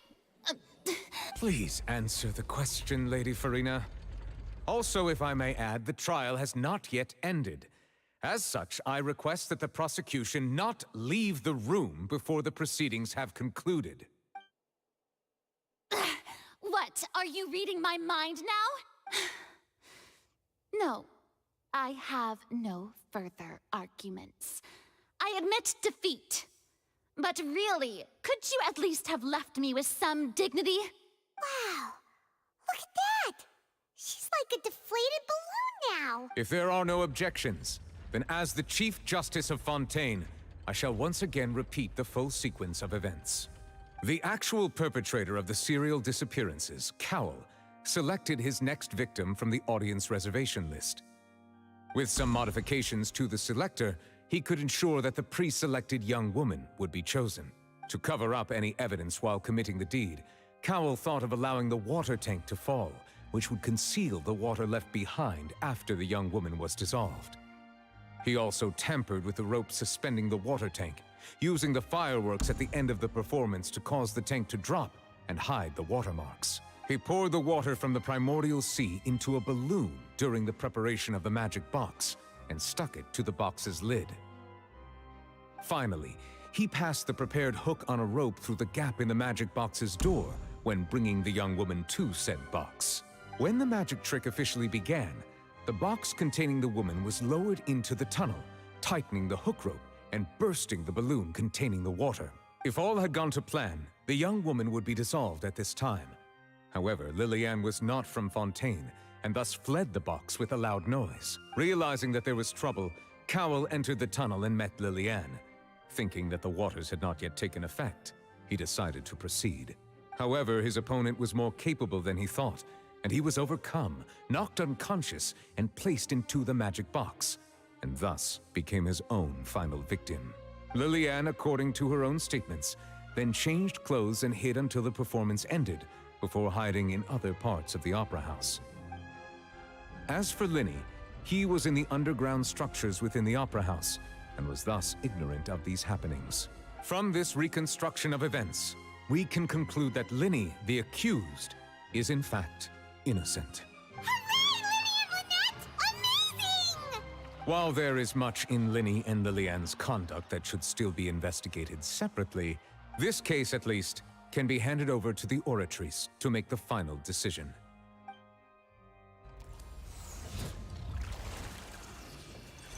Oh no, it's gonna conflict with Mouvillette's judgment.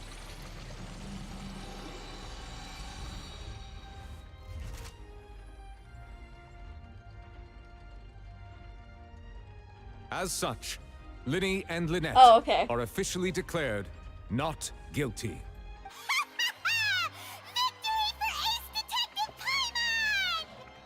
Great work, partners. Thank you all. Thank you so much. Next, I think we deserve an explanation, Guard Vaughn. How did you find the water from the primordial sea in Linny's baggage? Right! Your discovery caused me to make a serious mistake, you know. Or was that not a discovery, but false evidence that you dared to bring before this court? I suspect that the accomplice mentioned in Cowell's notes was not Linny, but you, yes? I'm sure you know what you must do to lessen your sentence. Speak quickly! Unless you want to earn yourself a one-way ticket to Coupon Town. I was just following orders. We were supposed to place blame for the serial disappearances onto Linny, and thus cause suspicion to fall on the Fatui. The higher-ups said this was the best opportunity to do so. And now that your plan has fallen through, and the secrets of the water have been revealed, you have become a liability to said higher-ups, yes? Therefore, you would be wise to tell everything you know, and seek the protection of the guards. Yes, I'll tell you everything I know. Our boss discovered that the water can cause people to dissolve. It can also be made into a potion, which when extremely diluted, can cause people to experience unforgettable exhilaration. We've been in this business for a while now, and have made decent more off it. The disappearances were also the boss's idea. I mean, this is the boss we're talking about. The...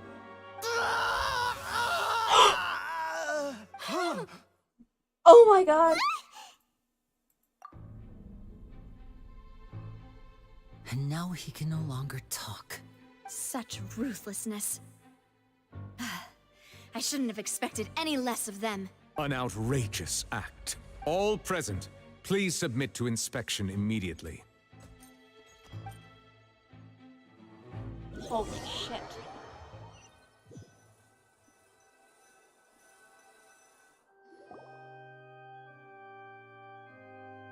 So, we're just going back now?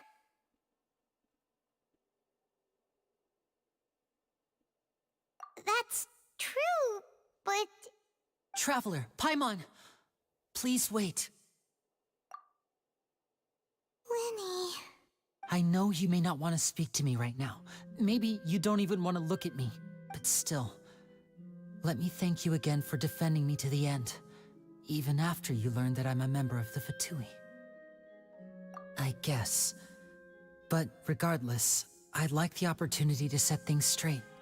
I didn't approach you with any ulterior motives or ill intent. I've spoken to you as myself, just plain Linny this entire time. As for why I'm a Fatus, it's because the goals of the House of the Hearth align with those of an orphan like me. That's all. That was how Father, who you might know as the Knave, approached recruiting us back then too. The knave? The one one who controls the House of the Hearth? She's your father? That's right. And since we're here, I was wondering, would you mind hearing a story? It's about my past. Back when our parents first died, Lynette and I were left wandering the streets. To survive, I took to surreptitiously observing an older street performer who did magic. It took me several days to figure out how he pulled off his amazing tricks. I took my sister through several streets until we found a crowded corner, and we began to perform magic tricks there. To my surprise, we proved to be pretty popular, and we could at least stop worrying about where our next meal would come from for a time. But I didn't want my sister to remain a street rat together with me forever. Before long, an aristocrat came to me and claimed that he wished to take us in after watching my performances. Oh no. So you went from orphans to nobility just like that? Nope. That was how we felt at first, too. As if fate was on our side and we could say goodbye to those painful days.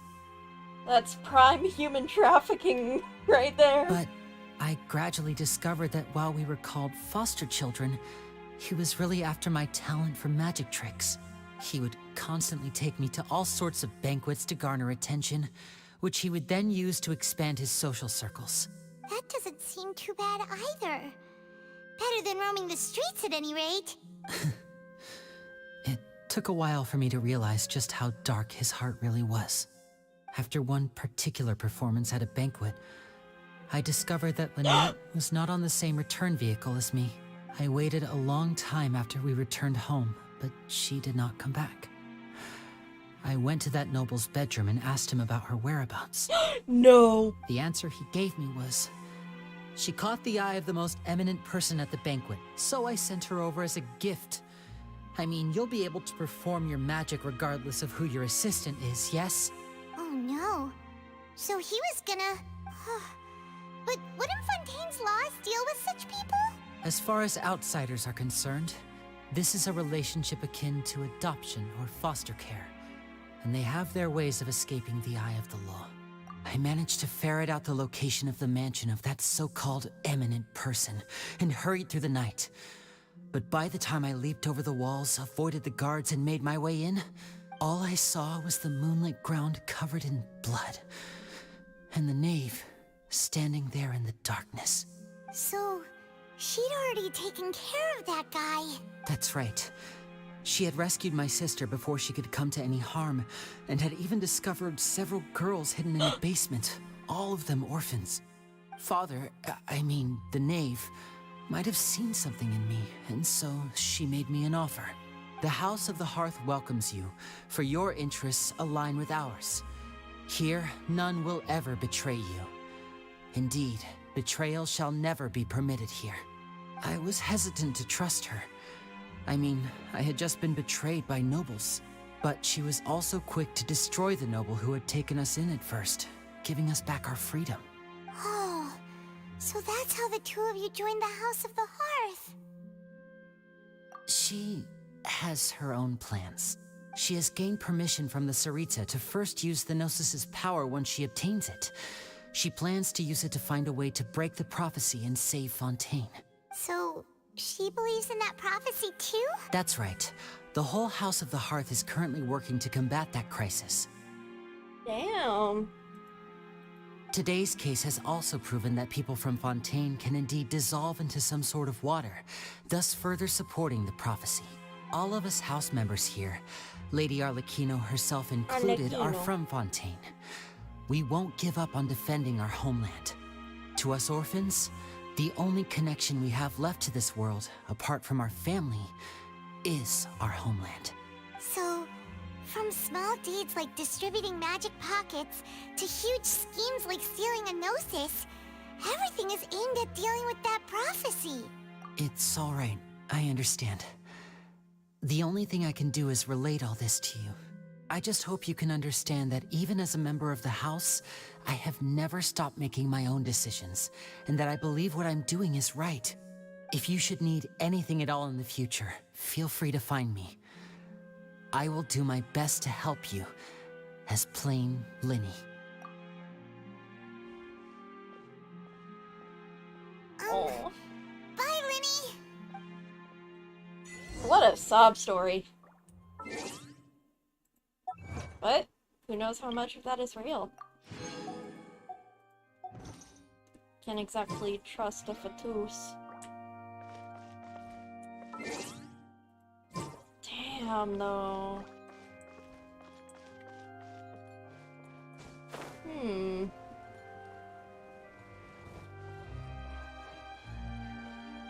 The wind rises.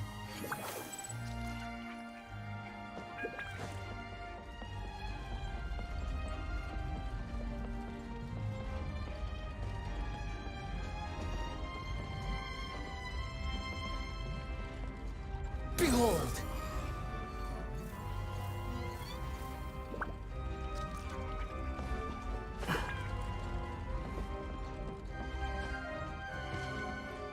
Interesting.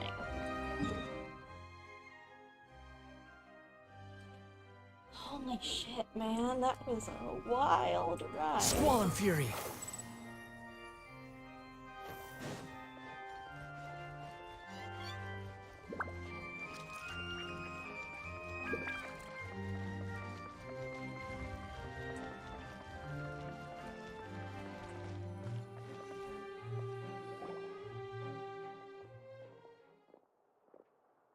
Hey there. What was with the disappearing act you pulled right as the trial ended? Were you looking for us, Navia? Well, this whole thing isn't exactly over, is it? I do feel that we're getting closer to solving the serial disappearances case, though. Don't you think so, too? Huh? What's wrong, my dear partner?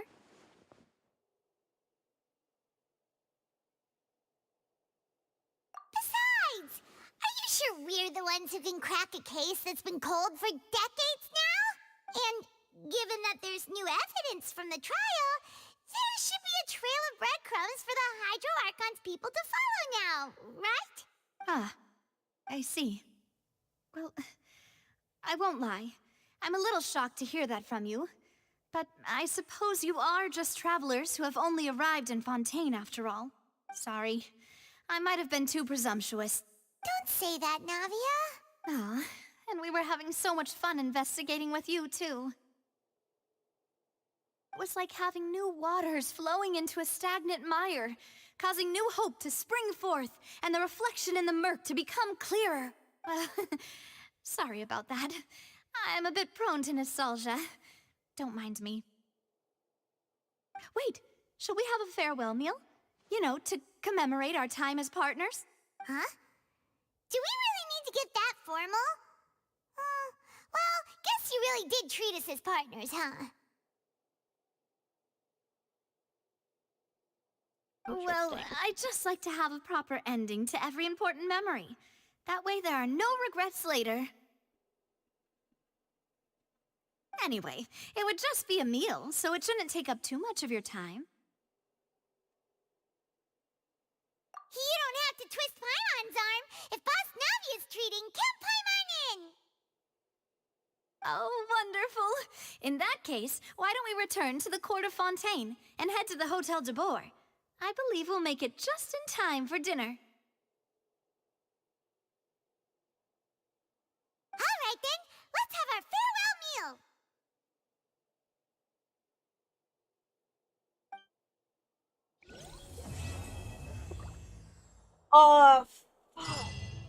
Is that all we're getting?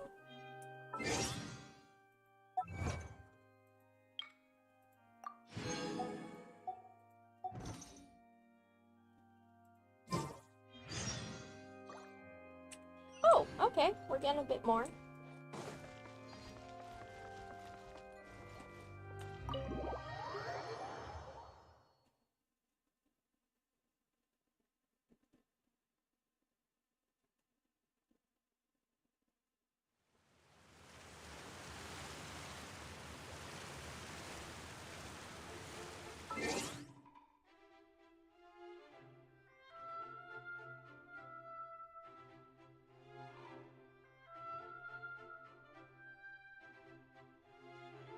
Damn, bruh.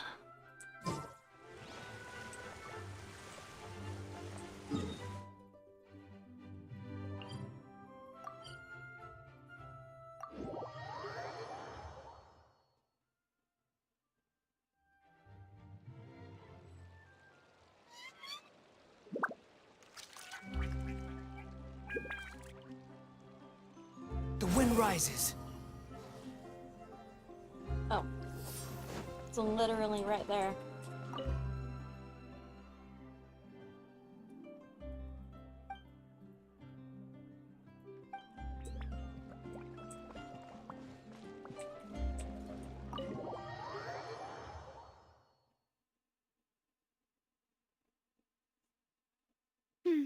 I came here several times with my father when I was little, but stopped eating here as often after growing up. I hope the food here will be to your taste. Oh, don't worry. We haven't eaten at a hotel like this in a while. Paimon's getting excited already. In that case, I'll go order for us first. Please wait here a moment. Ooh, everything looks so good. People in Fontaine sure know how to enjoy life. Meanwhile, you talk shit about Sumeru's food. Why, of course. Go ahead, try whatever you like. If the food's good, I'll make a group reservation for the rest of Spina di Rosula next time. And if it's not? Well, then I'll still bring everyone. Albeit with only one dish per table. You, sure have your own way of doing things. Oh, we called this a farewell meal, but we could also treat it like a victory feast, right? We did just win that case after all. Oh, true. Very true. In that case, boss, we'll have another 2 dishes. Huh? Paimon didn't mean that you had to order even more food. Speaking of cases, do you think that the mastermind behind the serial disappearances will get caught soon now that this has all happened? Well, we've certainly taken a big step forward, but I feel that's about it. We know that there's an organization that means to dissolve these young women, but we still don't know what they are really after. If it hadn't happened right in front of us, Paimon wouldn't have ever believed that a person could be dissolved like that.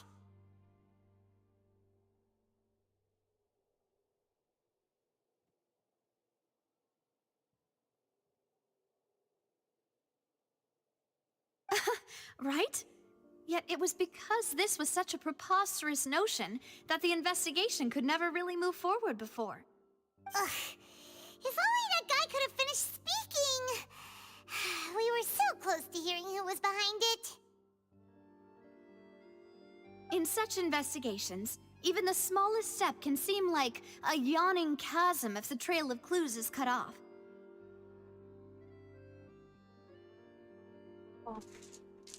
Oh shit, I forgot to take my meds. I got so caught up in playing. To be honest, I don't have high hopes for any follow-up that the authorities might conduct.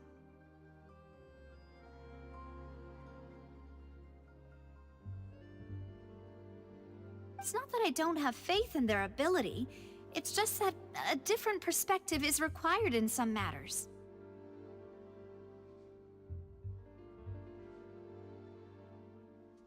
It's easy to guard against and deceive a single narrow perspective. A shift in thinking is required at such times in order to produce a breakthrough. Which is exactly why the Spina di Rosula exists. Those highfalutin folk are not all-knowing. That's why we exist. To seep into the cracks where filth falls through, where their watch fails them. That's the kind of problems we solve.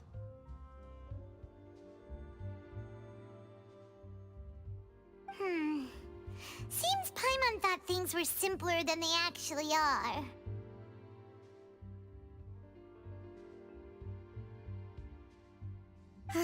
It's all right. Well, this was supposed to be a farewell meal, so I doubt you have further interest in this business, right?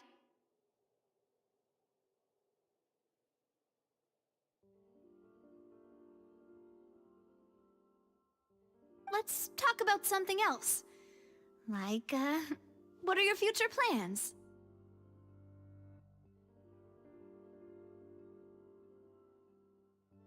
That's true. We didn't have a chance to speak to her after the trial ended.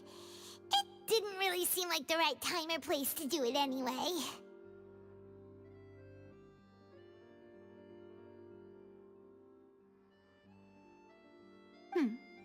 see. So, your primary objective, which has been foiled so far, was to have a chat with the Hydro Archon. I've heard that there's a long line of people waiting to meet Lady Farina. I suspect you'll be waiting for quite a while, considering that you missed your chance today. Yeah, we've heard that she's super popular here in Fontaine, and that it'll be tough getting any of her time. Well, would you consider some more, unique ways? Perhaps even methods of, let's say, questionable legality? Uh-oh. Guess that's Spina di Rosula's boss for you. Chock full of sketchy ideas. Well, what did you have in mind?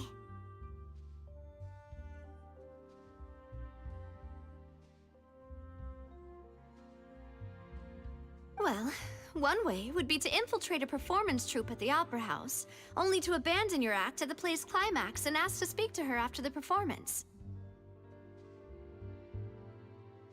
I'm sure Lady Farina would be eager to see the ending, and would agree in order to finish watching the play, don't you think? Could you suggest something a little more practical? This plan seems pretty hard to pull off. We'd have to go learn how to act, and acting's really hard.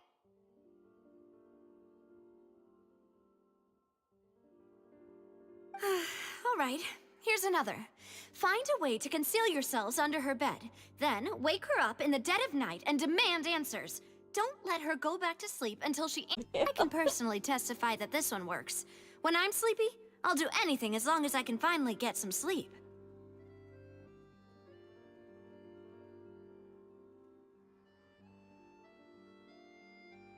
That might work, but that's not really the problem.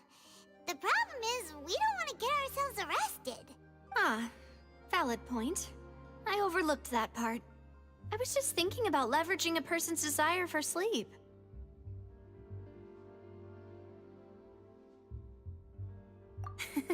All right, no more joking around. Perhaps you could... Oh, I don't know. Cut the line when she's on a break. You did defeat her in court, clearing citizens of hers from false accusations. False accusations she had nearly upheld personally. I imagine that she feels quite ashamed about the whole thing. You mean that if we catch her while she's on a break, she might be too embarrassed to refuse? Oh, that does make some sense. Why don't we give it a try after this meal? You know, strike while the iron is hot and all. Huh? Paimon, did you drink my Fanta? Was this your drink? Sorry about that.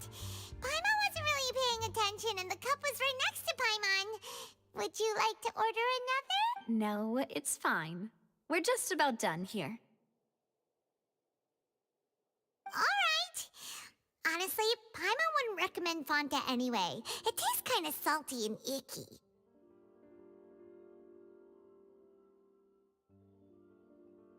Is that so? Huh. Well, in that case, we'll have to blacklist the Fanta here then. If we're all finished eating, then I'll go pay. Yeah, we're stuffed. Thanks for the treat, Navia.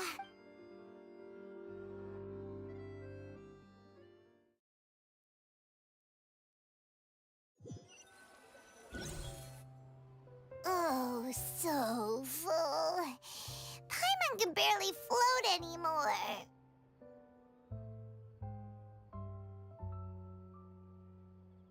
Nah, that would be so... normal. You know, like you. Okay. As for expenses this month, we're left with... Hey, Navia! What are you doing over there? Oh, nothing. It was just a meal, you know? Nothing the Spina di Rosula can't cover.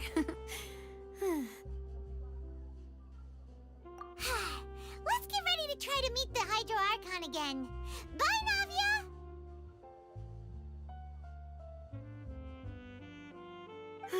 So this is goodbye, huh? Well, if you do encounter any other trouble in Fontaine, you're always welcome to contact the Spina di Rosula. I'll give your requests the highest priority. In any case, I wish you smooth sailing. I'll see you again, partner. See ya!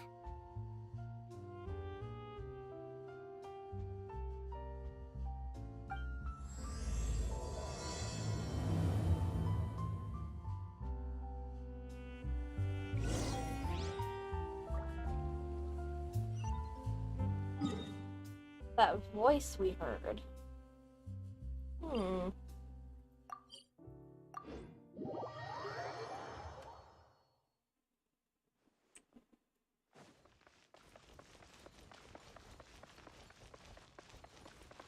Literally, cowboy, cowboy, giddy up. Too slow. Quit following me.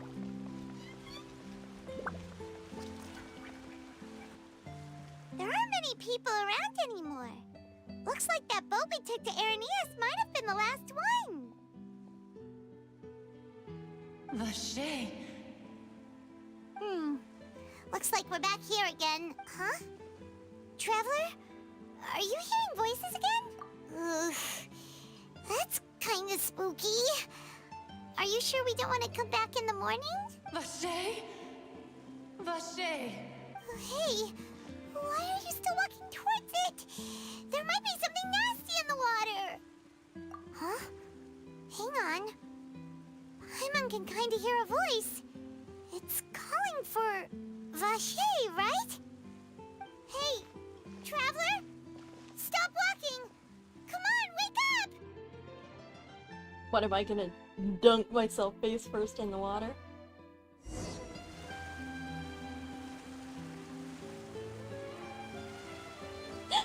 Ocean! Vache, are you my dear Vache? No, wait. You seem to be someone else. Do you know Vache? Do you know where my love is? Wait. Who am I? I'm very sorry. I fear I do not know. My memories feel like they have been washed away like a flood. So many fragments dissolved amidst the tide, never to be recovered. How much have I lost? How many things that I once held dear while on land have I since forgotten? Yes, that is what I was once. But now, I am but the consciousness of one who is lost, therefore. I do not know how I came to be like this either. I only vaguely remember being covered in light blue water, and then all grew dim. I also remember going to many places. I loved adventure, loved exploring places of peril. No matter where I went, Vache would go with me. I knew how dearly he loved me, and I also loved him equally as much.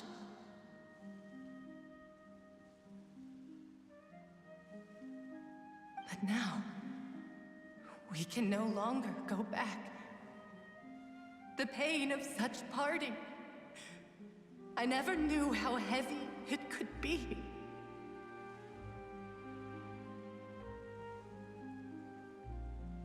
No, our reunion no longer has any meaning. There is no way for us to create any new memories.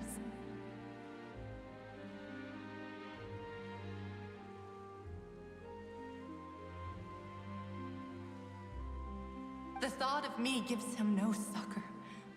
So let it lie forgotten beneath the waters. If you meet Vache, tell him not to look for me. Tell him to move on.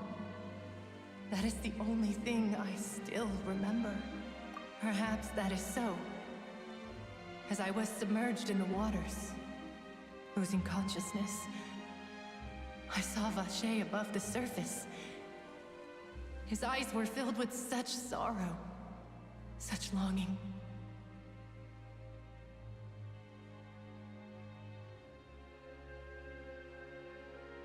If only I could have comforted him, told him that I did not suffer. Indeed, I had felt a great warmth. Is that what you call it? Dissolving? If anything, I consider it a form of release. It was a state of neither fear nor frenzy, with only an endless peace, like the water's still surface.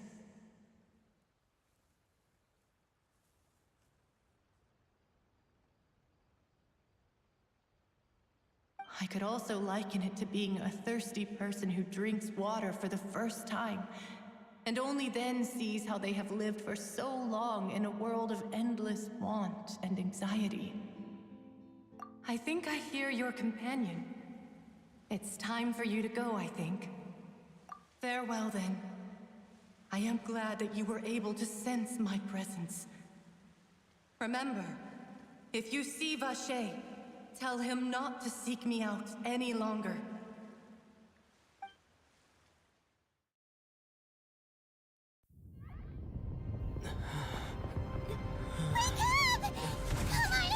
Oh, what the What happened?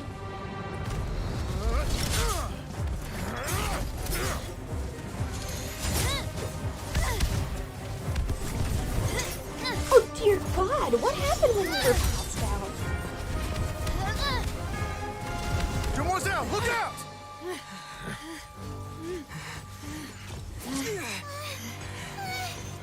Dear God, it's a whole army of Gardamex.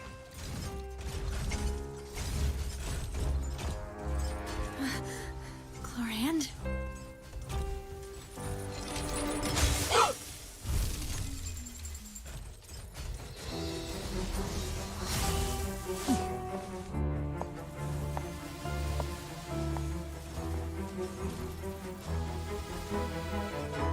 Quick, now's our chance!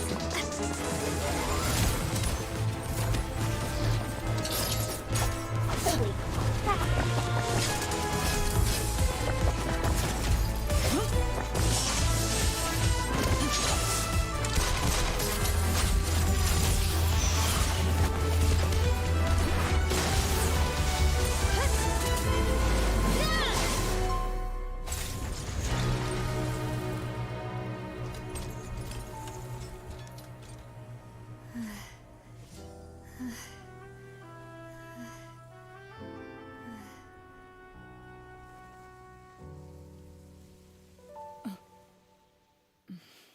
What the hell happened?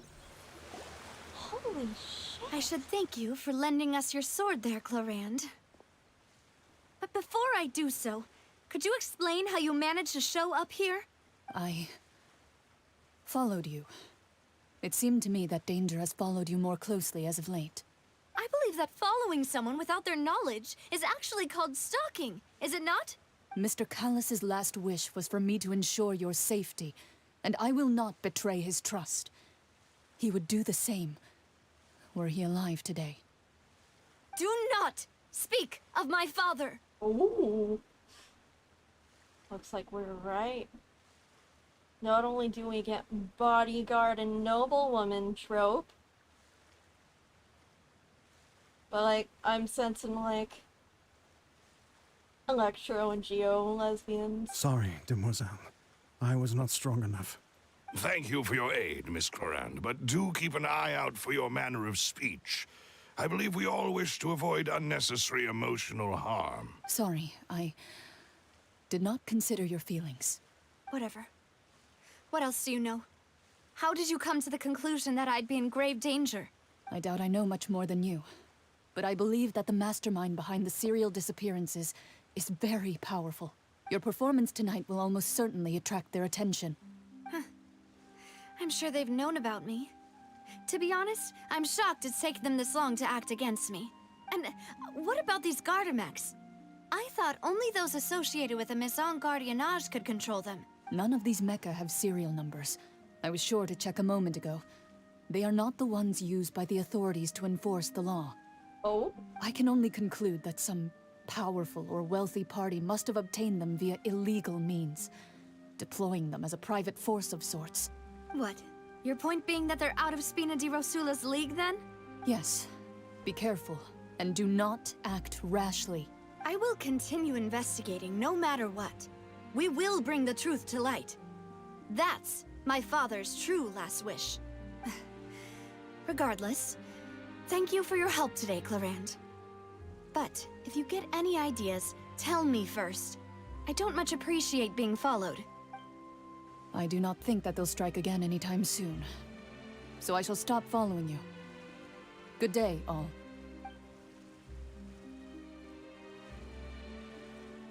Right. I suppose that's the best news we've gotten today. Demoiselle, I believe that Miss Clarand was being sincere with you. If we tried, we could attempt to thaw relations a little. I know, she's... Oh, thank goodness! Paimon thought we were done for! Those Gardamex came out of nowhere while you were unconscious, and Nadia and her gang saved us! Oh, and there was that champion duelist named Clarand who came out to save us too! We got lucky there. Paimon probably couldn't have fought them off otherwise. Oh, come now. Forget all that polite talk. That wasn't really a farewell meal we had back there. Not for me, anyway. In truth, I hope that every meal we have together shall be a victory feast. As such, we're still partners. There's no need to thank me. It will take 50 years for me to match Demoiselle's magnanimity. If it were me, I would have joined the Spina di Rosula on account of her goodwill long ago.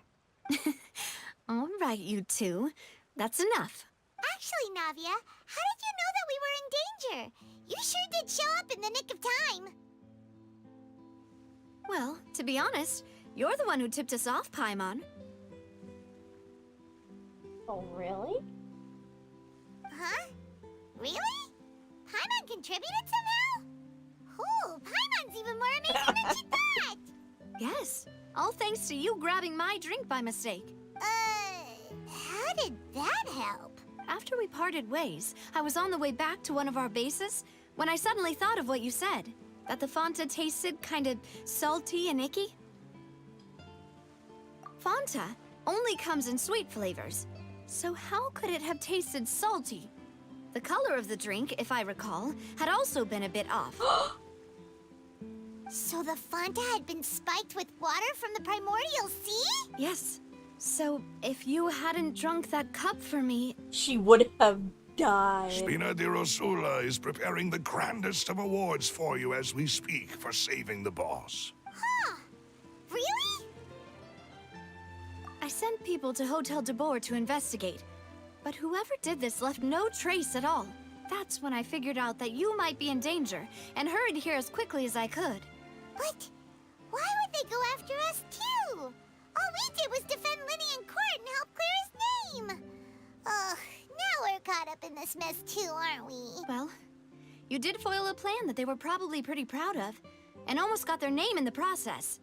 Speaking of which, did anything strange happen when you drank the primordial seawater? Well, it can't be a coincidence that the traveler fainted just now. He said that he heard that voice calling for Vache again. Oh, and this time Paimon heard it too. But it was real faint. Does this situation have to do with the primordial seawater then? Does that mean the primordial seawater raises someone's sensitivity to hydro when it's used on people who are not from Fontaine? That doesn't sound like too much of a bad thing, to be honest. New intel? While you were out cold? Well, let's hear it, shall we?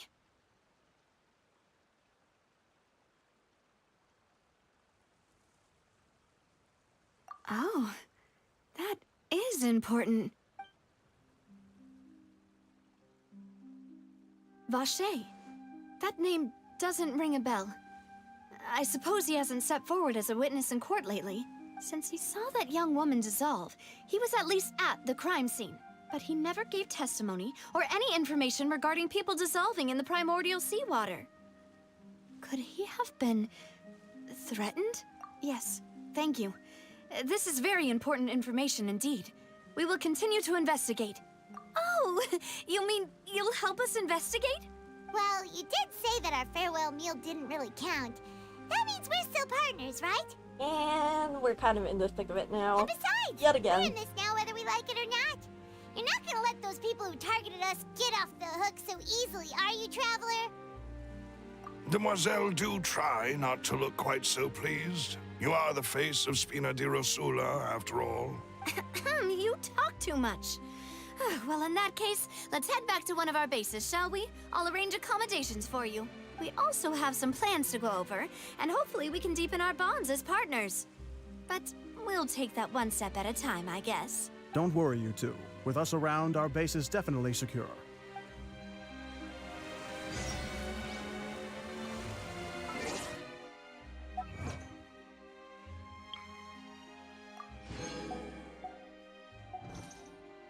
Get freaking poisoned!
Uh-huh.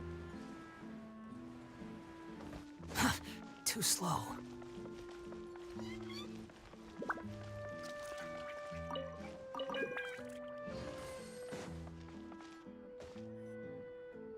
It's right up ahead, but let's make sure we weren't followed first. I've been keeping watch, Demoiselle. I haven't spotted anyone suspicious thus far.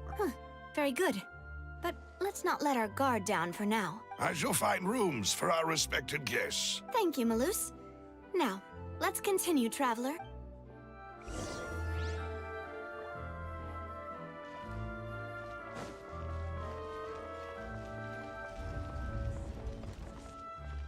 Secret underground hideout. Oh wait, this is the freaking sewers. We're staying in the sewers? That's ew.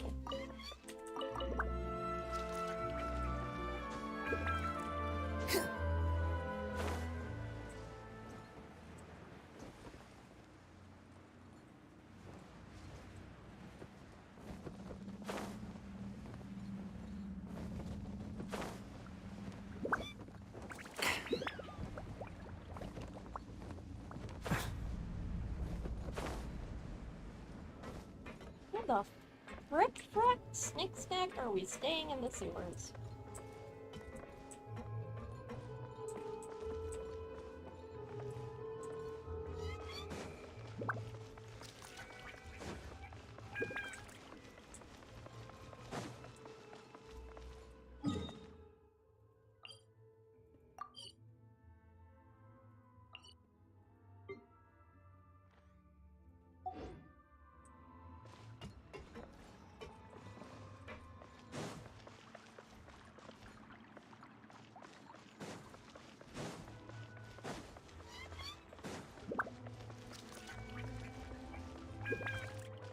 Quit following me.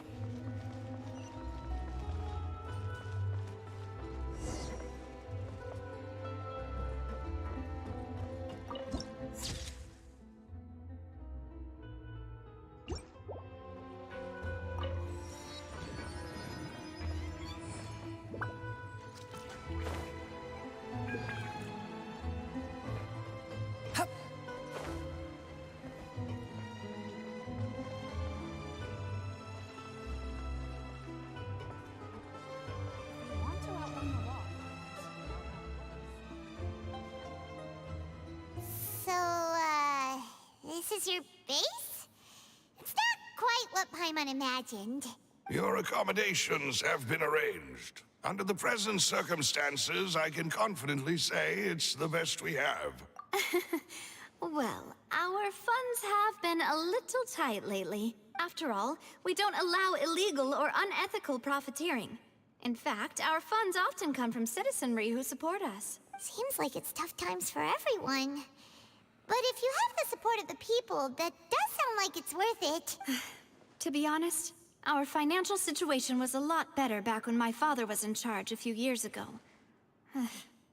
I'm afraid I'm not quite his equal. Your father... he was the previous boss of Spina di Rosula, right? How did he... Demoiselle, if you'll allow me to explain.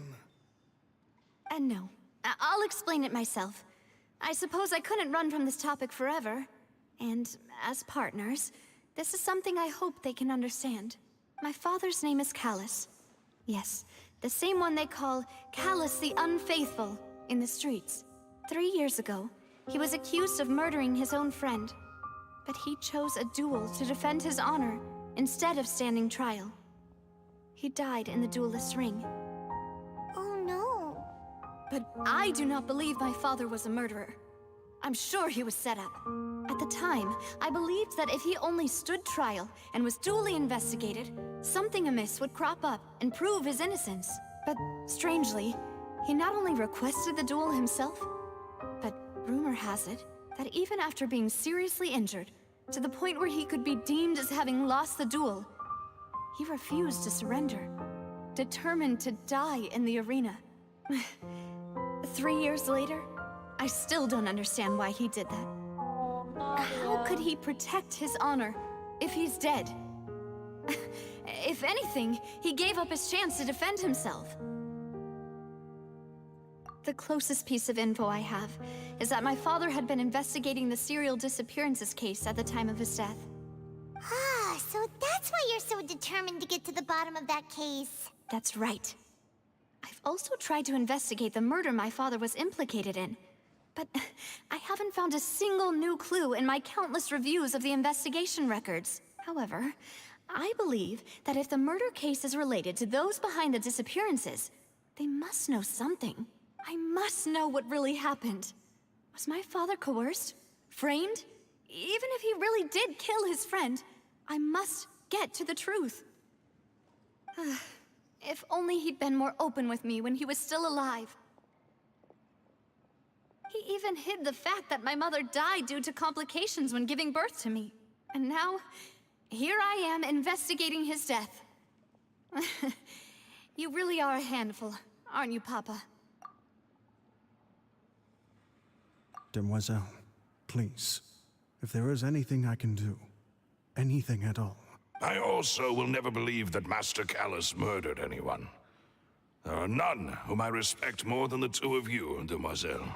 Master Callus did so much good in life, yet all it took was one murder case for him to be dubbed Callus the Unfaithful. Even our supporters decreased greatly due to that incident, hence our strained finances at present. Wait, if Callus was such a good man, wouldn't people at least be a little suspicious when he was accused? No. Perhaps people just revel in that kind of drama. It's not something exclusive to people from Fontaine, really. Everyone's like that. People love watching the evil turn over a new leaf, but they also enjoy watching good people fall into an abyss from one slip-up just as much. But how could... never mind. If Callus was really falsely accused, we have to find the truth. He didn't deserve to have that happen to him. There is one other thing. Master Callus's opponent in the duel was Ms. Clorand. Oh, her? Well, then, isn't that as good as saying that she was the one who killed him? Yeah, that's not the sort of thing that you can just let go and move on from. Ms. Clorand has always placed great emphasis on the honorable nature of the duel. If her opponent doesn't yield, she will not stop either. She knew Master Callus beforehand and greatly respected him, but seeing how he was resolute in the arena, There was only ever one choice she could have made. It's not that I don't understand her at all, but I just can't deal with this yet. Don't worry, Navia. Paimon knows how you feel. You don't have to force yourself to do that. Afterward, Ms. Cloran told us that at the start of the duel, Master Callus requested that she ensure Demoiselle Navia's safety. Yes, that is our understanding as well. Oh, Papa. What madness drove you to ask the person who killed you to take care of me? All right, anyway, that's the information I wanted to share with you. Even if it did sound like I was just complaining towards the end. Thanks. You two should go and rest. This was quite a day after all. Quite a day indeed. Yeah. Assassination attempts. Beat. Please, relax and get some sleep. We will ensure you rest soundly.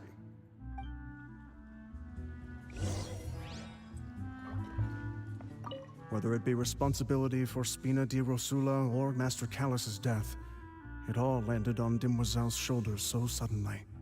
This won't do. I must become stronger. Oh, love you, Silver. You're such a good dude.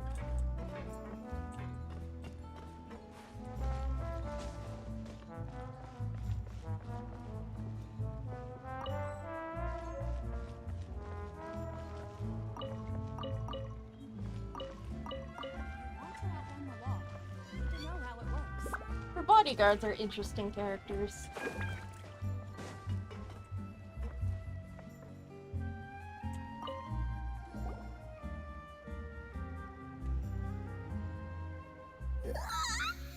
Oh, we don't even get to see our room? Okay. I slept so well. This place feels almost too safe. Huh? Navia? Where did the other two go? I sent them back to Poisson. It's Spina de Rosula's place of origin, and where we have our headquarters.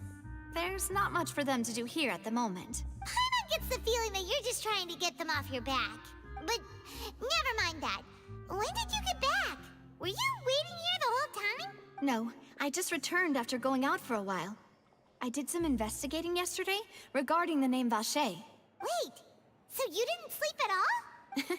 How could I after having such critical new evidence appear? Oh, Navia. Guess Paimon wasn't speaking for everyone just now, huh? Unfortunately, this name seems to have been wiped from existence. It doesn't seem to have a match anywhere. I suspect that those behind this have already taken steps to hinder an investigation from this angle. But that does prove that this Vacher person is a key witness in the incident. Mr. Cowboy.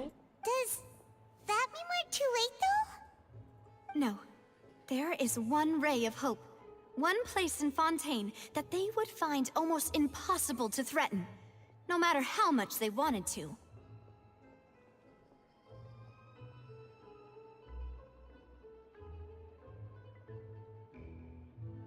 And that is the archives kept by Chief Justice Neuvillette, a place where detailed files on all the cases in recent years are kept.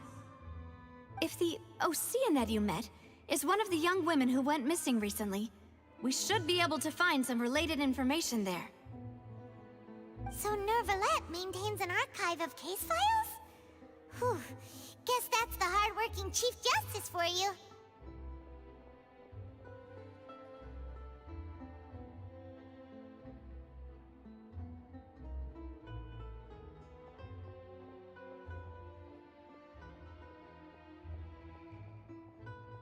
In that case, let's go talk to him, shall we?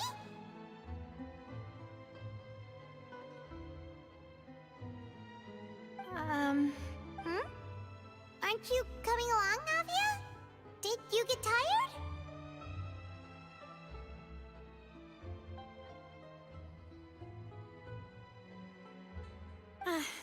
No, it's nothing.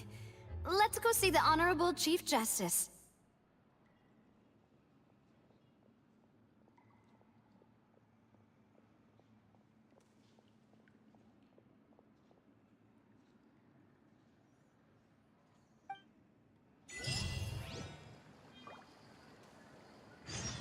Say what you mean.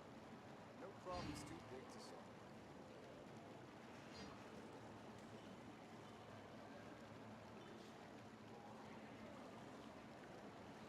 There's no such thing as pure freedom in this world. Even the wind cannot blow on forever.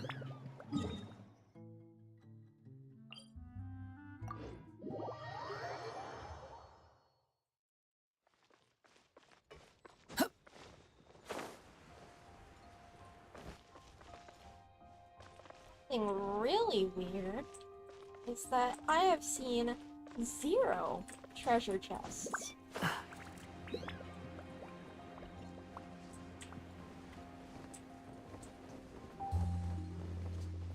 Their house.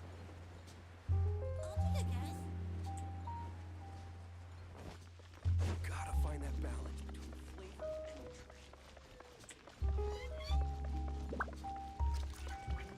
and Haven't seen a single treasure chest. And that is so weird.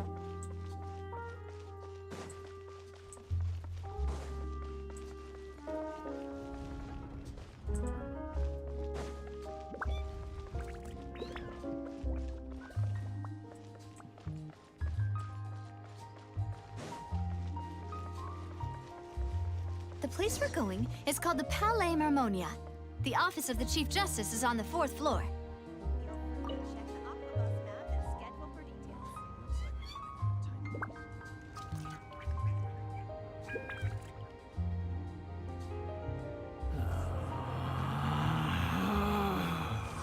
Relax.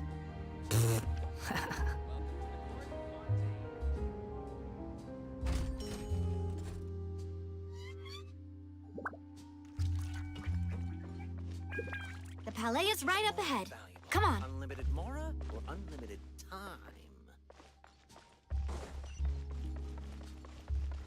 Welcome to Palais Marmonia. Oh, quest.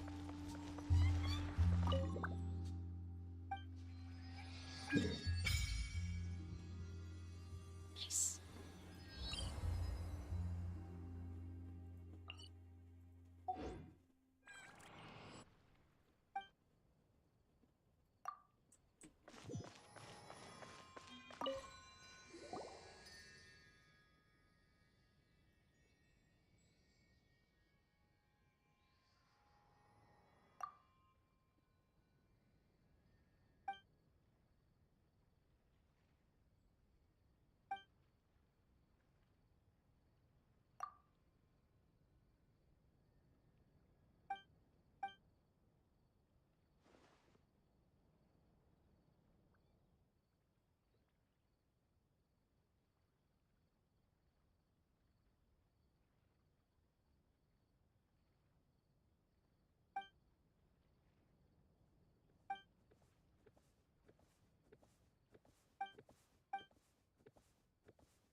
What an ass.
More money than Morax?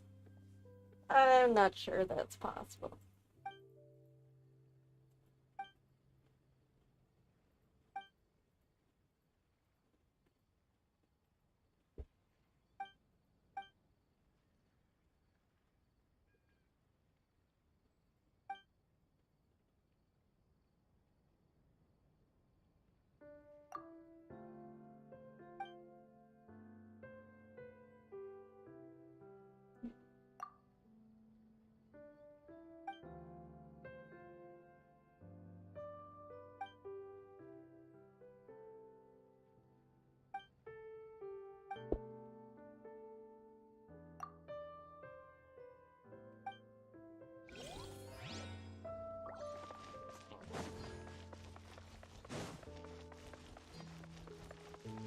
I have to keep an eye on the deployment.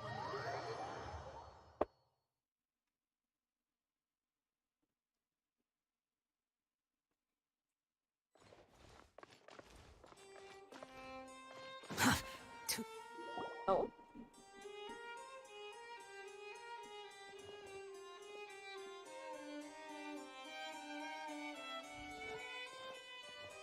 Halt! Please state your business here. The Chief Justice is presently occupied with official matters.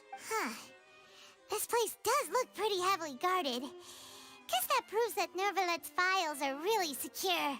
Hey, don't you recognize us? Huh? Who are you? Just to be clear, I don't care who you are or who you might be related to. Our rules make no exceptions. See? They've got great discipline, too. Yep. Paimon can tell. If you're here just to crack jokes, I can point you towards the exit. Unlike some, we're busy, so please leave if you don't have a reason to be here. No.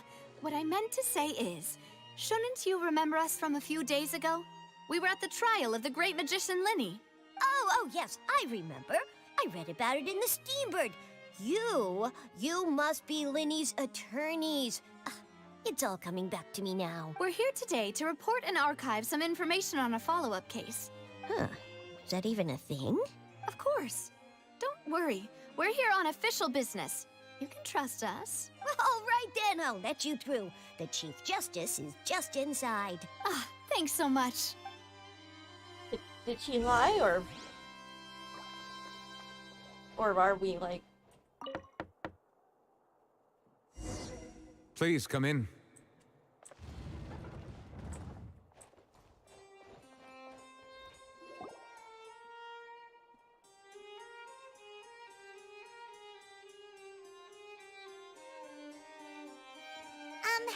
Sorry to barge in, Monsieur Nervalet.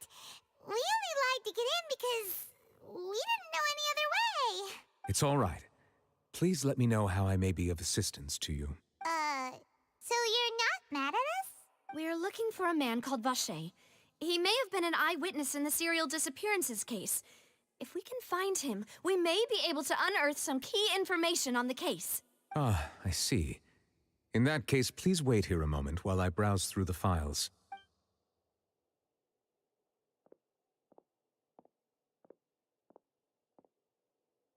Who knew that Nervalet would be so easy to talk to?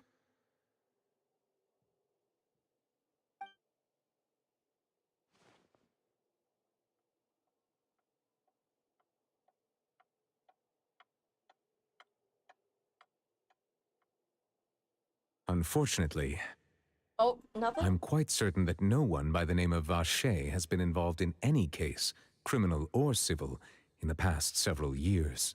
There are no records of him either in the files or in my memory. Traveler, what if it was really just a dream? Is that so? All right then. Thank you so much, Monsieur Neuvillette. We'll take our leave now. Ahem.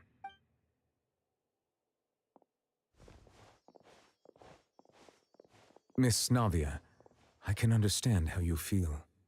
Your father, Callus, was a truly exceptional man. We deeply regret his passing. And what are you trying to say, Monsieur Neuvillette? Are you trying to console me? Extend your sympathy? Or just express some tendril of regret? No, You are not trying to do any of that. I can hear it in your voice. There's no emotion behind your words. You only said those things because you felt like you should. It's just like last time. After my father took his place in the duelist ring, I pushed through the guards to talk to you as a last resort. You even told me then that you thought there was something fishy with the case, yet you still allowed the duel to go ahead. In your eyes, the value of a human life is nothing compared to those cold laws you hold so dear. If you truly regret my father's death, then why didn't you call a stop to the duel? Why didn't you give me the power to stop him from throwing his life away? Why did you just let him die, despised and hated by all? Everything was hanging on a thread at that moment. Just the tiniest effort could have changed everything. There are still so many things I never got to tell him. So many questions he still owes me answers to. If you really have no heart, then just look me in the eyes. I, Navia, will show you the true meaning of regret. I'm sorry, Miss Navia. You and my father are truly alike. You keep all kinds of things in your heart and never say a word to anyone. It's not so much that you can't feel, but that you would never express anything. Oh well. In any case, everyone already knows full well the apathy of the Chief Justice. My apologies for taking my emotions out on you, Monsieur Chief Justice. Let's go, Traveler and Paimon. What the fuck was that outburst? I mean, I understand, but also like, okay.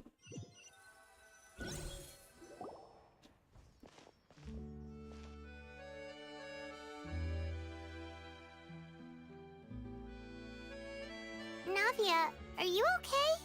No. I'm fine. Rain. It's raining. You're right. Wasn't it still sunny when we went into the building?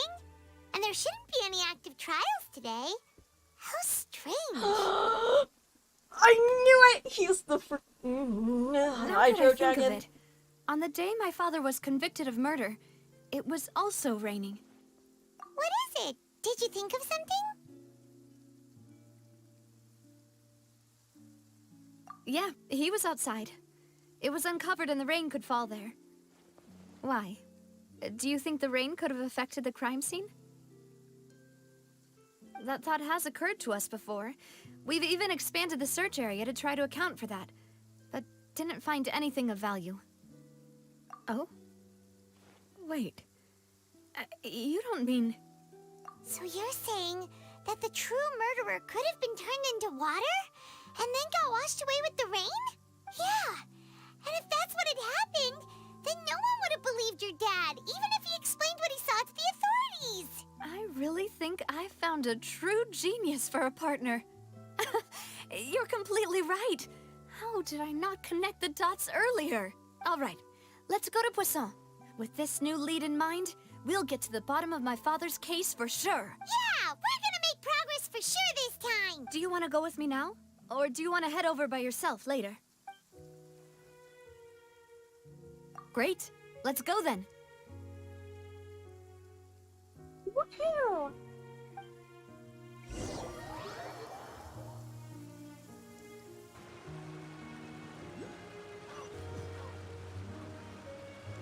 You're so happy just to see the sun again. How childish. Ooh. Hello, birdie.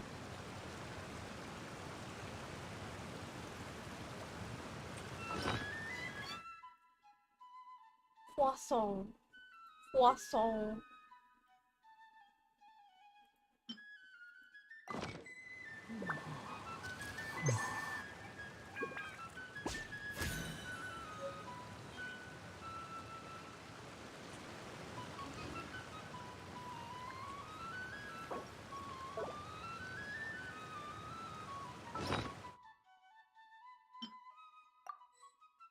You think I've got a sharp tongue? I just tell it like it is. If someone can't handle it, maybe that's their problem. Interesting place.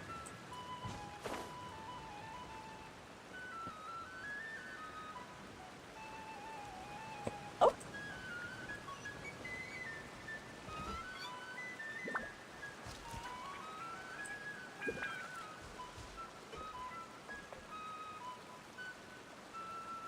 Oh, it's all the way up there.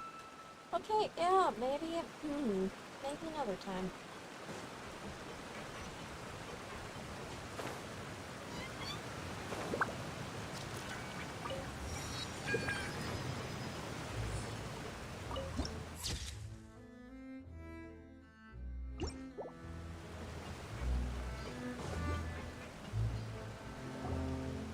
Whoa!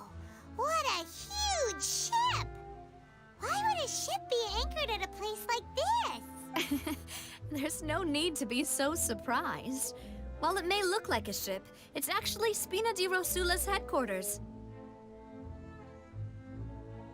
My father was the one who asked for it to be built like this. Perhaps our taste in exterior design is the only thing we occasionally had in common. A gigantic and glamorous ship embodies discovery, opportunity, ambition, and conquest. It symbolizes Spina di Rosula's bright and limitless future. And Paimon thought you were bluffing when you said Spina di Rosula had a glorious past. Paimon was confused why a group with such a history would live in the sewers. But now that Paimon has seen this ship for herself, she's been convinced. Well, Poisson is where Spina di Rosula began, after all. It's our main base, our home.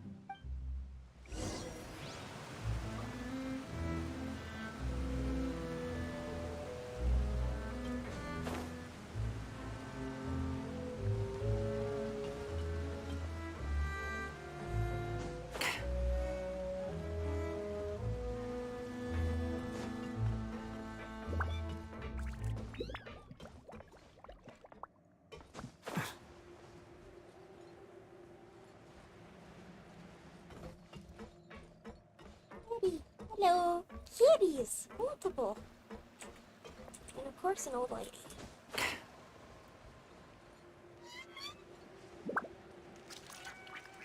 You know about old ladies and their cats. Yep. They might have it good.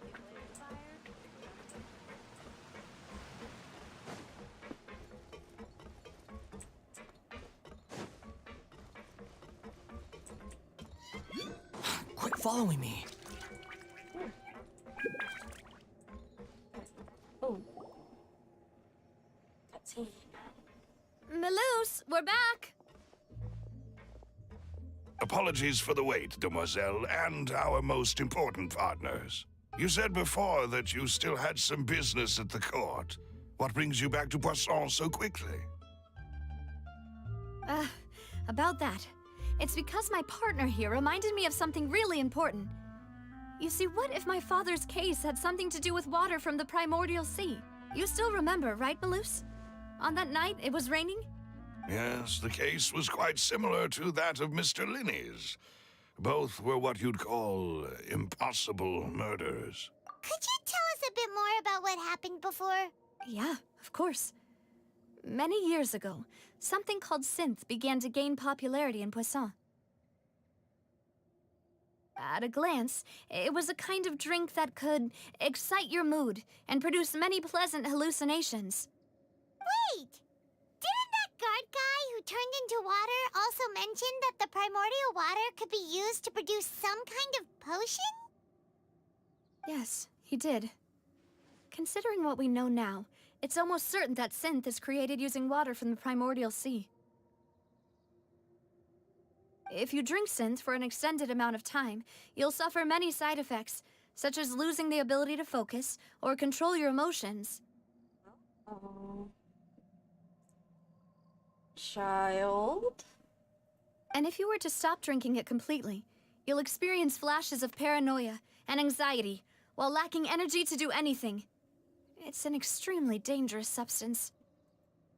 As he oversaw Poisson, my father was compelled to put a stop to synth abuse and called for a complete ban of it. Boss's uncompromising attitude incurred the synth vendor's wrath, but no matter how much they threatened or bribed him, he refused to yield.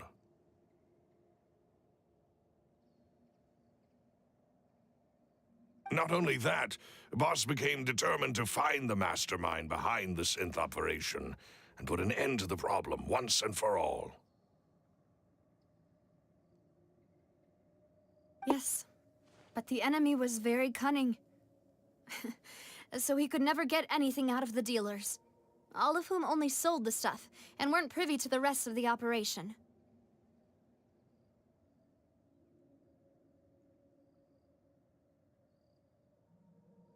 Recognizing that, my father decided to contact the dealers in secret and cultivate personal relationships with them. Finally, he was able to convince someone to become his informant. The man's name was Jacques. He felt greatly ashamed about his work after seeing many families destroyed by synth abuse.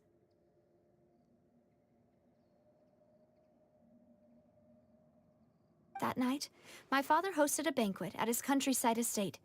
He planned to meet up and exchange information with Jacques over some food. But then, we heard 2 gunshots from the courtyard. We raced to the scene and found my father, still holding a gun, and Jacques, who was already dead on the ground. Huh? How did that happen? Aren't they on the same side? Sounds just like Lenny's case, doesn't it? In both cases, the culprit seemed obvious, but neither appeared to have any motive at all.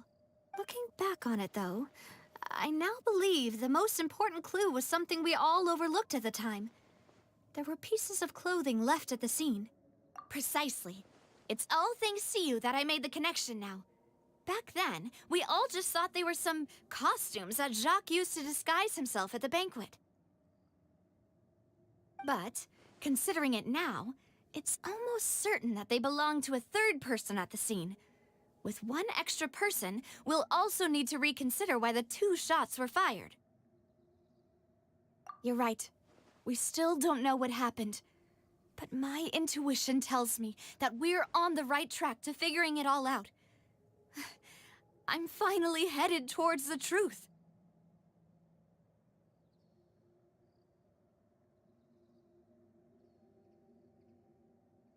Jacques was an empathetic man who was infinitely remorseful for his past actions. It's unlikely that he turned on Boss with 0 warning.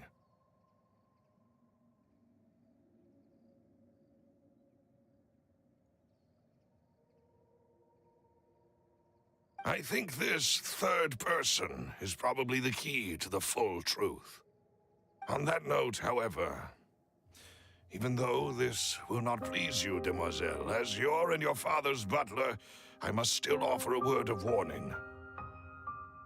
Our opponent is insidious and cruel.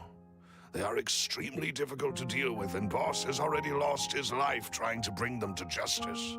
Even though Spina de Rosula has lost most of its former glory, Poisson has welcomed a new time of peace, and we have been allowed to live out our lives. There is no need to follow your father's path. It would be both wise and in line with Boss's wishes to step back and give up on the case. If that's indeed what he wished for, then he should have told me that himself. Was I not the closest person to him? And yet, I was the one most kept in the dark. Poor What Navia. was the point of him dying without sharing any of the secrets he knew? Did he manage to protect anything in the end? Synth is still here. Callus the Unfaithful is still his epithet. And Spina di Rosula is barely getting by.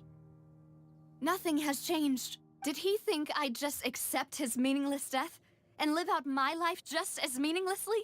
I've never accepted that. Ever. Not since that day, and certainly not now.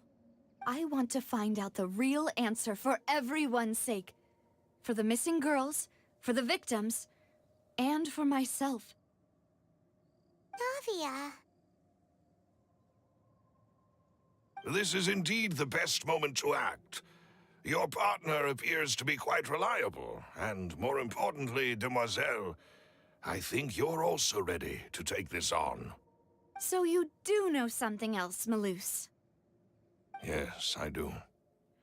In fact, even before that banquet, Boss already knew of the connection between Synth and the serial disappearances case. But what drove all the tensions to the boiling point was the revelation that you, Demoiselle, had been selected as the next target to disappear. What? Boss also didn't tell you that he had been diagnosed with a rare illness. The doctors told him that he had no more than 5 years left to live, and the serial disappearances case caused him great anxiety.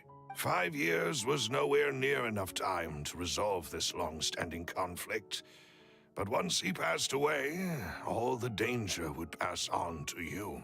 Knowing all of this, he decided to use one final intimidation tactic before his death. He claimed to have already gotten his hands on some key incriminating evidence for the other side, and even told some members of Spina di Rosula about the details. But as long as you remained safe, he would not share the evidence with the public. If something were to happen to you, then he and all those he told would immediately expose all they knew about Synth and the disappeared victims. Right, so nobody would be able to get off scot-free. As we've seen, Boss's tactic has worked. Even though Boss has been gone for a long time, the other side has not tried to take Demoiselle's life. Until now. No, I don't believe it. He never appeared to look sick to me. No father wants their daughter to see them weak and haggard, especially someone as proud as Boss. To him, dying in a duel and suffering lasting dishonor as the unfaithful was still far preferable than losing face in front of his daughter. So he chose to die in silence, so that he could protect me. I'm afraid you're not understanding this correctly, Demoiselle. What Boss wanted to hand to you was not a parasol, but a sword. If Boss's spirit could hear you telling me that you want to find the answer for the sake of everyone involved, I'm sure he'd be extremely proud. That fool. Couldn't he have just given it to me straight? No. He might have set up everything precisely because he never thought I'd be able to understand him. Is that the amount of confidence he had in me? And what if I was never able to make it to where I am now? Yeah. I suppose that's true. With the way he'd set things up, if I had wanted, I could have just lived out my life without a care in the world. But thankfully, he rarely talked to me about complex matters, and thus understood little of me as a person. In this case, he really didn't need to give me an easy way out. Malus, what was the key evidence that he shared with you? It's the location where Synth is produced. Essentially, it's the enemy's headquarters. When he was threatening the enemy, Boss didn't share the specifics of the incriminating evidence he found. But if you want to use it against the enemy, you'll still have to take several things into consideration.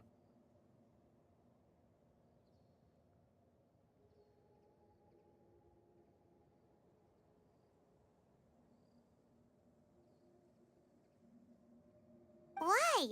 If we know where the place is, can't we just go storming in? You mustn't forget that we're fighting against a mysterious and dangerous organization that's been in operation for decades. There's no telling what might be lying in wait at their headquarters. We also have no idea what kind of evidence we may be able to find inside, nor what people we may be able to capture. But a single visit to their headquarters would be tantamount to a formal declaration of war. The worst case would be that we leave empty-handed, but also open ourselves up to full retaliation.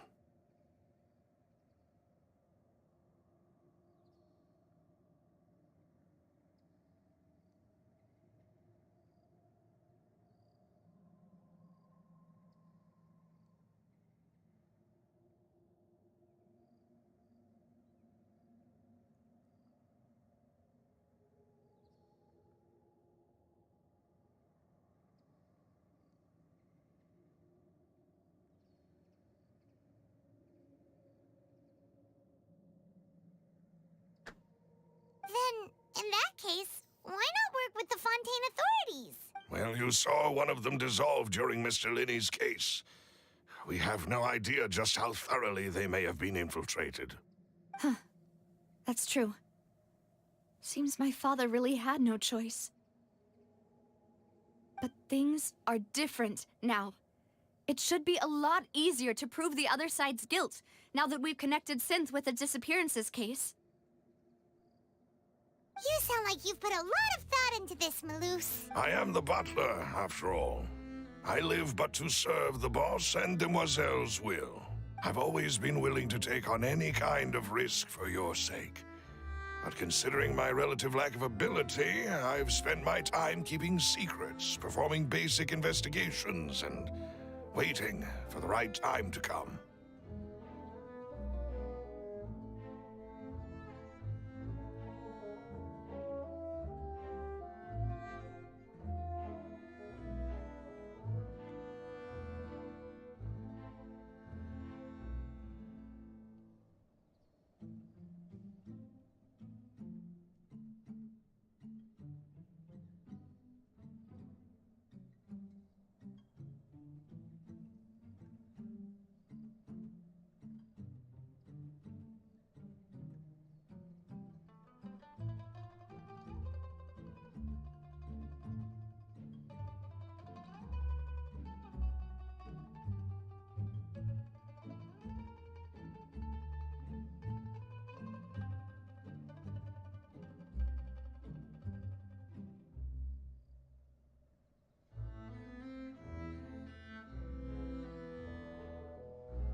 Thank you for all of that, Maloose.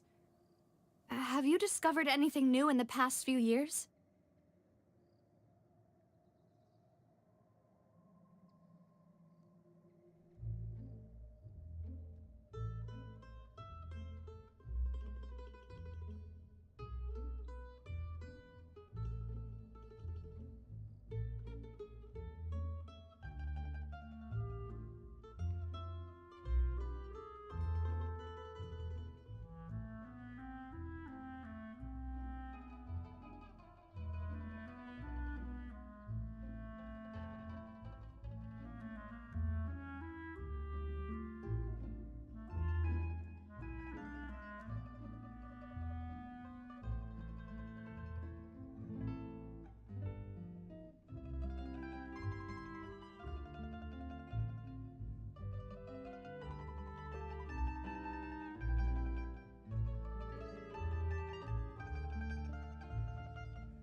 Oh shit, I forgot I was streaming and I was replying to a roleplay. Whoops. Let Okay. me think.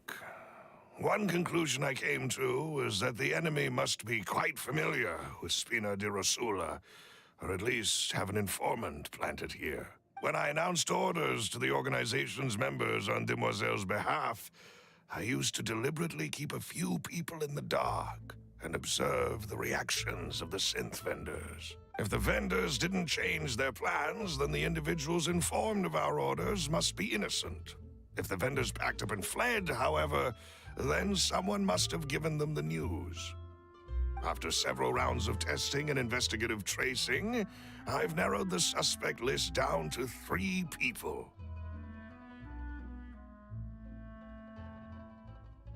The first is Florent, Spina di Rosula's senior advisor.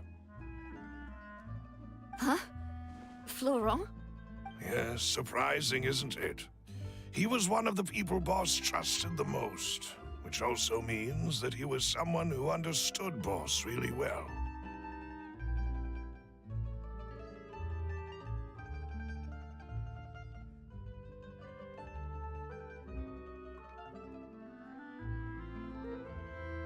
Thanks to his position within Boss's innermost circle, he always knew our upcoming plans and could thus avoid capture this whole time. There's someone else like him too. Marcel, the head of Confrérie of Cabrières. Uncle Marcel.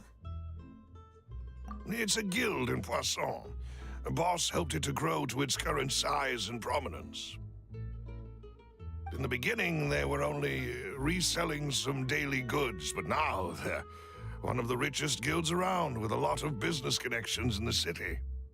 So, they're like a sister organization of Spina di Rosula? Yes, you can say that. When we were fighting against the synth dealers, they provided us with plenty of support. It's a bit difficult to imagine someone using their own money to hunt down themselves. The final suspect is Thierry, the man responsible for coordinating information between Spina di Rosula and the guards. Although the guards mostly leave us to our own devices, there are still many activities we have to report to the local authorities. Since Thierry is always in the know about our current activities, he could theoretically always plan one step ahead. I see. These are all people who I communicate with quite regularly.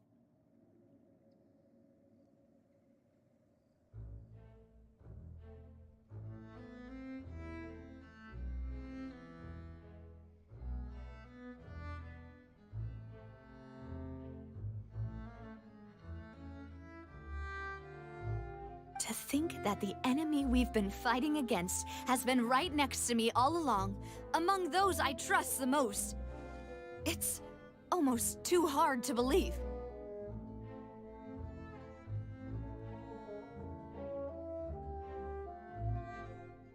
If you want to investigate them, please take every precaution to not alert the quarry. Judging from our experience, the enemy is extremely cautious.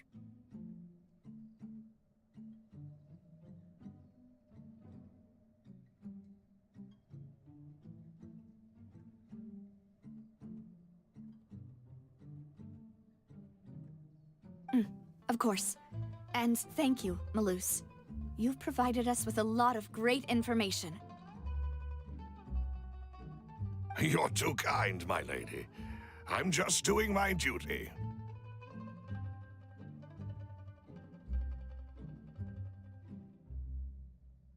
And before I forget, proving Boss's innocence would also mean clearing him of blame in Jacques' death.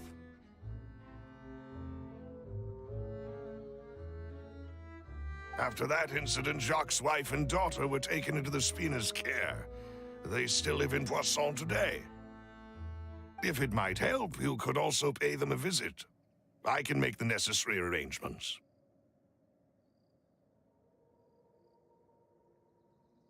Oh, thank you so much, Malus. You really are the best.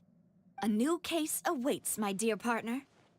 I hope we can work together to uncover the truth and end this case once and for all.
It is settled, then.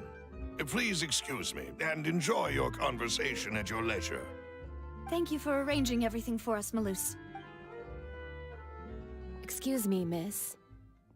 Do you need anything from us? Oh. Hey, Navia's all quiet. This isn't like her at all. I'm sorry that I only came to visit after all this time. After what happened, I didn't know how I was supposed to face the two of you. Ah, if it's about that, there's no need to apologize. After my husband died, Spina di Rosula sent us a lot of mora and support. I understood your guilt and apology to be genuine. But aren't all of those things nothing compared to the loss of Jacques? I can understand the kind of pain that comes with losing a father so needlessly. You don't understand at all. I didn't know how to face you, because I didn't know what I could possibly bring as a consolation gift. I know only the full truth could bring closure to you. And to all of us. I'm sorry.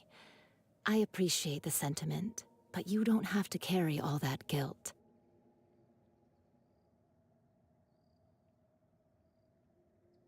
On the matter regarding my husband, my daughter and I have more or less found our answer already.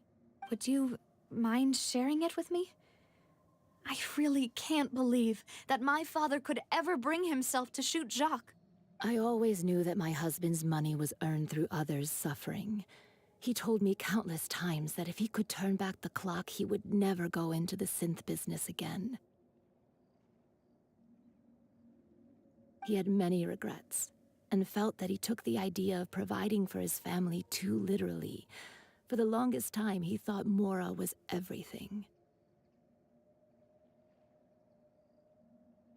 So when Mr. Callis came to him with a proposal, he accepted it almost immediately. He tried to be as careful as he could, but even so, he was still found out by the higher-ups. They found out about his betrayal? Papa didn't say that exactly, but Papa did tell me that I should never be ungrateful. Before he left that day, he told me that he had no choice. It was only later that I realized it was his final farewell to the two of us.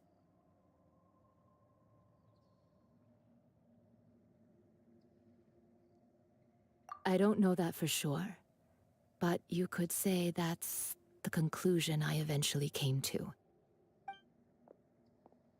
Which is why I'm the one who should feel guilty. Callis had always taken great care of us, both when he was still alive and after he passed away.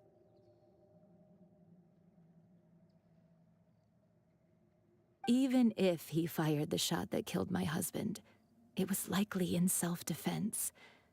It is impossible for me to hate him for what he had done. But Mama, why is Papa still the bad guy if he did the right thing? Papa always wanted to be a good man, so why did he have to do a bad thing in the end? Well, things aren't always as they seem. You still feel like your Papa was a good man, right? Yeah, Papa was a really good man. The best in the whole world. Then you should hold on to that. If a good man had to do a bad thing, then he must have had his reasons. Regardless of whether he left you a parasol or a sword. He must have done so to give you a better life. Oh. Oh. Oh, no. Thank you for everything you've told me. I will definitely find the truth. The current state of things is not something I'm willing to just sit back and accept. Thank you. I'm very grateful to hear this from you. Even though your personality is quite different from your father's, your determination when you speak is really similar. You really think so?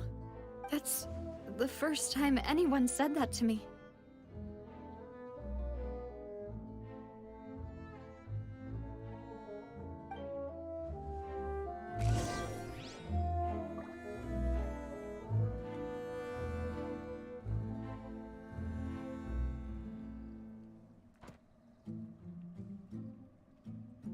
I'll leave my husband's case to you. Thank you, Miss Spina, and Miss Spina's friend. Are you okay, Navia? I'm fine. Don't worry. Let's investigate the 3 suspects next. Florence should be nearby, and we should be able to find Thierry and Uncle Marcel in the city. I'll get myself together on the way, so please don't worry.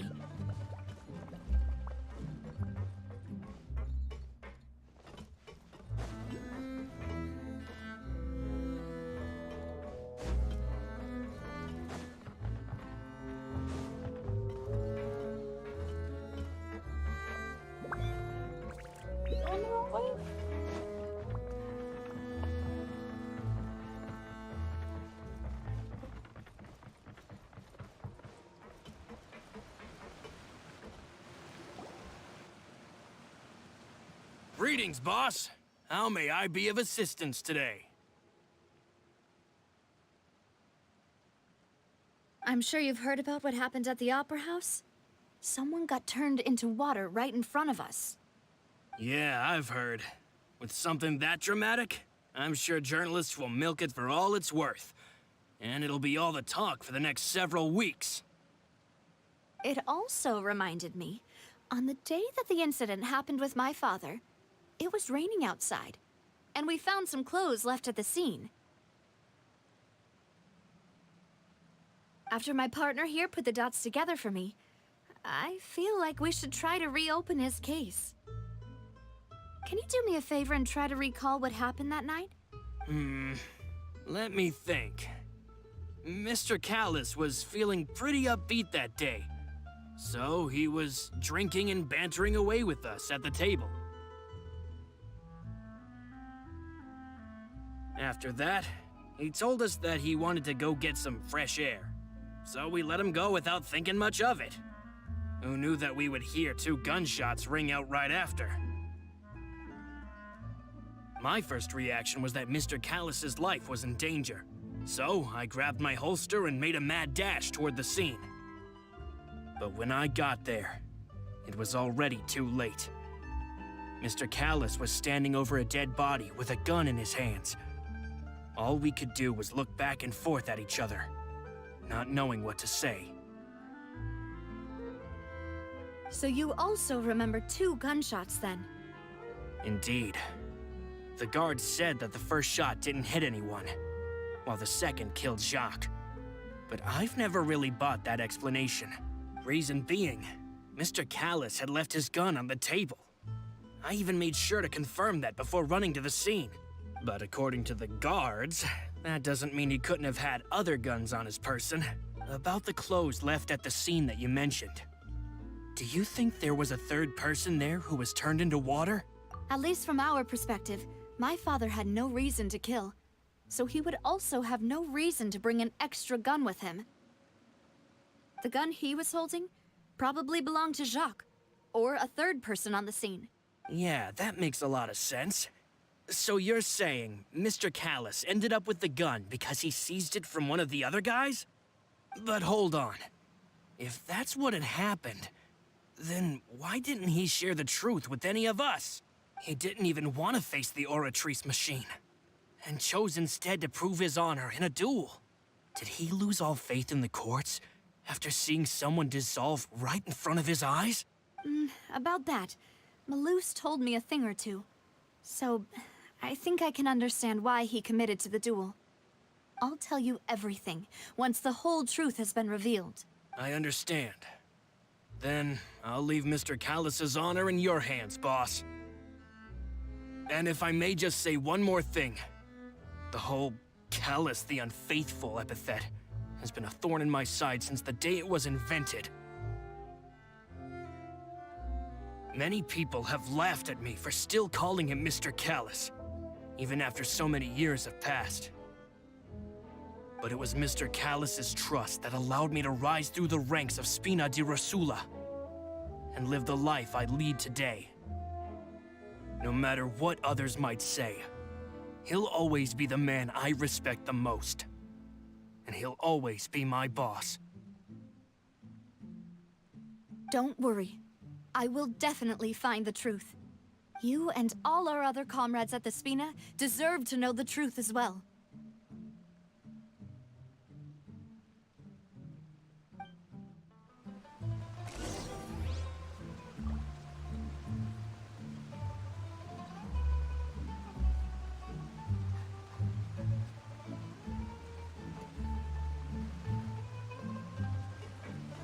Intel is just like teachers.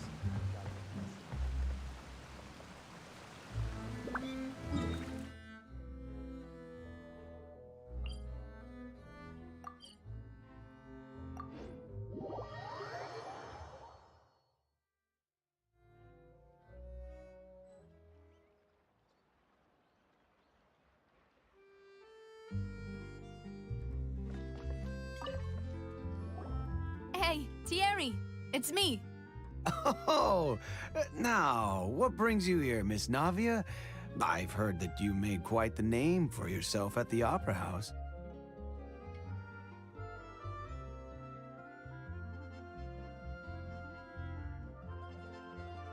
Oh, so you've caught news of that already. Oh, okay. Hey, I'm also a member of the Guards, you know. The way you make it sound, people would think I was sent off to Poisson because I had done something wrong. Are you sure there isn't a little bit of truth in that? Under normal circumstances, shouldn't you have been called back to the city already? I mean, where I work is really up to me. Let's just say I enjoy the ambiance of Poisson. Callus did a fantastic job running the town, building Spina di Rosula from the ground up and clearing many obstructions in my way. It would be next to impossible for me to find a similarly easy but high-paying job in the city. Anyway, enough chit-chat. Are these two friends of yours? You, here for some formal business? That is sounding very sus. Ah, yes. These two are my partners. What happened at the Opera House made us realize that Linny's case and my father's may be related. We're trying to reinvestigate the details of my father's old case. Ah, I get it. You think there might be more to the case now that we know people can be dissolved into water, right? I was also flabbergasted when I first heard of it. If you want to go through the original files from your father's case, I can help you look for them. That'd be much appreciated. Thank you. Actually, I have another question. Do you have the authority to dispatch Gardamex? Of course. Without them, I couldn't possibly handle Poisson on my own. Why do you ask? We definitely can't use them to forcefully get more evidence for your father's case. Well, you see, just recently, we were attacked by a horde of unnumbered Gardamex in the city. So, if you hypothetically wanted to do something against me, all you would need to do is get rid of the mecha serial numbers and send them after me. Then you think too highly of my abilities. Dispatching mecha is very different from controlling them. If I had to make an analogy, when you order a dish, the chef will make it for you.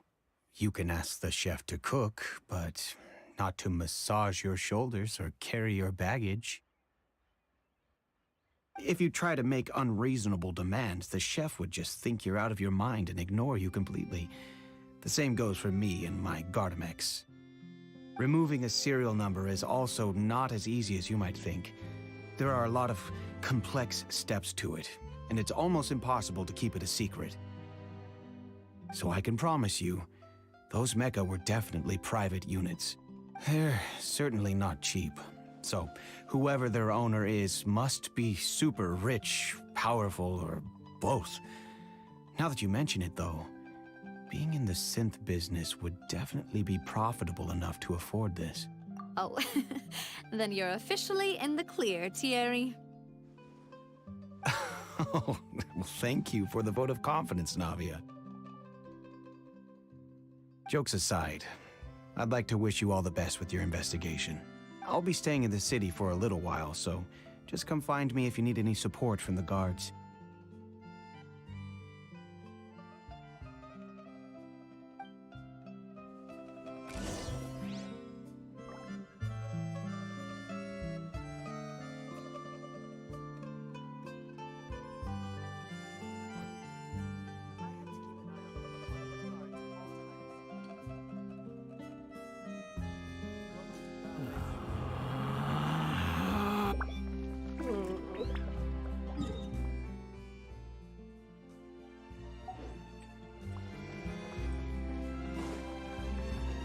Weird ass dog.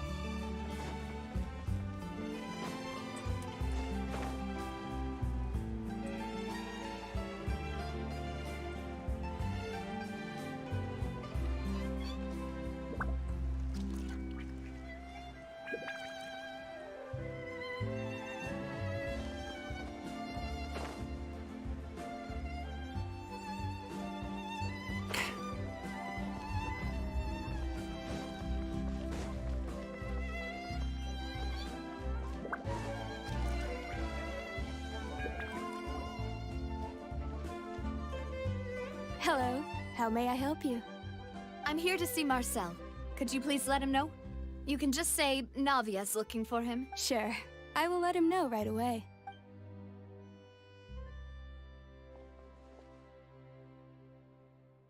Ah, Navia, hello.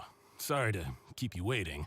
I'm not as young as I used to be, so my legs are giving out a bit. Oh, it's all right, Uncle Marcel. There's no need to stress. I just wanted to talk to you briefly about what happened in the Opera House.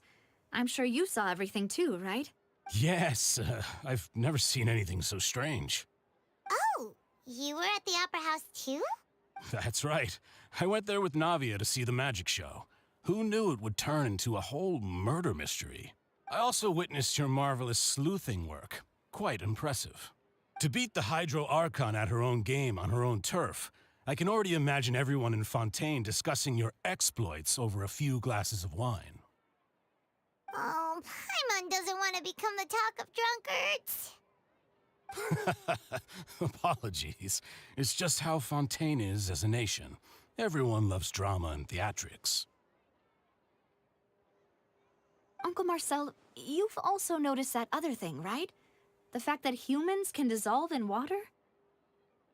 Yes, I was reminded of your father's case right away. Is that what you're investigating now? Exactly. I still don't have much solid proof, but I can sense that the other side has already begun to act. Oh, and what makes you say that? We were attacked on Araneus by some unnumbered Gardamex. And there was also an attempt to get me to drink water from the primordial sea. If not for the vigilance of my partner, I probably wouldn't even be here talking to you right now. Oh, you're giving us too much credit. Wasn't it you who protected us?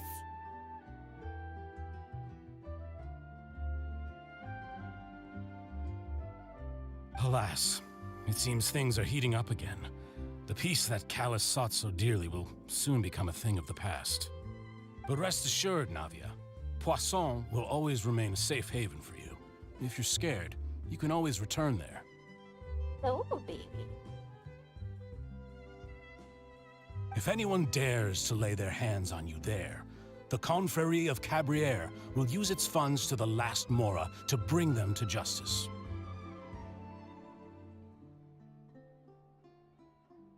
Thank you, Uncle Marcel. But I don't intend to go into hiding. I'm going to... Do you have any new thoughts on my father's case? Whoops. About that. Sorry, my age is catching up with me, so it'll take me a while to recall my memory. The confrérie was responsible for that banquet, so I was out and about the whole time making sure things were running smoothly. I didn't even have the time to drink with the guests. I have a kitty who is sitting on me and getting in the way of the screen. Then I heard the sound of a gunshot, and the rest was history. A gunshot? Oh, it's okay. No need to push yourself. We'll ask around some more. See if there are any valuable clues elsewhere. Sounds good. Just let me know if you ever need Mora. All my wealth comes from Callus's patronage and support. I'll spend however much it takes to clear his name.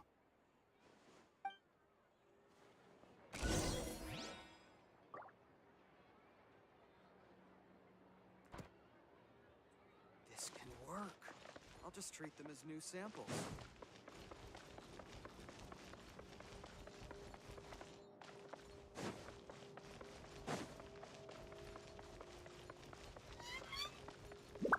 Baby, this is really difficult.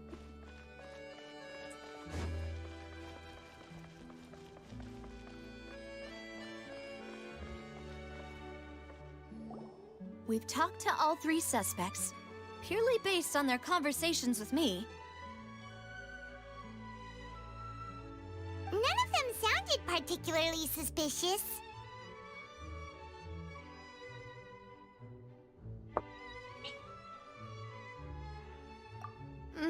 I suppose that's to be expected, though. If a single conversation's all that's needed to find them out, then my father wouldn't have needed to investigate the case for so many years. Anyway, even though we didn't make a breakthrough, let's see what we were able to find. Where should we start? Ah, you're right! Flora mentioned that Callus probably only ended up with the gun because of circumstance. That makes sense. According to Jacques' family members, he already told them that he had been discovered, and that he had no choice before he left home that day. If I had to guess, he probably received an order from the synth boss to kill my father. Had he refused, he and his family's lives would have been forfeit. So, Jacques fired the first shot? Oh? And why is that?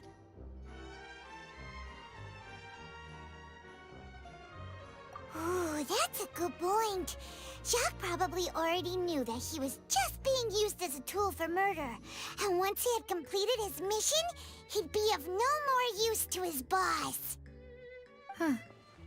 So, what would make more sense from his perspective would be to turn his back on the Order and seek protection from my father. Makes sense. But without evidence, that's still just a theory. A game theory. Besides Jacques, the attack from the Gardamex has been bothering me quite a bit as well. It's obvious that our enemy has become more antsy after the secret of the primordial seawater was revealed. Do you think he knew, even then, that we'd follow this lead to the end? Given everything that's happened since, it's quite possible. But who among the three suspects would have the ability to control privately owned Gardamex? Uncle Marcel? My father did really trust him. And they worked together on a large number of projects. Maybe that's how he got to know Jacques. And with funds from the confrérie, he could also afford a large number of Gardamex. It's still really hard for me to imagine, though. After all, Uncle Marcel has been around since I was just a child. Also, wouldn't this mean he has been spending a whole lot of Mora and energy to fight his own synth business?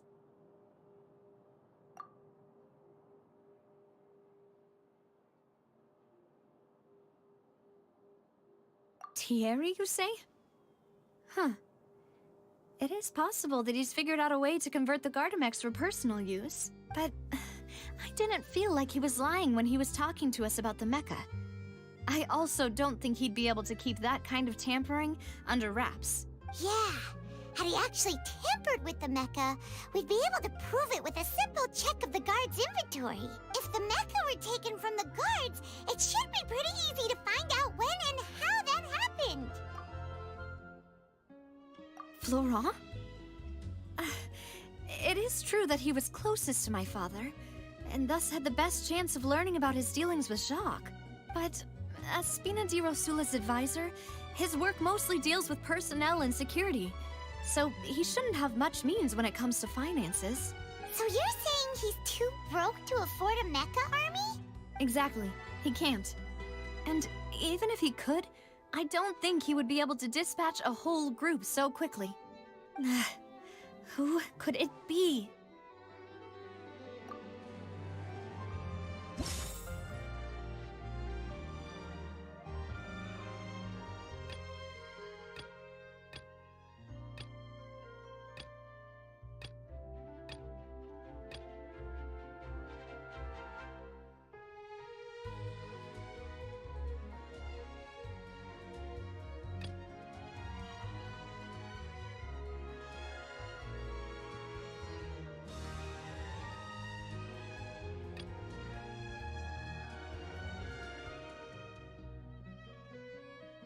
I really think it's Marcel.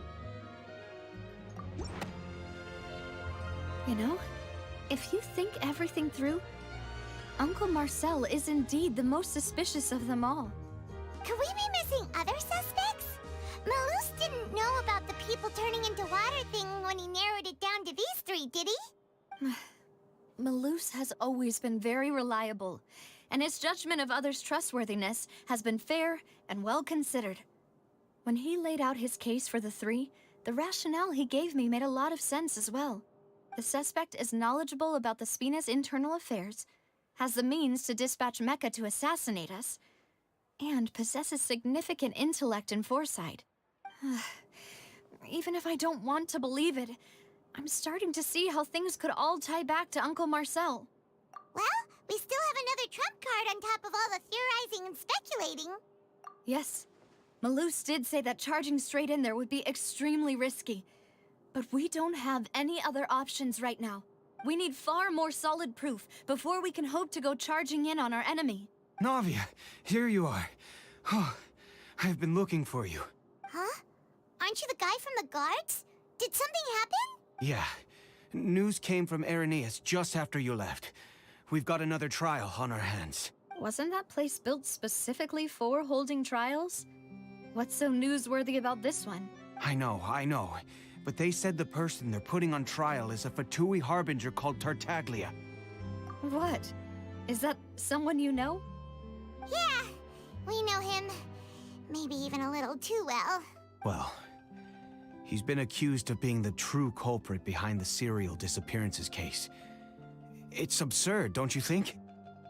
Oh boy, they're picking a fight with the Fatui. Wait, how? None of our investigations have had anything to do with him. That's what I thought was strange about it, so I came to tell you the news right away. If the charge against him stands, then it'll be next to impossible to get the guards to support any of our planned investigations. Right, because they'll think they've already found the culprit. Yeah, and it'll be a lot harder then to clear Mr. Callus's name. I understand. Well, partner, what do you think we should do? We still haven't found any conclusive evidence. Huh? Split up? What do you mean?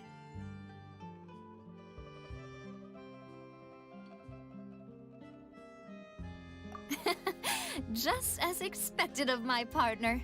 Since this is a trial about the serial disappearances case, the culprit's attention will be focused on Irenaeus, leaving his home base wide open. You're right. This is our best opportunity. All right then, let's do this. I'll stall them at the Opera House and charge Marcel as the true culprit.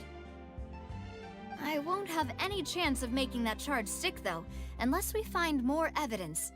It'll be up to you to make it back in time and hand the decisive evidence to me. We'll help you, just like you helped us in Linny's trial. Demoiselle, please allow us to accompany you. I'm ready. Ah, Malou, Silver.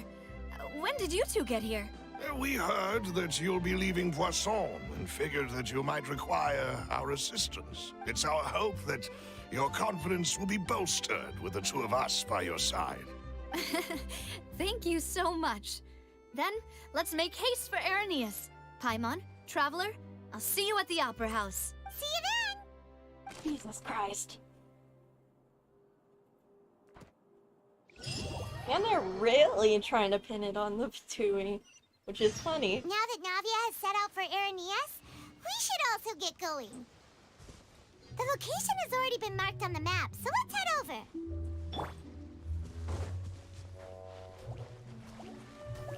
Gather! Squall and fury! Ah! Oh. Oops.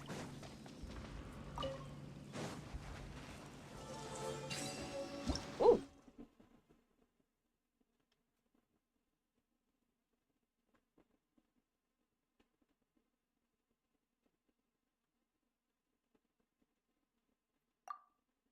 So I gotta put water on it.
What is the nice thing that will happen? Oh! Fishing.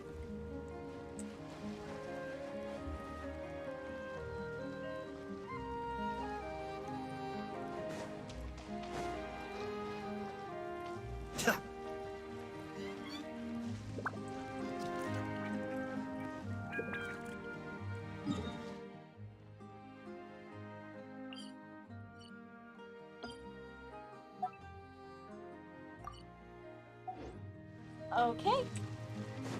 Oh, chest. Finally a chest. Be still.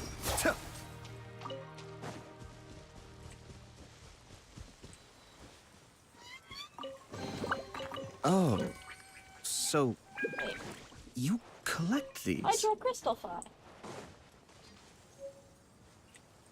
Alright, I'll be coming back here later.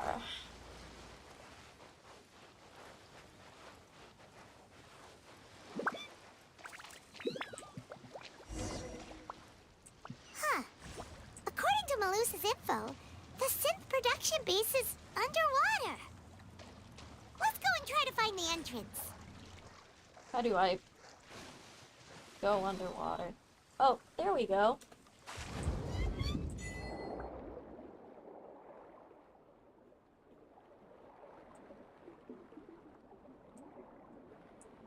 Wow.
Interesting.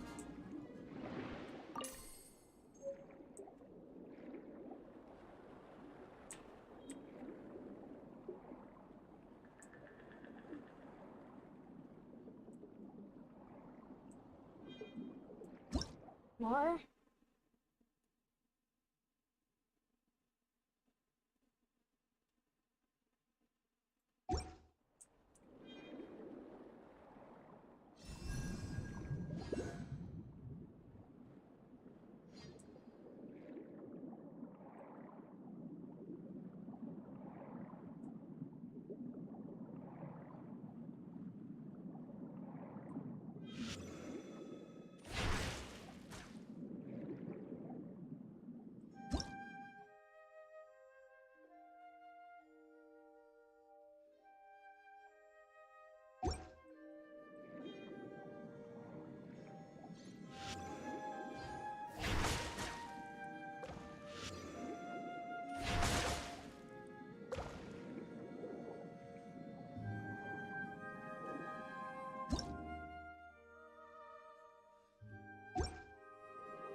Finally found it!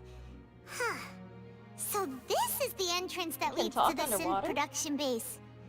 It sure doesn't seem out of the ordinary at all. Ah, you're right. An important place like this is bound to have a ton of protective measures and mechanisms. Navia's probably arguing up a storm right now to stall for us. Oh, we get to see him meanwhile.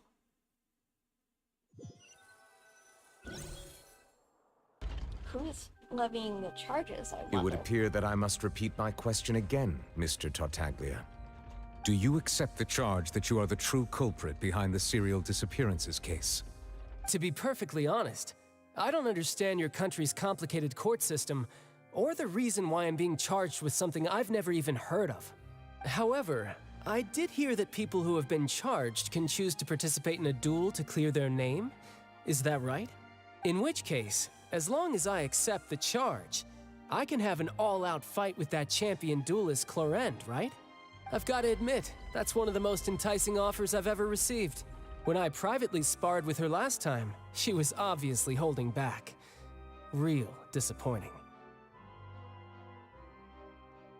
Hey, don't you understand? You're currently the prime suspect for a major case. This isn't the place for you to be looking for fights. Oh?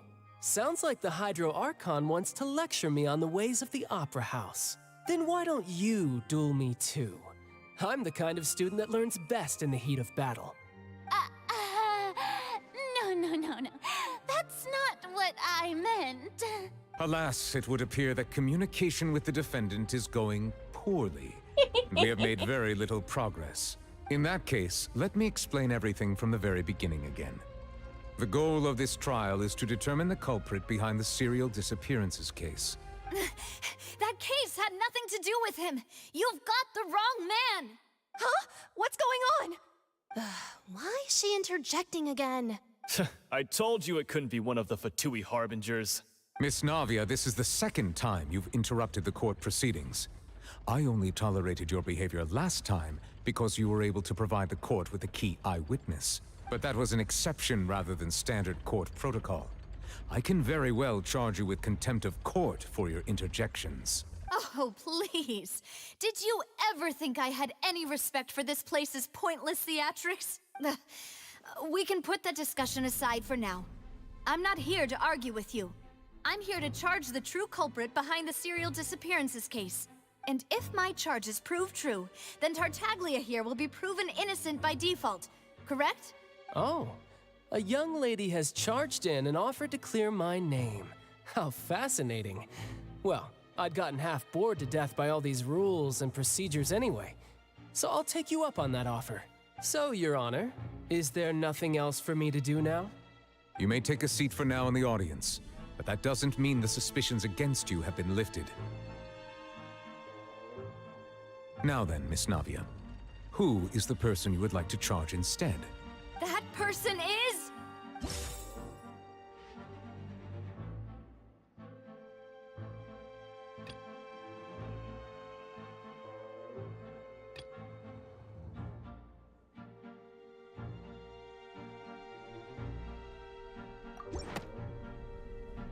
Marcel, the head of Confrérie of Cabrières!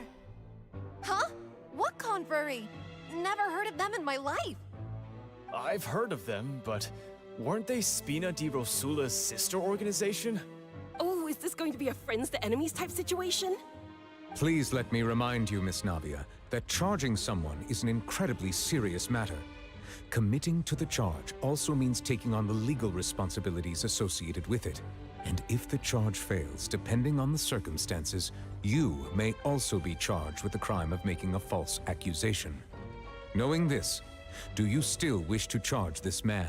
Yes, I do. In that case, I declare the charge to be valid. Miss Navia and attorneys, please take your places on the court. Members of the guards, please contact Mr. Marcel right away so that he may stand trial.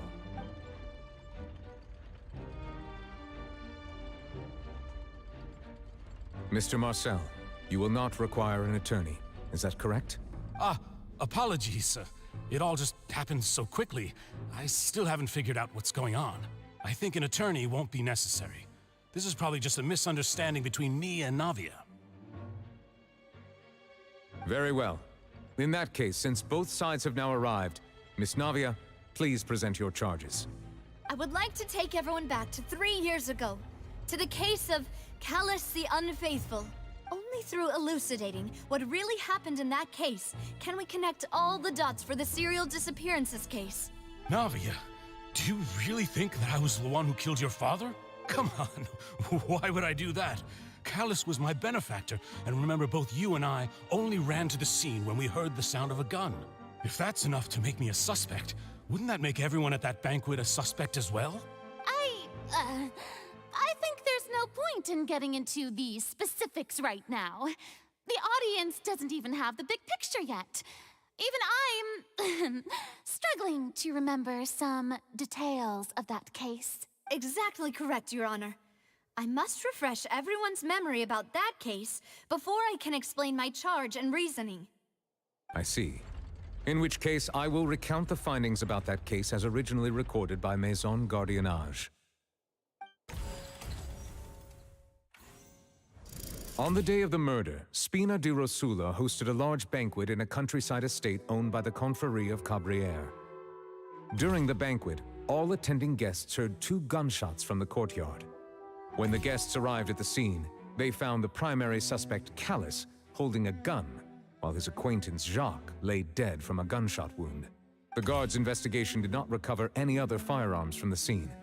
As a result, they concluded that the suspect's first shot must have missed, while the second must have taken Jacques' life. The suspect did not dispute this conclusion, and also declined to defend himself in court. Instead, he chose to prove his innocence through a duel. Callus was defeated by champion duelist Clarande in the ensuing duel, and soon succumbed to the injuries. These are the known facts about the case. The one with the motive to kill was Jacques, not my father. And even so, Jacques still had no reason to pull the trigger. In truth, the third person shot Jacques first, and was shot in turn by my father when my father seized the gun from him. After that, the true culprit turned the third person into water, erasing all traces of him from the scene. Thank you for the summary, Your Honor.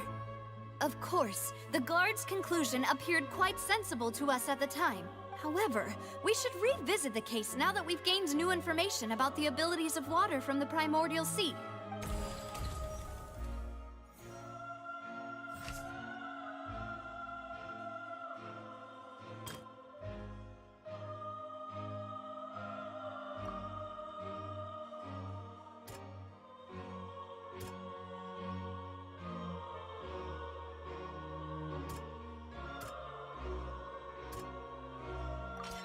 The testimony of the victim's family confirms that Jacques had thoughts of assassinating Callus when he set out for the banquet. Unfortunately for Jacques, the true culprit had already considered this possibility and had sent out another assassin.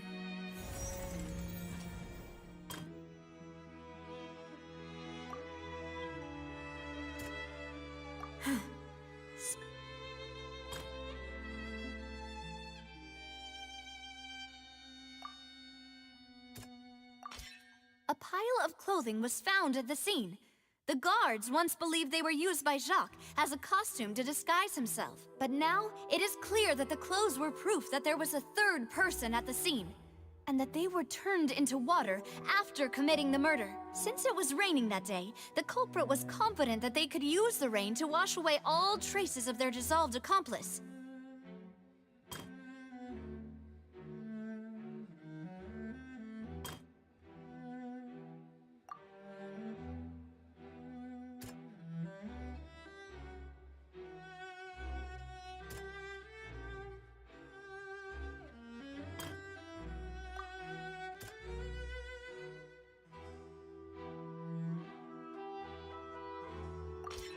This assassin first shot Jacques, then turned to shoot Callus, only for Callus to wrestle the gun from him and kill him instead. Realizing this, the true culprit caused the hired assassin to dissolve into water, leading everyone to believe Callus was responsible for Jacques' murder. This is the true version of events.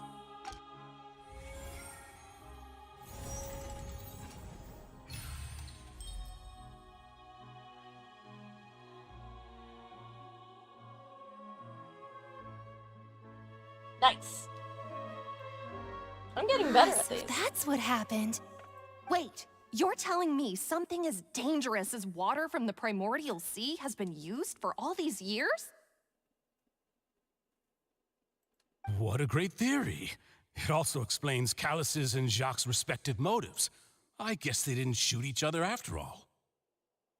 Mr. Marcel, you are the one being charged with the crime. You should provide a rebuttal if you wish to prove your innocence. Ah, but I think I agree with everything Navia just said. In fact, there was nothing in her speech that directly implicated me. Then, may I ask some questions? In my opinion, we primarily need to determine two things. One, do you have the evidence to back up your claims? I'm afraid not. At least not at this very moment. Boo!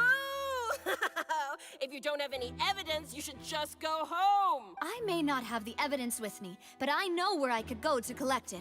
If we look up the deserted clothes against a record of people who went missing around the same time, we should be able to find a match. Considering the serial disappearances case, the guards probably kept careful records of all missing persons from around that time, regardless of age or gender. That makes sense to me. Monsieur Neuvillette, I would consider this to be a reasonable investigative direction. Why do I feel like Farina's acting a little differently today? Maybe she's scared of embarrassing herself again? Alternatively, she's become more diligent after charging an innocent citizen in the last trial. My second question has to do with the ensuing duel. If the truth is indeed as you described, then why didn't Mr. Callus explain himself in court? If he had testified that a person had been dissolved, he could have at least mounted a defense. I've thought about this too, and the answer is actually pretty simple. He felt there were things that were more important to him. The dissolving power of water from the primordial sea is an important secret for the true culprit of the serial disappearances case. My father could have exposed it for all to see, but he chose to take it to the grave. At that time, Spina di Rosula was in dire straits, and his reputation had already been shattered. He had no guarantee that going forward with the truth would allow the culprit to be brought to justice. What was certain, however, was that it would paint a gigantic target on my back. Boss once told me that Demoiselle had already been selected as the next target of the serial disappearances case. What? If the secret had gotten out, the culprit would have fought an all-out war with Espina right there and then. I wouldn't have been the only one in danger. All of us would have stood to lose our lives. Of course, the guards might eventually figure out the truth of the matter and determine that we were in the right, but what good would that do? How can a hollow verdict protect anyone? Had this opera house ever given my father any kind of confidence in its brand of justice, Spina di Rosula would have had no reason to exist. But by staying silent, we retain the ability to deter our opponents and continue the stalemate. I was able to become Spina di Rosula's president, which made me harder to target, as well as giving me more time to grow and learn. And once I have figured out the truth and stepped up to the challenge, I will do what this opera house cannot, and restore my father's truth and honor back to him. So, you mean to say, your father intended to die in the duelist's ring? That's right. Do you have any proof? Of course. All you need is to ask his opponent, Clorand. I don't need your apology, your guilt, or your support from the shadows. You don't have to do anything for my sake. But since he entrusted his will to you, Clorand, you should tell us the truth about his sacrifice. So, during the duel, did you believe that Callus was intending to die? Yes, I did. As a champion duelist, I've fought many battles and taken a countless number of dishonored lives. In my line of work, I've seen all kinds of people give their all for the faintest hope to continue living. Some were determined, others passionate, and some even manic and twisted. Just one look and I can tell if a duelist is hoping to live or if they're looking to die. I hereby swear on my name and honor as a champion duelist that Mr. Callus never intended to leave the ring alive. Since that's your testimony, I have no more questions. It appears there really are good grounds to reopen this case. I concur. However, Miss Navia, you still have not explained the link between your father's case and the serial disappearances case. Right? What she said was fascinating, but kind of beside the point.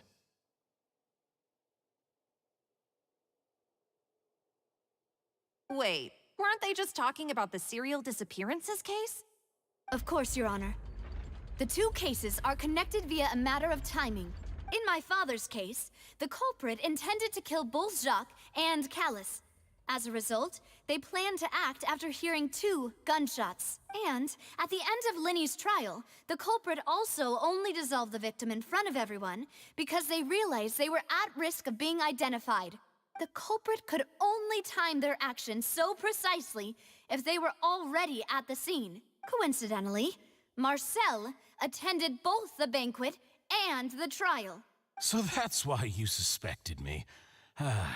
Even after hearing your reasoning, I still can't help but find it a little preposterous. I'm used to it, though. You've always been an impulsive and sentimental child, Navia. It's one of your most endearing traits. No need to appeal to pathos. I won't try to refute your points one by one, but even if everything you just said was true, can you prove that I was the only person present at both events? On top of that, does a person have to be physically present to control the timing? Can't someone remotely monitor the place? Oof. Don't know what she can say to that.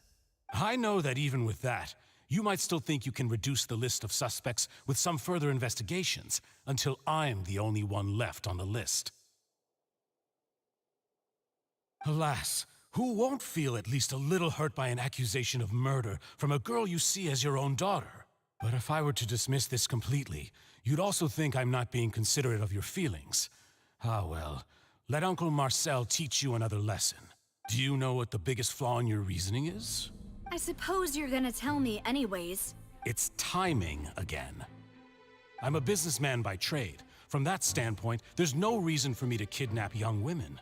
It's a high-risk action with nothing to gain. In addition, I left my home in Snezhnaya when I was young to come to Poisson and work in some trade. My business only thrived when I received Callus's patronage. But the disappearances began before I ever stepped foot in Fontaine. I do apologize, demoiselle. This was my mistake. No, it's not your fault. I'm sure he had come prepared. Is there anything else you'd like to say? Would you like to check the date of my first business license against the first known case of the serial disappearances? You can also take a look at my border entry records, or ask my friends and family when I left Snezhnaya for the first time. Could those records and testimonies do something to appease the unspeakable anguish in your heart? Seems like she got the wrong guy. At this rate, Navia will be convicted for falsely accusing him. I think you've done a superb job of dissecting your father's feelings as he neared the end of his life. But aren't you going against all of his wishes and expectations right now? He wished for you to become more rational, collected, and conscientious, instead of dwelling only on your own feelings. Once you've learned to be more considerate of others' feelings, and to stop rushing headlong into things, you'd have met most of his expectations. This isn't just about me, and it never has been. The biggest difference between me and the rest of the victims is that I still have the ability to search for the truth, while that same agency has long been taken from them. The people whose families were destroyed by synth abuse, the people who lost their loved ones to the serial disappearances, and the people who suffered tragic ends due to their sense of justice. Many people's images are flashing before my eyes. I'm sure some are coming to those of you in the audience as well. And whose image do you see, Marcel? Is it a man named Vacher? Oh, so you do know that name. I'm merely surprised you'd suddenly say the name of someone I've never even heard of. I was waiting for you to say that. Oh?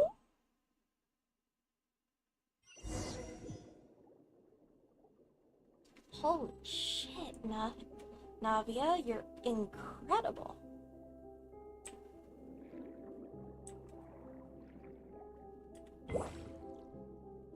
Wet.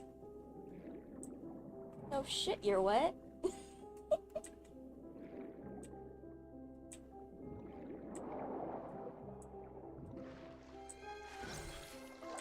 Oh, we're in air again.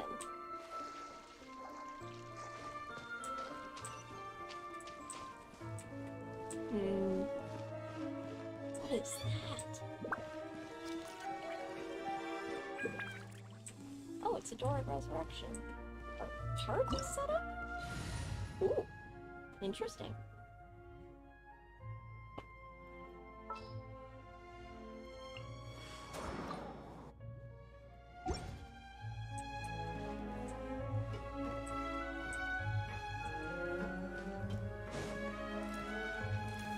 Stabilize! Mechs.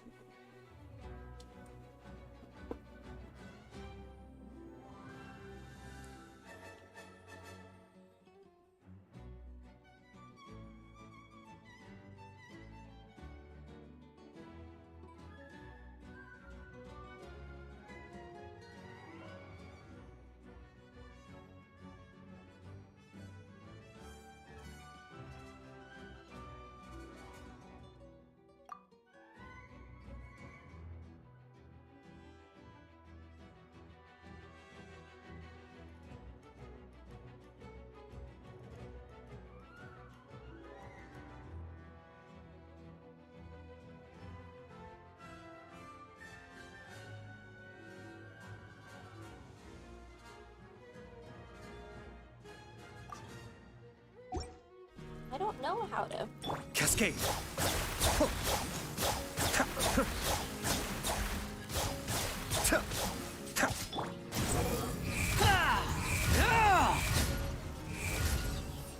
Weird.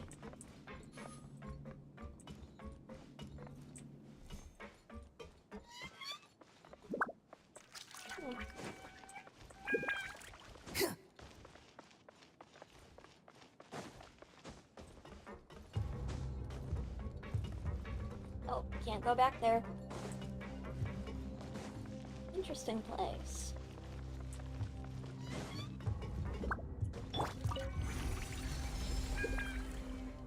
Whoa! The floor is going up! Man. Is it because of this mechanism in the middle? That guy really prepared a lot of stuff for this place. How interesting. Finally, a chest!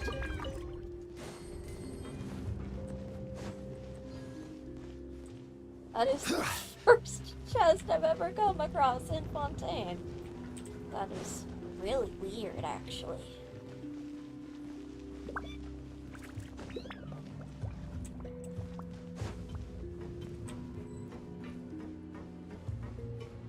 Paimon thinks we need to go up, but Paimon doesn't see a way. Let's take a look around. Maybe we'll find a hidden mechanism that'll show us the way up. What the fuck are those jelly-looking fuckers?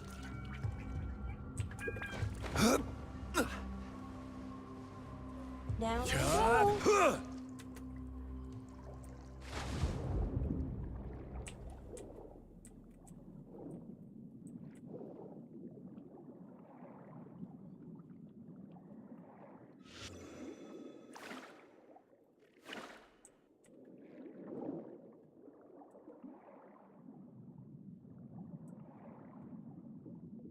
What are you?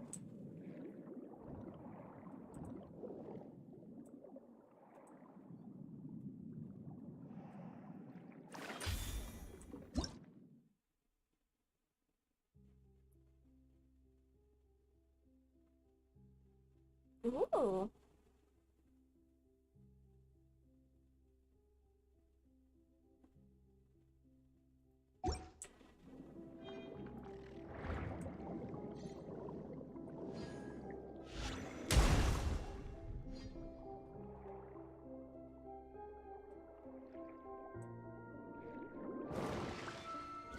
Interesting.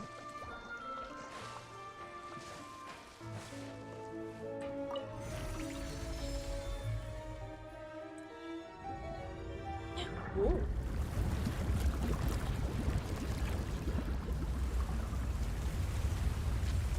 Water levels rising. Interesting place. The water level is rising. Now we can swim to the top. But this is still a ways away from where we need to go.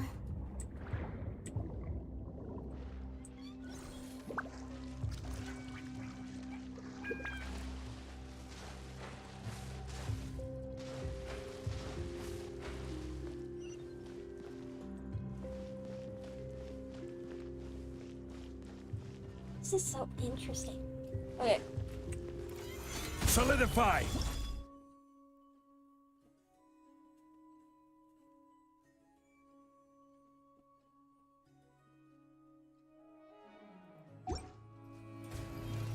The wind rises. Ah! Ha! Ah! Ha! Ah! Gather! Be still.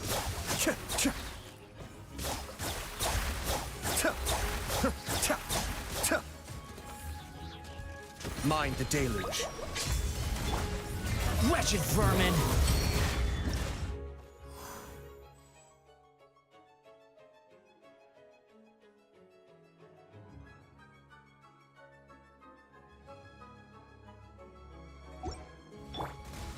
Solidify! Cascade.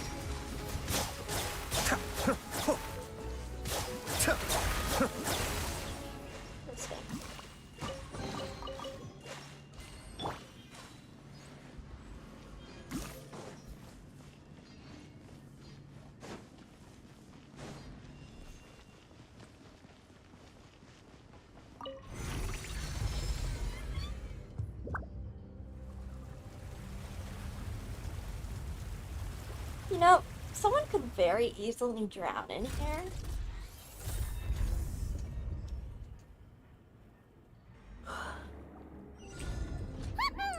Now the path is clear. Let's go.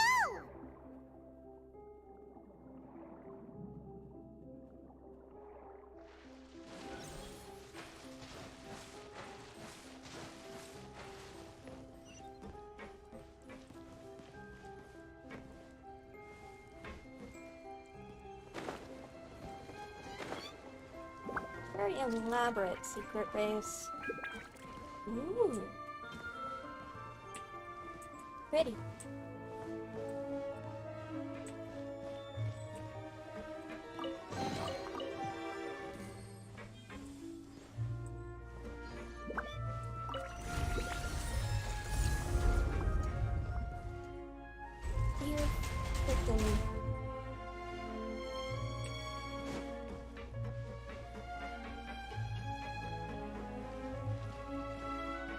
Hello.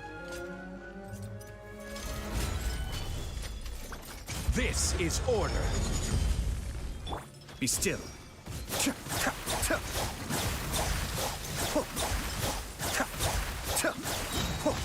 Squall and fury.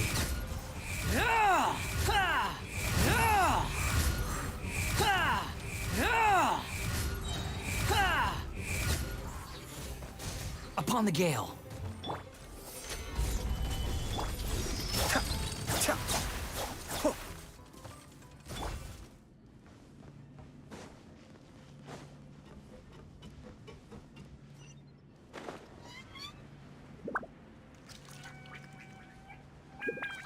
Man.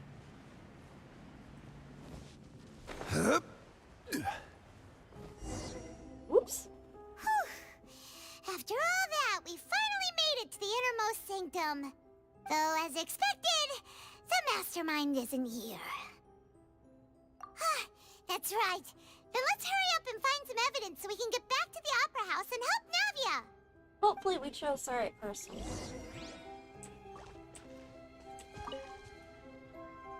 What's all this? Aw, it's a bunch of really cute things. Pink accessories, a hair tie, a necklace, even a makeup box. Oh, Paimon sees it too, but why are all these cute things labeled with different girls' names? Huh? You mean the girls from the serial disappearances? They were brought here? And then they were turned into water. Oh no. And all the boxes of things. These names. That means...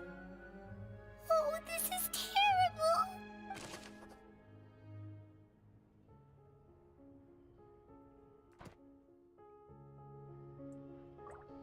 Dear God.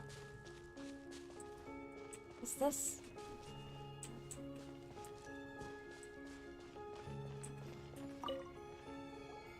Whoa! There's so much synth here! And so many bottles of ingredients that probably just contain the waters of the primordial sea. Mixing in progress? Ready to drink? Stock sample? Huh. They've also got all the synth pretty clearly labeled. Whoa! There's even fruit-flavored synth? Yep, it's super obvious.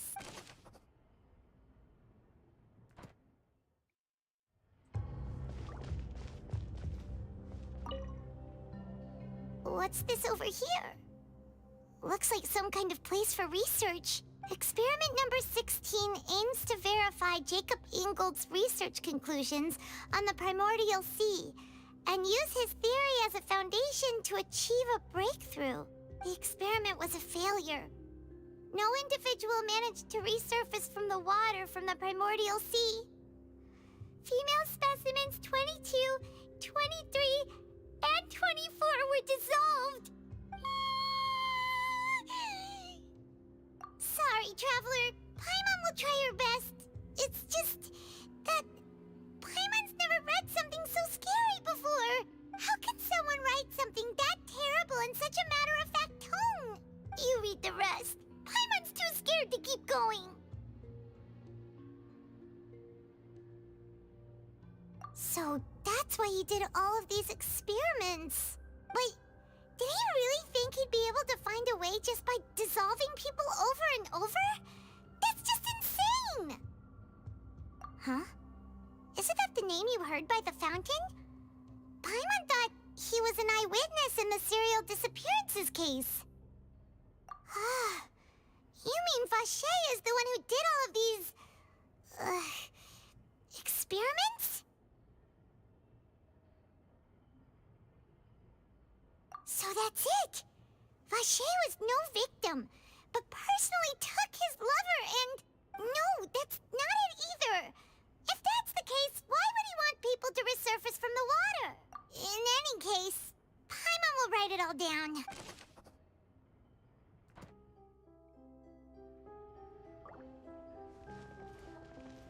This is absolutely terrible! Holy crap.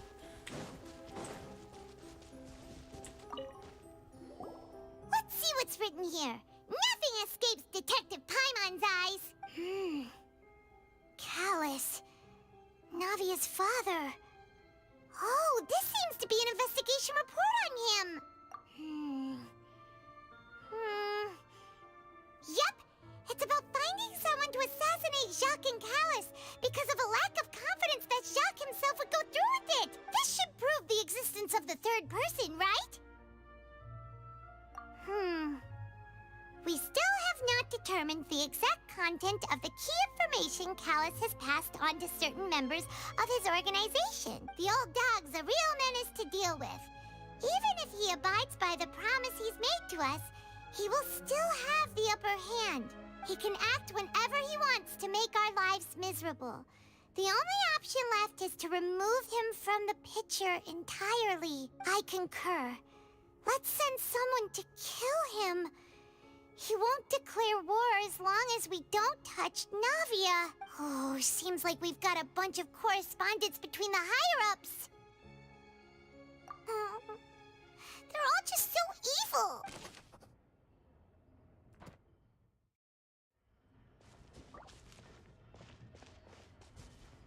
Ooh. Man, this is Frickle Frackle. Is there anything else in here?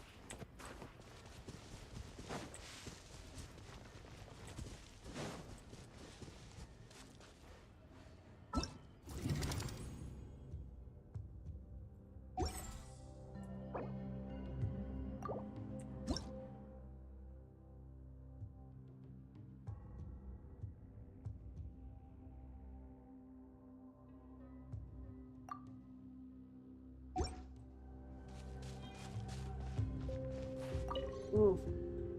Oh, look! There's an important-looking basin over here, and it's full of water. That means this is where they make all the synth. And that special water is the main ingredient. If you dilute it with normal water, you'll get synth. But the pure stuff can dissolve a human. What? Paimon will take notes on this incriminating evidence.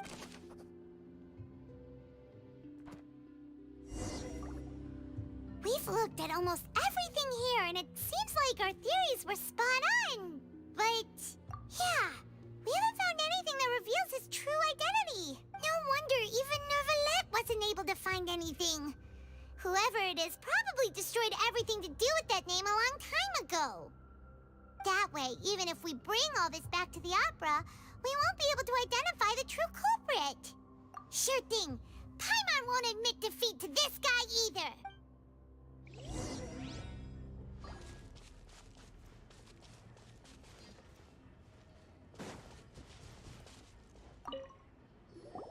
You take that side and Paimon will take this side.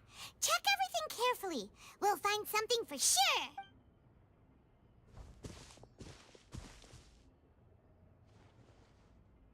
Ugh. Nothing at all. And Paimon can't even find snacks either. Whoa, really? Let Paimon see. Vinier. Isn't that Vache's lover's name? Then you found her diary. Let's see. Aw. It's just a normal diary chronicling their love story. She was so sweet, too. Oh, Paimon feels even worse for her now. So many! A whole page's worth! But they're all crossed out. Was she unhappy with all of them? The final name she decided on was Marcel. Wait, but Marcel's pretty old. Has this case been going on for so long that he's Vache and Vinier's grown son? Hey! Paimon still hasn't figured it out yet.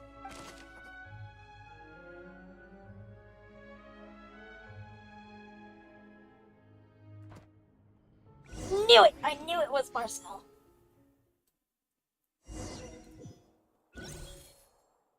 And whose image do you see, Marcel? Is it a man named Vache? Huh. Oh, so you do know that name.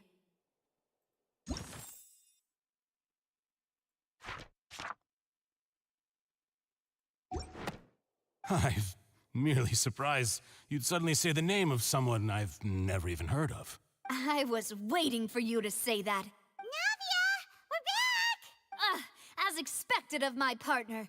I just knew you'd return in the nick of time. Just how often do you intend to flout the rules of this court? It's all right, Monsieur Nervalette. Given their confidence, I expect they've found the crucial evidence.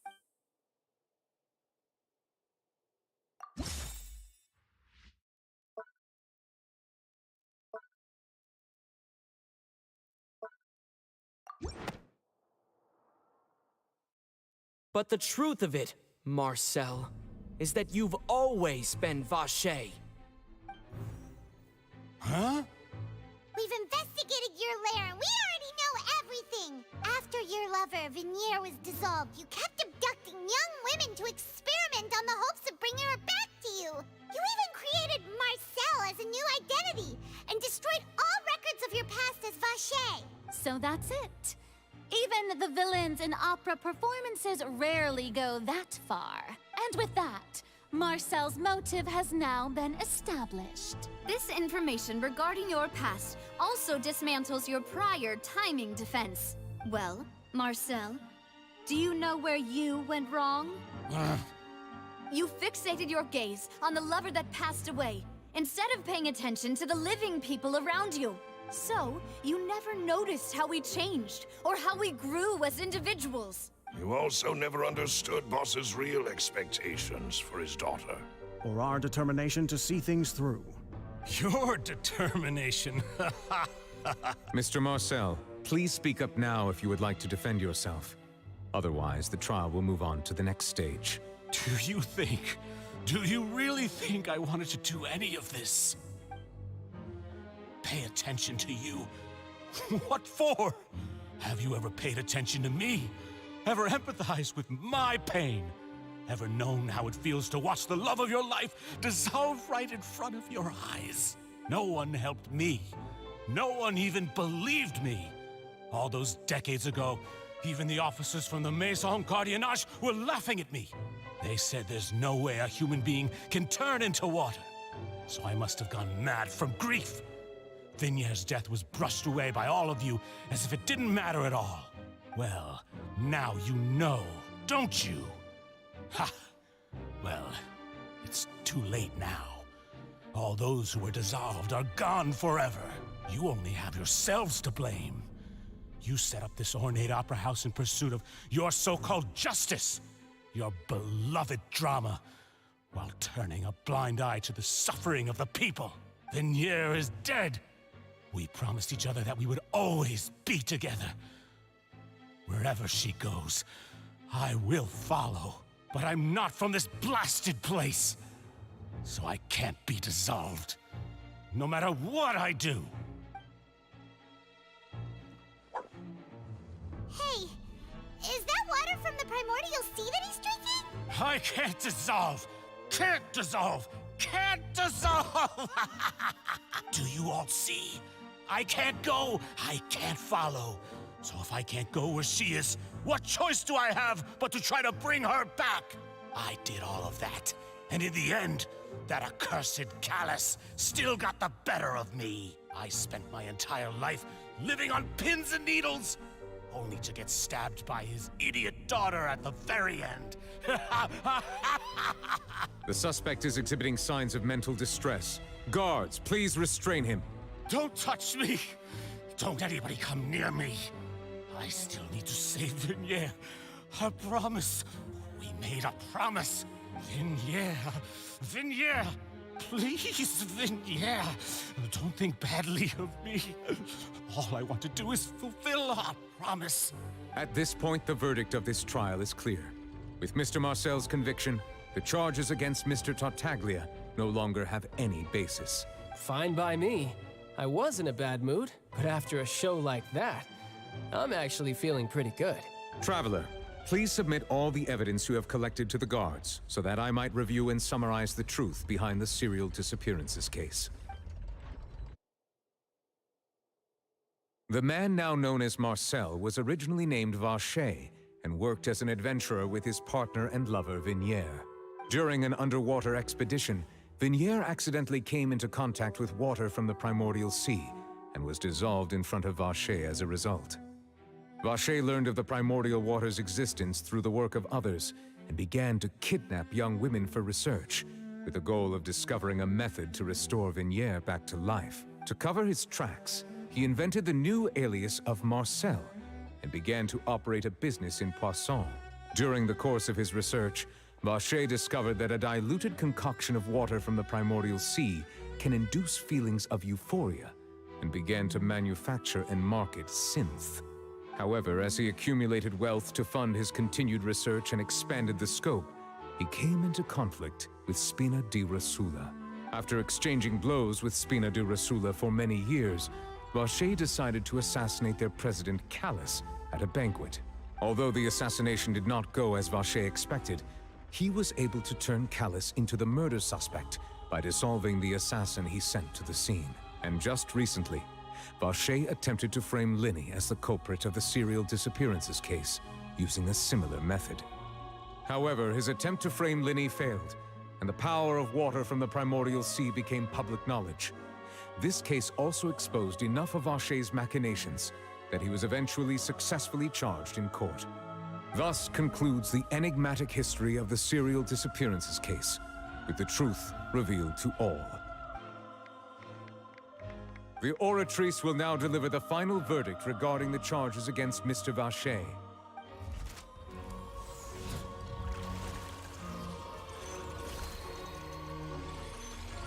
Oh, now something's gonna go wrong.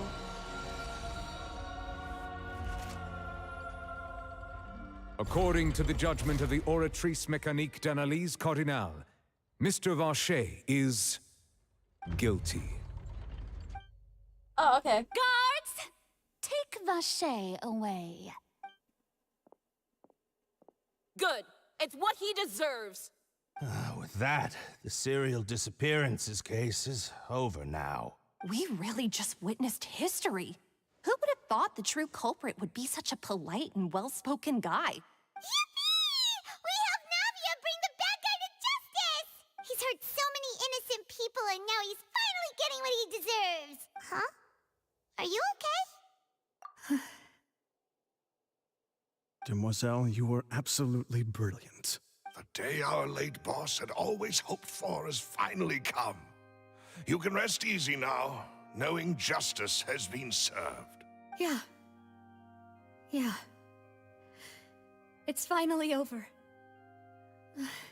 It's all thanks to you guys. And my partner. See, Papa? Spina di Rosula's still doing well with me at the helm. Well now, hasn't this been a most delicious piece of drama? The villain has been caught, justice has been served, past wrongs have been righted, and it's a big ol' happy ending.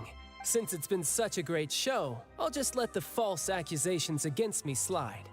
Either way, I've still got some business to attend to. So, if you'll excuse me... Please wait just one moment, Mr. Tartaglia. Oh? What now? None of this has anything to do with me. According to court protocol, since this trial was initiated due to a charge against you, a verdict must also be made regarding the initial charge before the trial can conclude. Oh, come on. Is this really necessary? Haven't you already caught the real criminal? Isn't it time for side characters like me to exit stage left? Please respect the laws of Fontaine. This has always been the rule. Oh. All right, but this sure is a lot of hassle. All I need to do is stand over there, right? Let's just get this over with. Through evidence presented in the public trial that was just held, it has been established that Mr. Tartaglia has no direct connection to the serial disappearances case. The guilty party has been identified, and thus it is logical to suppose Mr. Tartaglia is innocent of the charges. We now turn to the Oratrice Mécanique d'Analyse Cardinal to render the final verdict on the charges. This is what it... Oh, this is gonna be interesting.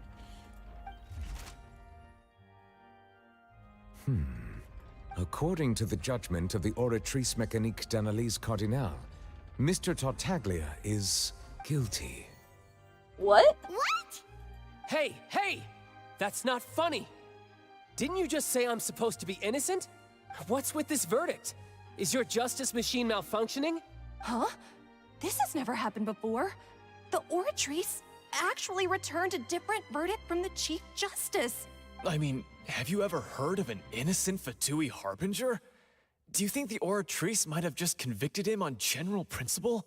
But weren't the charges about the serial disappearances case? No matter what else he's guilty of, it shouldn't affect the verdict in this case, right? The judgment of the Oratrice Mécanique d'Analyse Cardinal is, by law, the final verdict of the court. We must accept the guilty verdict. Guards, please take the suspect into custody per court protocol. Oh no.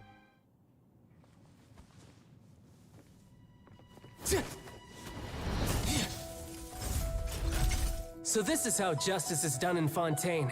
What a joke. You've got your rules. Well, I've got mine too!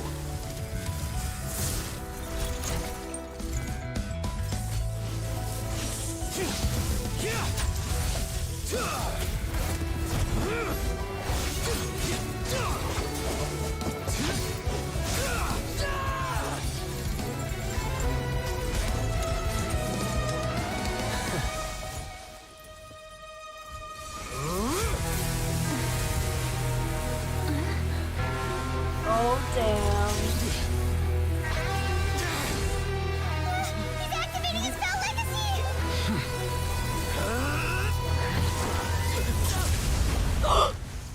What's a new way on it too?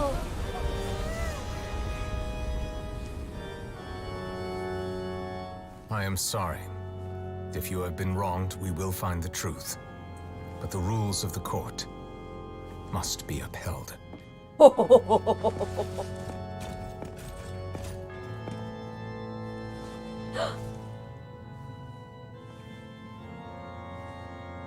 Damn. Holy shit. My dude. Monsieur Novelette, what's going on? Shouldn't they have been cleared already? Apologies. This is also the first time I've encountered such a situation. However, according to the rules established at the conception of Fontaine's court system, the Oratrice's judgment is the final verdict of the court. All I do is follow court procedure. As for why the Oratrice arrived at the conclusion it did, you should probably ask someone more knowledgeable than me. Why are you looking at me? I had nothing to do with it! I don't know what happened there either! Hey, stop staring at me! Oh, damn. What does Lady Farina mean by that?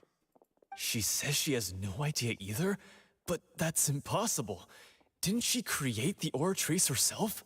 Yeah, so are the verdicts reliable or not? Can results like this really be called justice? Oh no.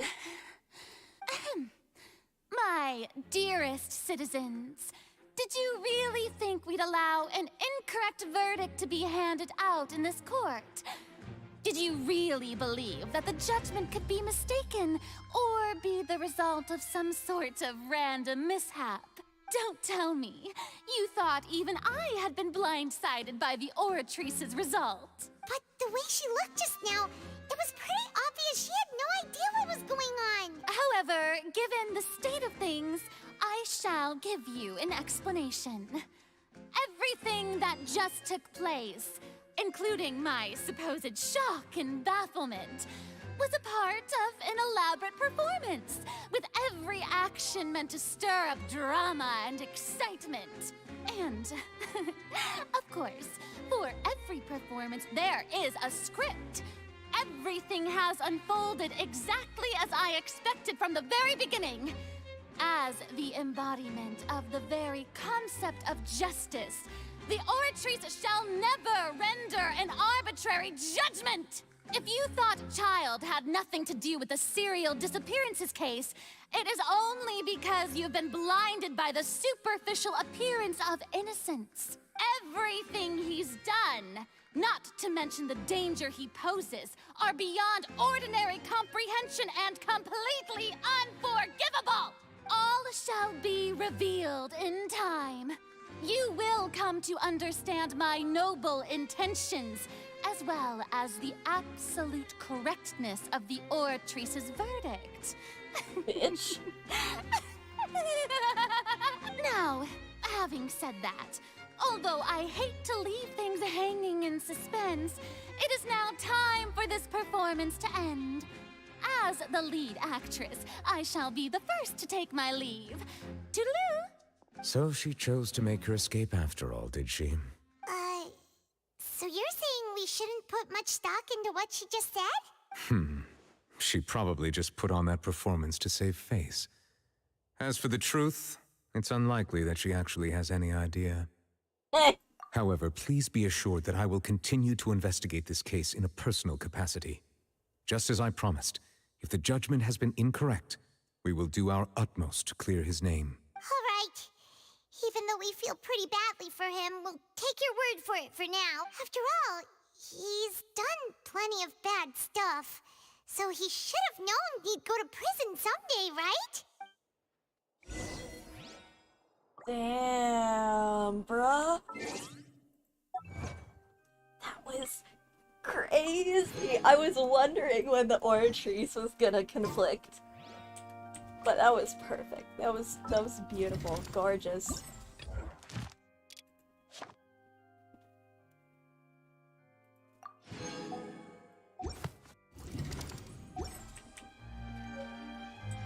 No.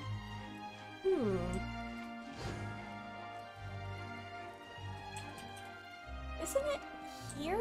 Or is it here? Nope, I can't go.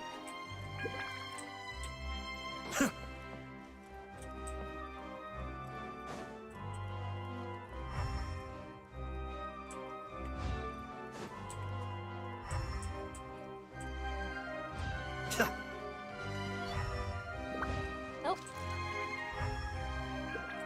Can't talk to anyone else besides Nubinet. Oh, Monsieur Nervalet! That power you showed when you took him down. Who are you really? I'm the Chief Justice of Fontaine, of course. If officers of the law lack the strength and capability to enforce it, then it makes a mockery of justice. To take him out in one blow, though, that's incredible.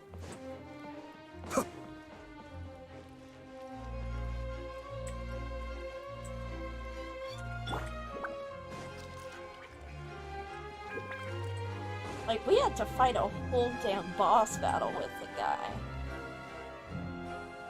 But Novelet just takes him out in one blow. I'm sus of you. Freaking weird trees thing.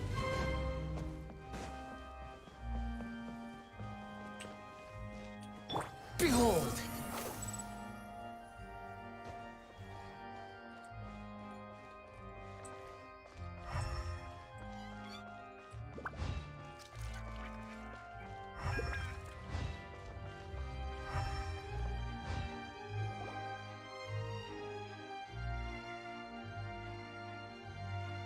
Hey, what are you doing? Quick, stop him!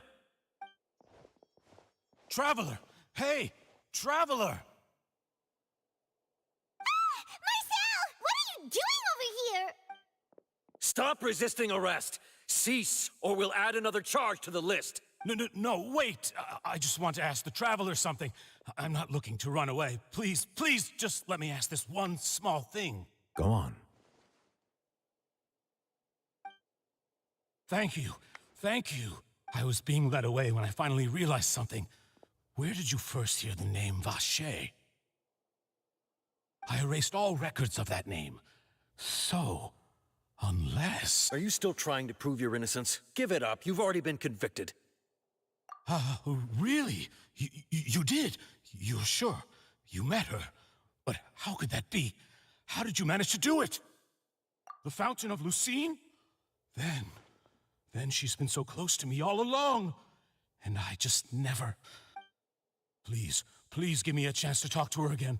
Just let the Traveler take me to the fountain to see her one last time. This is the last request I'll ever make in my life. You can do whatever you want to me afterwards. I don't care. What? Give an inch and you want to take a mile? Do you think serial killers get to make requests like that? Paimon agrees. Why should we give him what he wants when he's only done a ton of super terrible things? This request, is it worth as much to you as your life? Of course! Wait, no. It's worth even more than my life. Humans.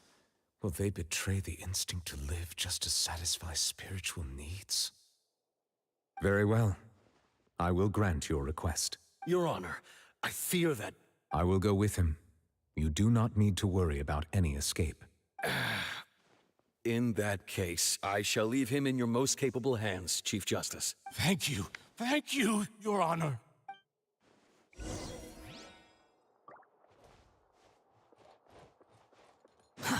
Too slow. Yeah, this has been insane.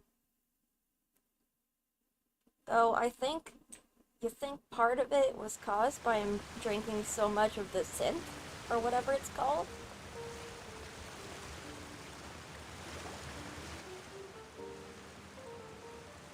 Is this the place? You said she's here, but what do I need to do to see her? Yeah, and even Paimon could hear her after drinking that thing. Didn't you just drink a lot of it on the stage as well? Oh, in that case... Vache! Ah! Yes, that's it! So you heard it too! Vinier, it's me! It's me, Vache! Vache? Vache! I'm here! I'm here! Where are you, Vinier? I'm coming for you. I'm finally here for you. Hey, wait! Be careful! Hey, wait! Vinier, is that you? It's me, Vache! Vinier! Vache? Why did you come? Didn't I say?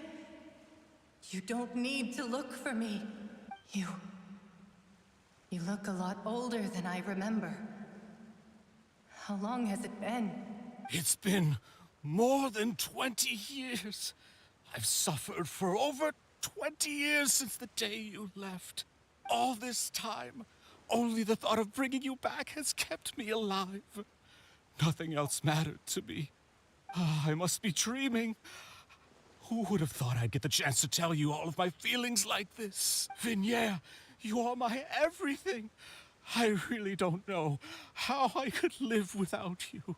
But Vache, if you ask me, this world would be better off without you. What are you saying? If not for you, I would have finished my law degree and probably become a top-tier attorney one day. If not for you, I would have continued to pursue my love of the arts, and my works would have been displayed in the Palais Mermonia itself. If not for you, I would at least have been able to take care of my mother. And she would not have grown old and died alone, with nothing but the tears on her cheeks. It's all because of your selfishness, Vache. It's all because of you. Wait, you are not Vinier. Who are you? You're right. I am not Vinier. I am the sacrifices. Every woman who died by your hand, as our bodies dissolved, our consciousnesses flowed back to the primordial sea. Our thoughts circulated endlessly within the primordial sea, and we were no longer individuals. But we became one, just as streams of water come together in the sea. I'm Cressy. I'm Lemony. I'm Azine. The only one I am not is Vinier. Why? But then, where is Vinier? She doesn't want to see you anymore. Every tendril of her consciousness is avoiding you. This is what you get for your selfishness. Your selfishness robbed us of our lives and our futures. You said time and time again that you'd do any and everything for her. But did you ever consider whether she'd want to see you do the things that you did? If she would despise you for what you became? Damn, that's brutal. I mean, he deserves it. You are a liar, a heartless murderer, and a cowardly narcissist. The only thing you are not is Vigniere's beloved. From the moment your first victim died and her consciousness merged with Vigniere's, she has had nothing but pure hatred for you.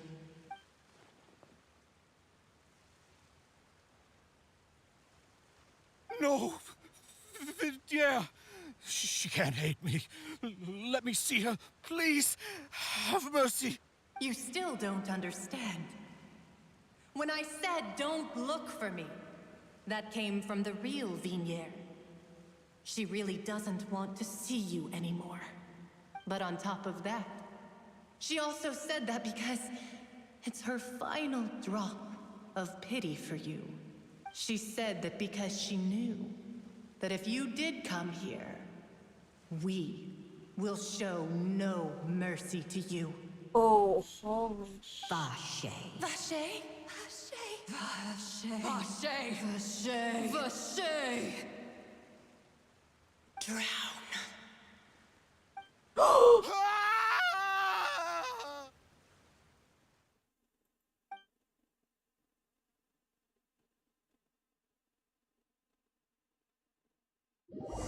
Holy shit!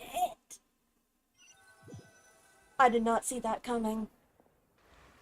That is incredible.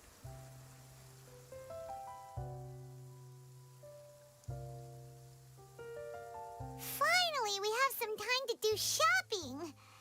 Gosh, it's really been a long time since we've been able to relax. Ah, well met, partner.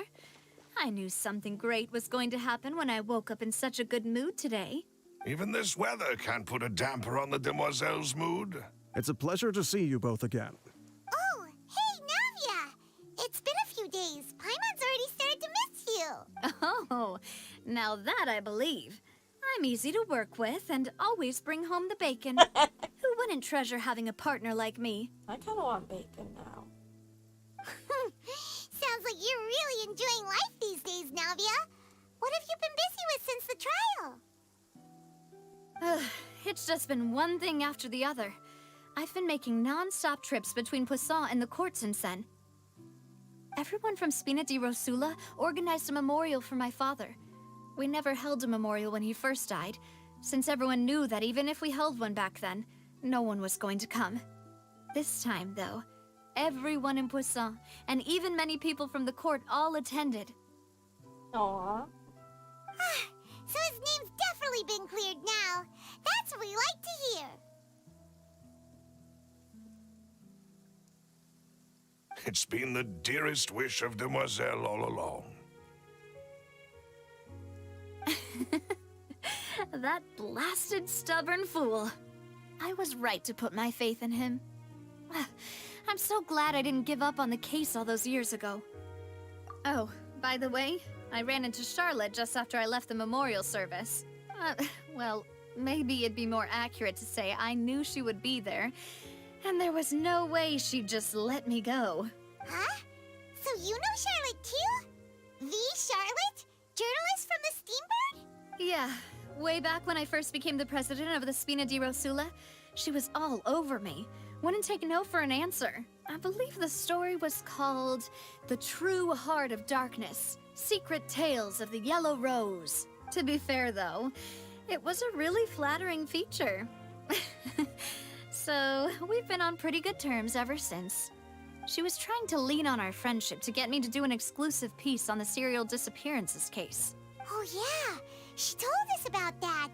She's always been super interested in that case, so now her wish has finally come true too. Anyway, I told her to make sure that when she writes about you guys entering the opera house with the critical evidence, that you both sound really cool.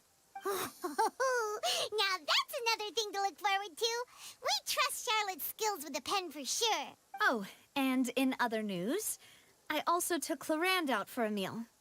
Oh, are you two on better terms now? While you were investigating Vache's headquarters, Clarand gave testimony on my father's behalf. It was thanks to her that we were able to turn the tide. I wanted to thank her. I mean, there's also no point in being awkward all the time. So we took the chance to reconcile with each other. Oh, that's great. Paimon also thought Clarend wasn't actually a bad person. It's always good to have more friends. Anyway, now that the case has finally been solved, perhaps it will slowly begin to fade from the public consciousness.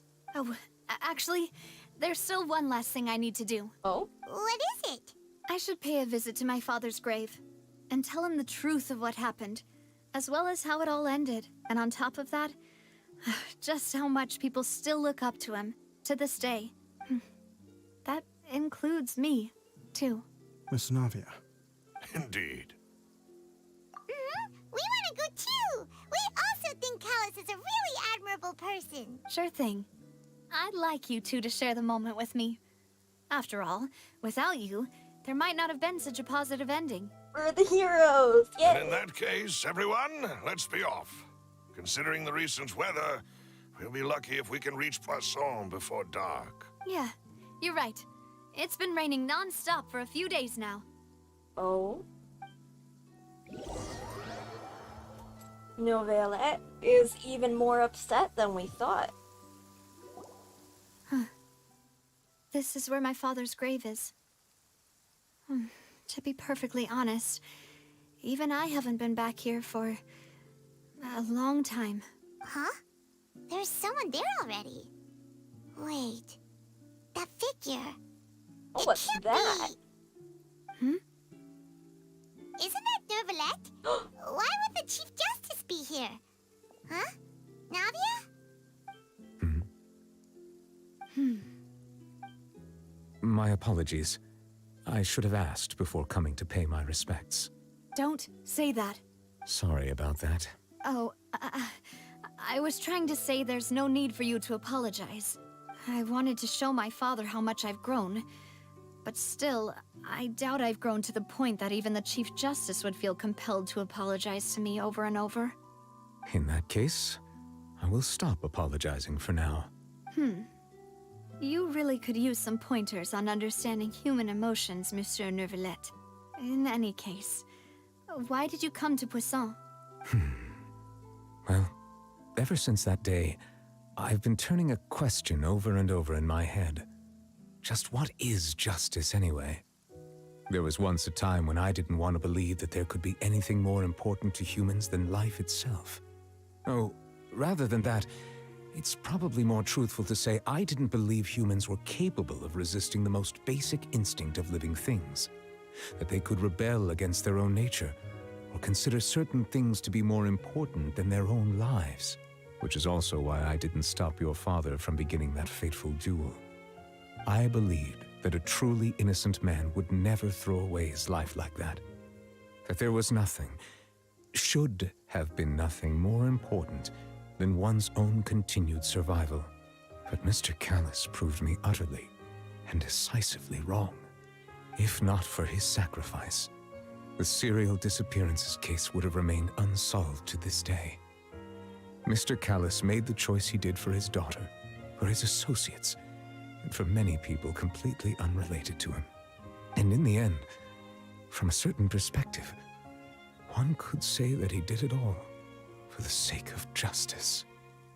A justice that's higher than life itself.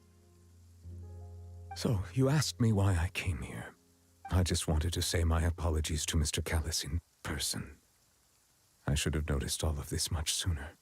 This regret has filled me with a sadness that has haunted me for days. That high and mighty chair in the Opera Epiclese indeed insulates one from many important things.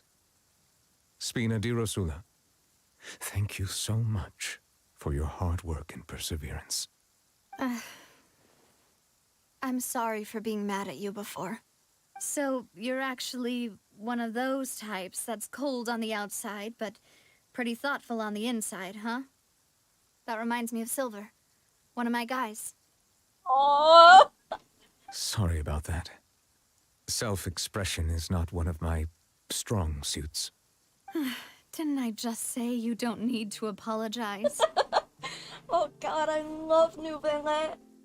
Oh, I've gotta get him. Ah, so Navia and Neuvillette that seem to have made their peace as well. Let's not disturb them for now. We can wait till after they're done.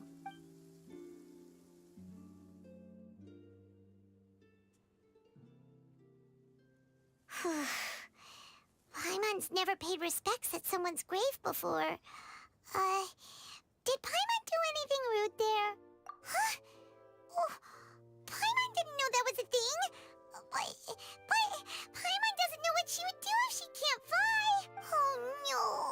Paimon hopes Miss Navia won't be too mad. Anyway, Nervalette is still standing around there. Oh. It's not often that we can catch him alone The like weather this, so lightened up. why don't we go talk to him for a bit? If we can't talk to Lady Farina, we can at least talk to him, right? What an amazing and beautiful question. What is justice? Paimon's really sorry, Navia, but Paimon did something pretty disrespectful just now. What are you saying, Paimon? I don't think I get it. Well, aren't you not supposed to fly around someone's grave? Huh? Who told you that? Hey, Traveler! Why did you mess with Paimon again?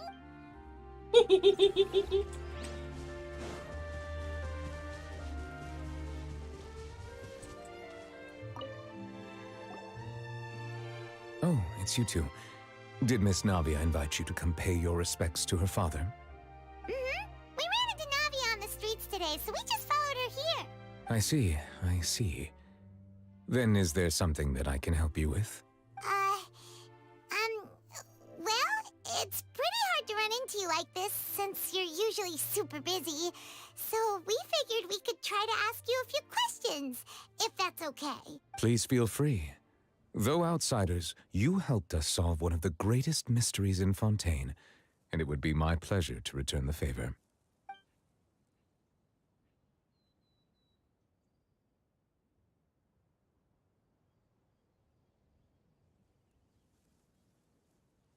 Your sibling, another blonde-haired traveler. I'm sorry, but I've never seen anyone who matches that description. If she ever stepped foot in Fontaine, I'm sure she followed our laws to the letter, and had no reason to appear on the stage of the opera Epiclese. Is there anything else you'd like to ask me about? So, at court, the bad guys referred to that special water as water from the primordial sea, but what is it really? Truthfully, that name is already quite accurate. I can only surmise that Vacher and his ilk only learned of its nature and existence after extensive research.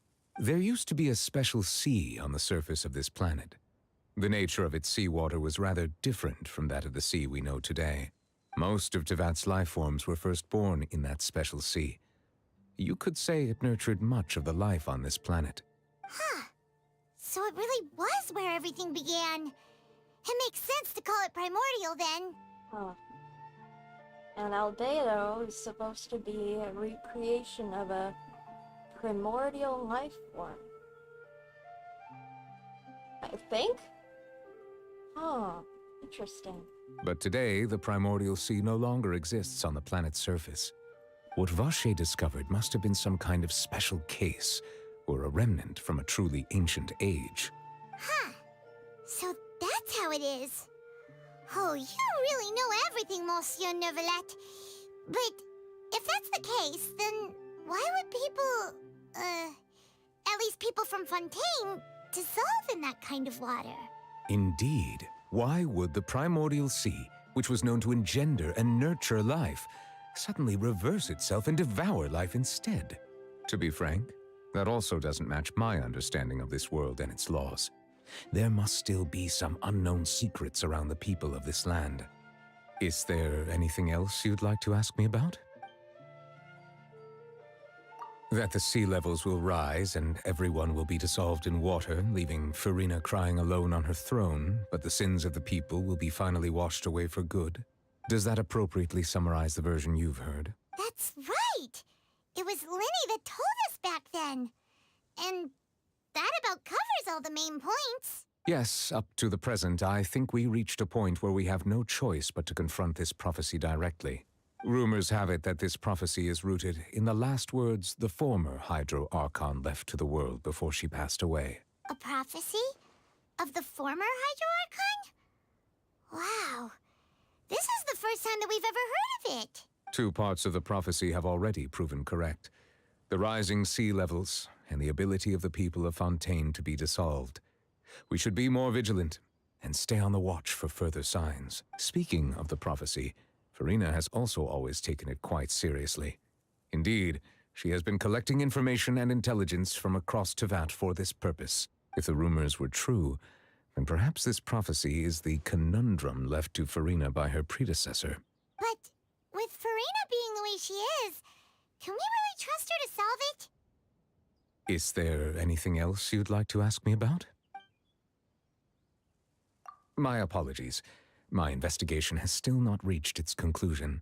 However, I still believe the judgment of the Oratrice was not rendered arbitrarily. But you also said you thought he was innocent. For many years, I have been quite aware that the Oratrice does not simply mechanically repeat the verdict that I give on each case. As a divinely created mechanism, the people's unified faith in the concept of justice is integrated into it. Not only can it produce the incredible power of indemnitium, but it likely also possesses other traits, such as self-awareness. Which is all to say, I have been prepared for a situation like this for a long time. So when Linny told us that he heard a human voice from the room where the Oratrice's core is stored... I was not aware such a thing had occurred. Perhaps that could serve to prove my conjecture. I will add that to the list of items to investigate. In any case, I am inclined to believe that the Oratrice does have a methodology all its own. We just do not have enough information. Based on Farina's reaction, I doubt even she had any idea what was going on. She managed to bluff her way through it, though, with her time-tested twin tricks of bravado and drama. While we do intend to get to the bottom of this, for now, we regret to say that the Fatui Harbinger will just have to bide his time in the fortress of Meripede. If we did incorrectly convict him of crimes he did not commit, we will most certainly compensate him to the fullest extent allowed by the law. If you ask Paimon, the only compensation he'll want is a no-holds-barred fight with you. Is there anything else you'd like to ask me about? Very well. It was my honor to provide you with what answers I could. I very much enjoyed conversing with you. It will soon be time for me to leave this blissful tranquility behind and return to Palais Memoria. You really are super busy, Monsieur Neuvillette. Paimon thought you only came here to pay your respects today because you had the day off.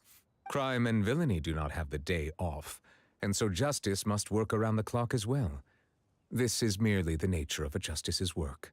All right. You've got a point. Huh? Paimon just noticed that the rain has stopped.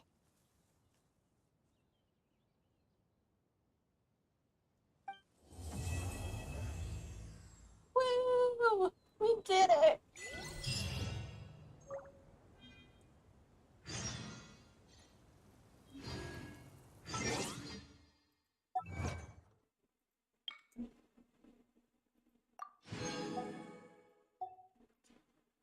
Oh boy, with Satan number. Boy, that was wild.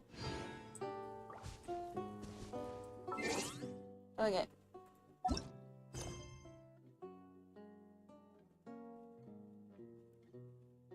So that's it for the Archon quest for now, I think.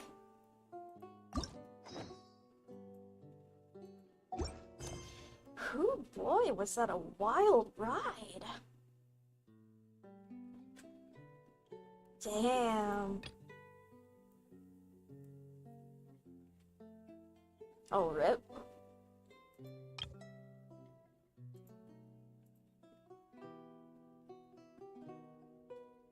Alright. Whew. Oh shit, it's 5 a.m. Alright, thank you